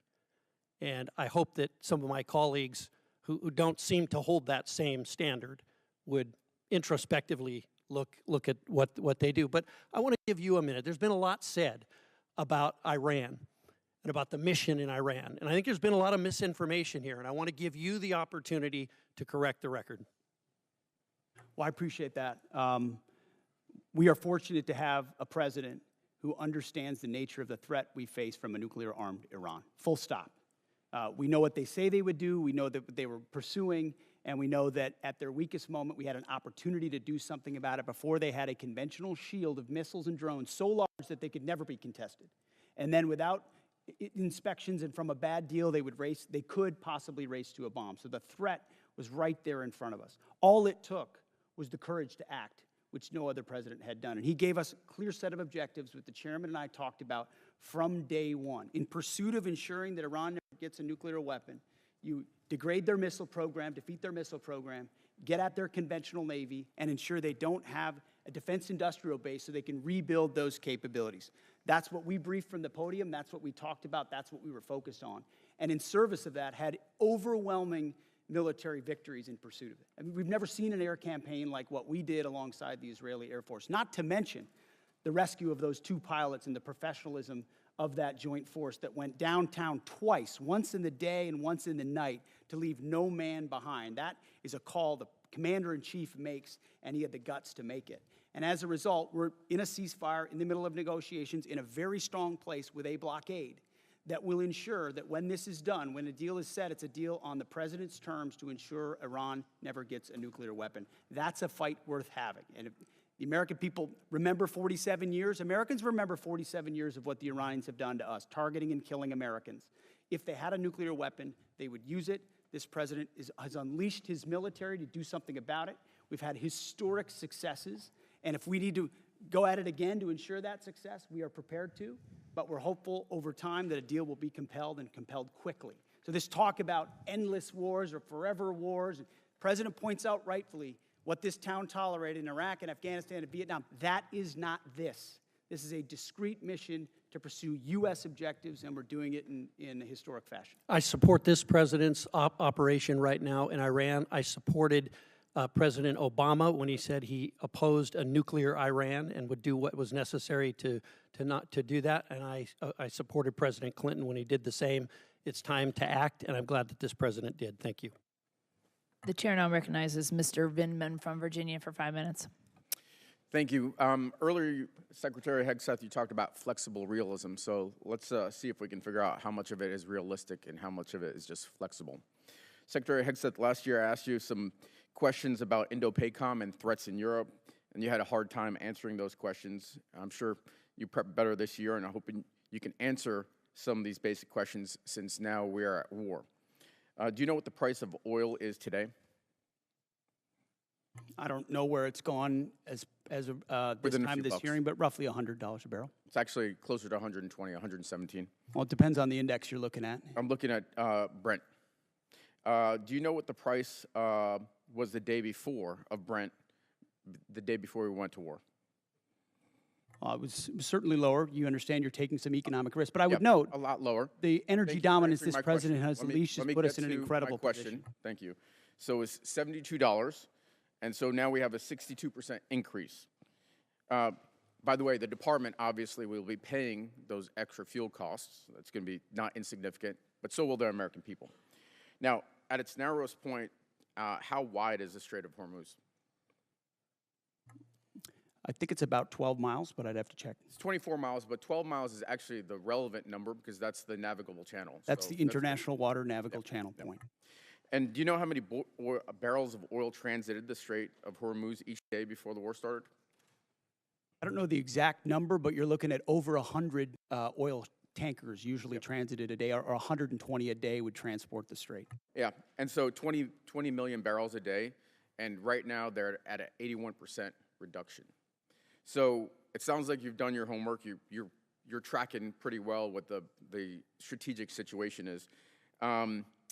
So a couple of questions. Were you aware that if we struck Iran, that they would most likely close the Strait of Hormuz? Of course, our department was prepared and planning for every possible contingency, being front and center as something they may do in a desperate state to attempt to which is what they've done, some kind of control. And I appreciate that. And earlier you told Mr. Moulton that this department has looked at all aspects of the risk and that the president got every possible perspective. And then recently you just said that the president did understand the risks and had the courage to undertake the endeavor nonetheless, and that's leadership, or words to that effect, pretty close. And so I just want to kind of give you the state of play right now. It's been 2 months of war. We have hopes for a resolution, but the war continues, really. Iran has closed the strait, and we've now gone in and blockaded their ports. 1/5 of the world's oil is unable to transit the strait, and the American people and the department are paying significantly more. And you also said that this is what the American people actually voted for. But actually, the American people voted for a promise not to get into Middle Eastern wars. And they voted for lower prices. And this is the exact opposite of what they got. So let me ask you this. The president ordered the strike, is that correct? The president's been saying for over 30 years that Iran can never have a nuclear weapon. So he's been got very it. clear as a We're talking position when about American people voted for President Trump overwhelmingly, they voted Secretary, for that I got position. that, but the president ordered the strike, is that correct? Which strike are you referring to? The strike on Iran, the war that we're in. Oh, of course. I mean, Okay. he's the commander-in-chief. So He's it made sounds like the calls. It sounds like you're blaming Daddy for the mess we're in, and I don't think he's going to be particularly happy with you. I see what you're trying to do. There's no daylight in this administration on this Mr. Secretary, I'm campaign, asking and the I'm happy questions. You've to been admonished stand for this shoulder to shoulder before. with this administration. Reclaiming my time. So let's shift gears. Last time we were here, I asked you if you'd apologize to the mother of an F-18 pilot whose son you endangered for sharing classified information on a signal chat. You refused. On March 1st, 6 Army soldiers, including a constituent of mine, were killed by an Iranian drone strike. Do you take any responsibility for those deaths? I was there at Dover when they came back. Of course, I take So was I. responsibility for every aspect Well, of I this appreciate mission. that, because you also complained about the fact that tragic things happen. The news makes it front-page news. The press only wants to make the president look bad. Is it about the soldiers, or is it about the president looking bad? It's not just the president who wants, or the media that wants to make him look bad. It's you. It's actually about the soldiers, and it's frankly reprehensible that you would make that statement. And so, you know, Truman had a sign on his desk that said the buck stops here. And this The gentleman's time has it's expired. The about chair now passing the buck. recognizes Mr. Van Orden from Wisconsin for 5 minutes. Thank you, Madam Chair. Mr. Secretary, it's great to see you. General Caine, Honorable Mr. Hurst, of course, my dear friend of over 3 decades, Master Chief Isom. How are you doing? Hey, I have to be very clear here. I spent my entire adult life training for war, training others for war, or at war. And you very astutely mentioned to some of my Democrat colleagues that our generation has been involved, was involved in an endless war, a morass. And I've had, with Matthew Burns, I've had 22 of my friends commit suicide. And I know that you have recently instituted a specific office to help lower active duty and veterans suicide in conjunction with my great friend, Secretary Collins. So I want to thank you for that. 2 months does not a morass make. However, it could be the start of one. And the difference between this administration and many previous administrations, I think that you understand, particularly because of your background and your SCA back there, and General Caine, you understand what it means to fight to win. And we didn't fight to win in Afghanistan. We didn't fight to win in Iraq. And it's palpable. I have more friends than I can count that are still on active duty in every branch of service, including the Coast Guard. And for a Navy guy, that's a big stretch. The morale of the men and women in the Department of War, and in their case, the Department of Transportation, is exponentially higher than I've ever seen it, ever. And that comes from leadership, starting with President Trump, going through you, to General Caine, and through your SCA. And what some of my colleagues refuse to admit is that that's how you win. It starts with the man. It's the first soft truth. Humans are more important than hardware. And I want to thank you for setting that environment. I don't want to be at war. But Iran declared war on the United States of America 47 years ago, and those bastards are responsible for killing and maiming many of my friends. So this is not some esoteric political argument for me. This is a fact that President Trump, by using you as the Secretary of War and General Caine as CJCS and Master Chief Isom, what you're doing is you're going to end a war that was declared on us. And of all times when we should unite as Americans, especially in this puzzle palace up here, is when we're at war. And it is a war of choice by the mullahs. That is who chose to fight this war, and we're gonna end it. I don't really have a question for you. I trust your judgment. General Caine, I trust your judgment. Master Chief, I trust your judgment. And when you're coming here with a request for a tremendous amount of money, I understand that there's no fluff in there, that this is what's required to end this war that the mullahs chose to declare against us. And I'm telling you right now, we have your back. And there are a lot of my Democrat colleagues that do also. They're just afraid to say it out loud because they'll be crushed by the left of their party, and that is reprehensible. So with that, whatever you guys need, you just holler. Okay, Mr. Secretary? I couldn't say it any better. Thank you very much, Congressman. You're welcome, sir. With that, I yield back. Gentleman yields back. Chair, and I recognize the gentleman from Missouri, Mr. Bell. Thank you, Mr. Chair. Mr. Secretary, I don't trust your judgment. You made the comment to my colleague that there's no daylight between you and the president, which calls into question your role and, again, accountability. And so I got to ask, has there ever been any time that you disagree with the president on this war or anything in general? I would never betray conversations that we've had. Okay, The commander-in-chief you can't even deserves candid acknowledge that discussion you've ever in even private. disagreed with the man, like his choice of tie, that dance, anything. You haven't disagreed on anything. I've never relayed the discussions I have with the commander-in-chief. Okay, because it seems to me that rather than being Trump's Secretary of Defense, that sounds like you're just being Trump's secretary. And we need someone who's going to be there that is actually advising, that is also pushing back when necessary and serving the country as opposed to the president. So you said you've never called him out privately or publicly, because we know that hasn't done. But have you ever said the words, and you don't have to tell me what it was about, have you ever said the words, Mr. President, I disagree with you? As I said, I don't relay the private conversations that a commander-in-chief deserves. You can't even acknowledge that, like if you've just said, Mr. President, you're wrong about this or you're wrong about that. You can't even acknowledge, you can't even admit that, if that's happened. You can ask it again if you want, but I don't relay the private conversations that a commander-in-chief deserves. The objectives of this war have constantly shifted and changed. You see that, though, right? Like, you can acknowledge that. Because 1 minute it was to dismantle the Iranian nuclear program.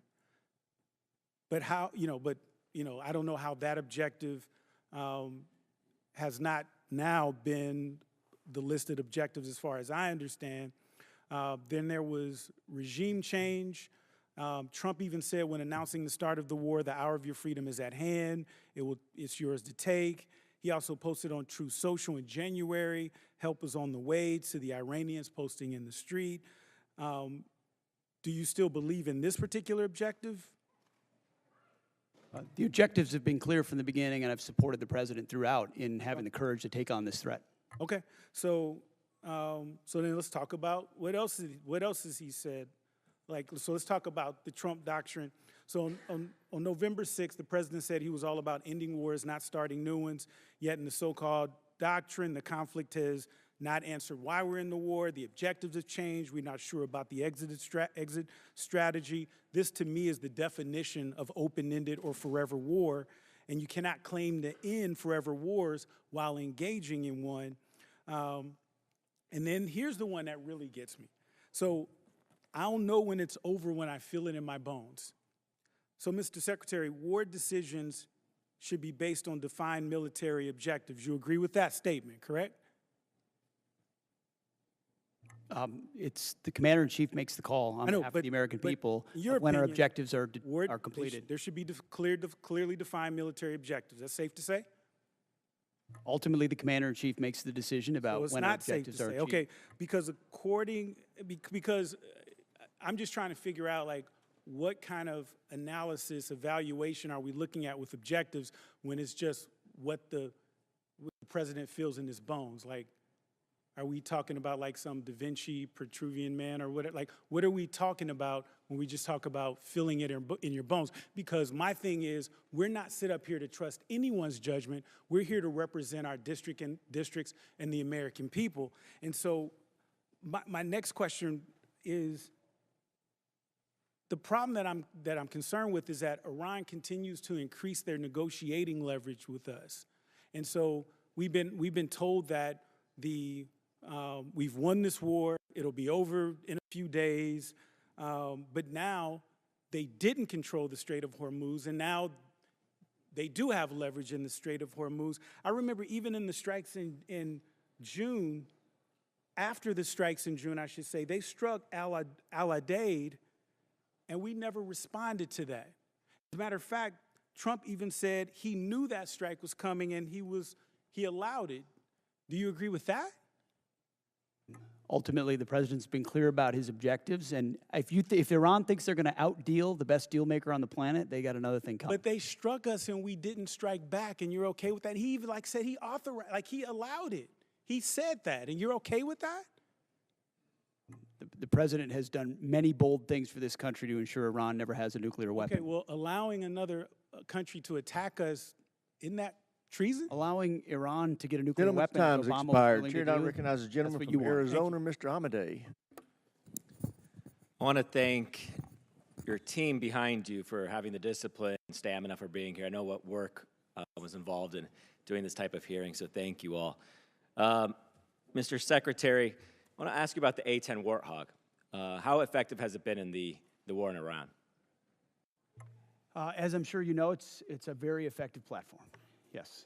And so why is the Air Force, I mean, they've been trying to retire this platform for 40 years, since 1984, and it seems like it keeps proving itself no matter the technological advances that we have in the military. So why is there a need or push to retire this platform? Well, the push to retire the platform was from previous administrations, based on mostly requests from the Air Force. But given how, anybody of our generation knows how impactful, important, and significant the A-10 and the Warthog has been. And that's what you want when you need close air support. Full stop, everybody knows it. To include when you've got down pilots and you need to go downtown Iran. And it was incredibly effective in those missions. Now, there are other places where it's less survivable, and I understand that. But there's still most of the world where it is the most effective close air support platform. That's why I got with the Air Force Secretary. We extended it to 2030, and we're, per the President's guidance, going to look at other options, maybe other variants and ways at which we can keep the A-10 capability or platform on the battlefield for our warfighters who want that kind of close air support.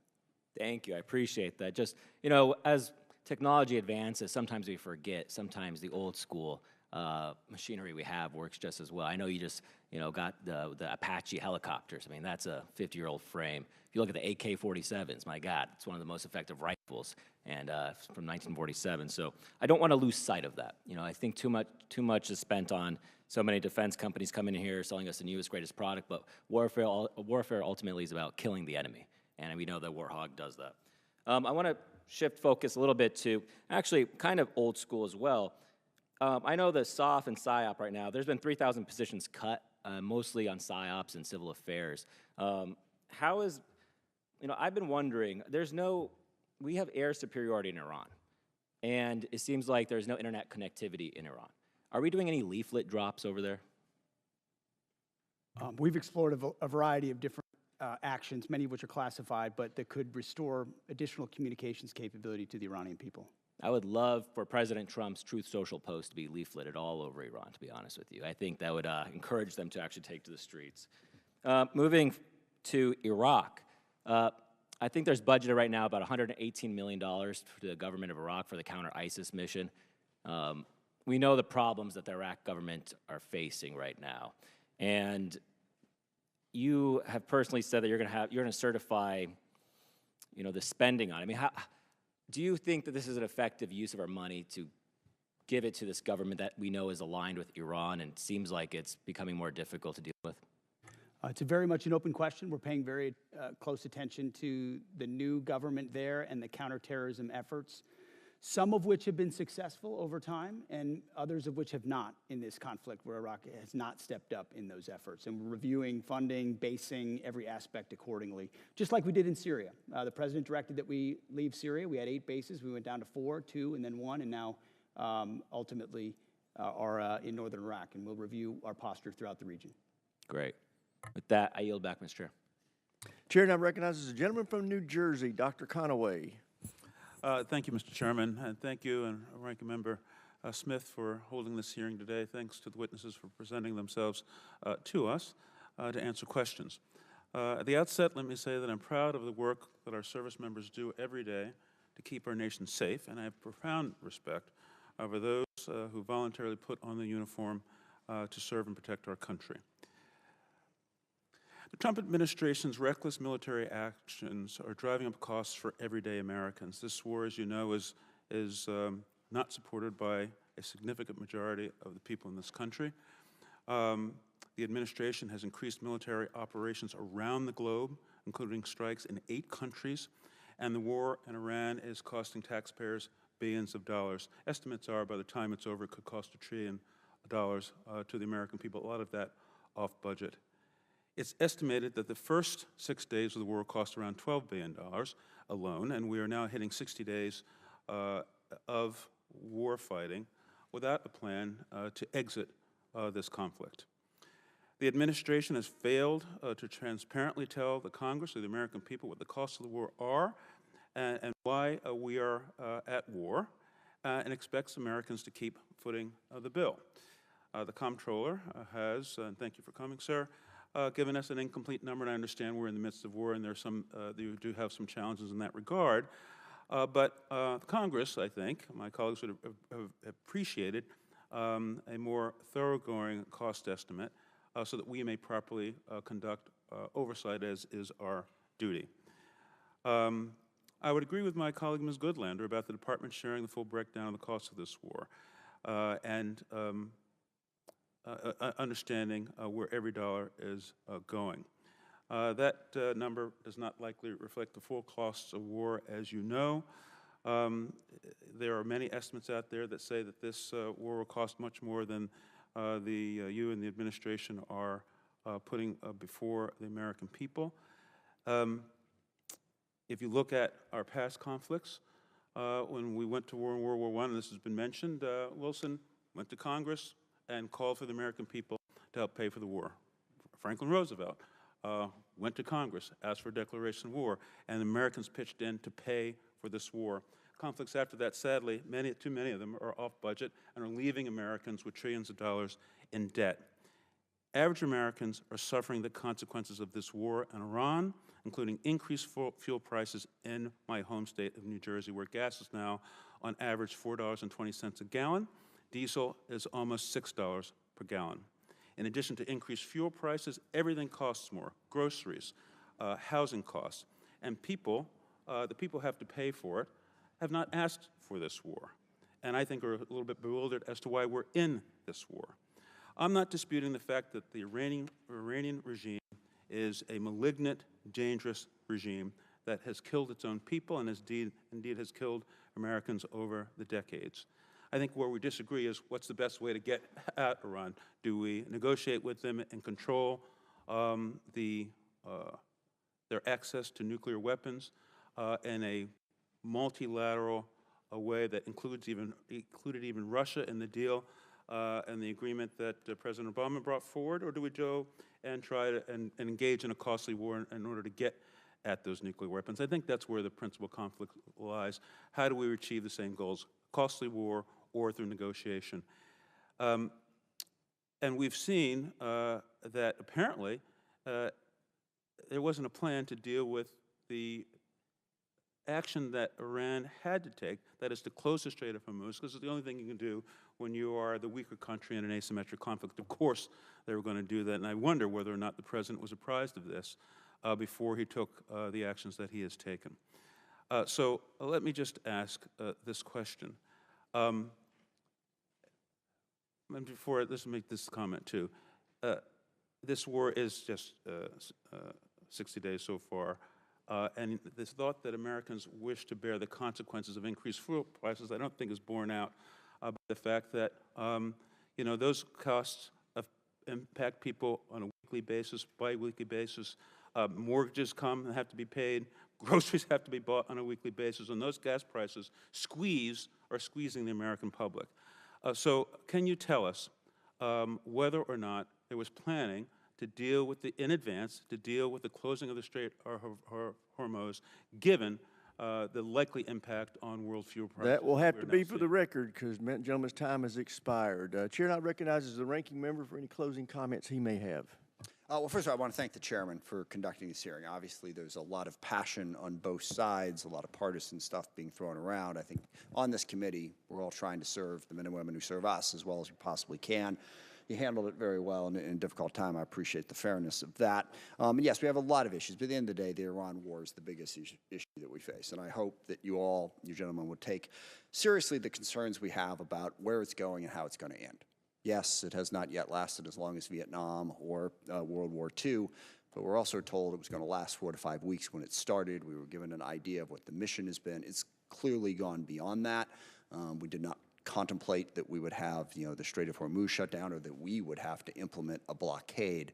So how we get to the result is something we really are going to want to hear from all of you about on a regular basis, and what role the service members who are over there, some 50,000, are going to play in that. And we all agree, Mr. Secretary, that Iran should not have a nuclear weapon. Is this really getting us there? That's the connection we want to see. I mean, you can say, well, we had to start a war to stop the nuclear weapon. That in and of itself doesn't make it true. How is the war and the military action actually stopping that nuclear weapon? How does it put us into a better position? I think that's what we really need to hear, and what we'll have to continue to work on long after this hearing. But I thank our witnesses for coming before us. It is the democratic process. We're all part of a representative democracy. I have never met too many people at the Pentagon who loved coming over and talking to Congress. I get that, but I hope you understand how important and how necessary it is that the people's voices are heard, and we do have an opportunity to question and challenge the decisions that are made by our executive branches. We have a right to do under the Constitution, actually an obligation to do under the Constitution. So look forward to continuing the conversation. I thank the chairman again, and I yield back. I thank the ranking member, and I thank the witnesses. Thank you for your service to our country. Thank you for 6 hours of tough duty, and you've done a great job. I want to end this hearing the way I started it. This is a historic budget request by this administration. We are in unacceptably low levels of spending historically, and this president is meeting the moment with a budget request that meets the requirements that we have to meet if we want to remain at peace. This is about peace through strength. This budget will help us have peace through strength, and I urge my colleagues who are not in this chamber to pay attention to what we talked about today. This department, I think, is done an admirable job of defending the budget. And with that, thank you for being here. This hearing is adjourned.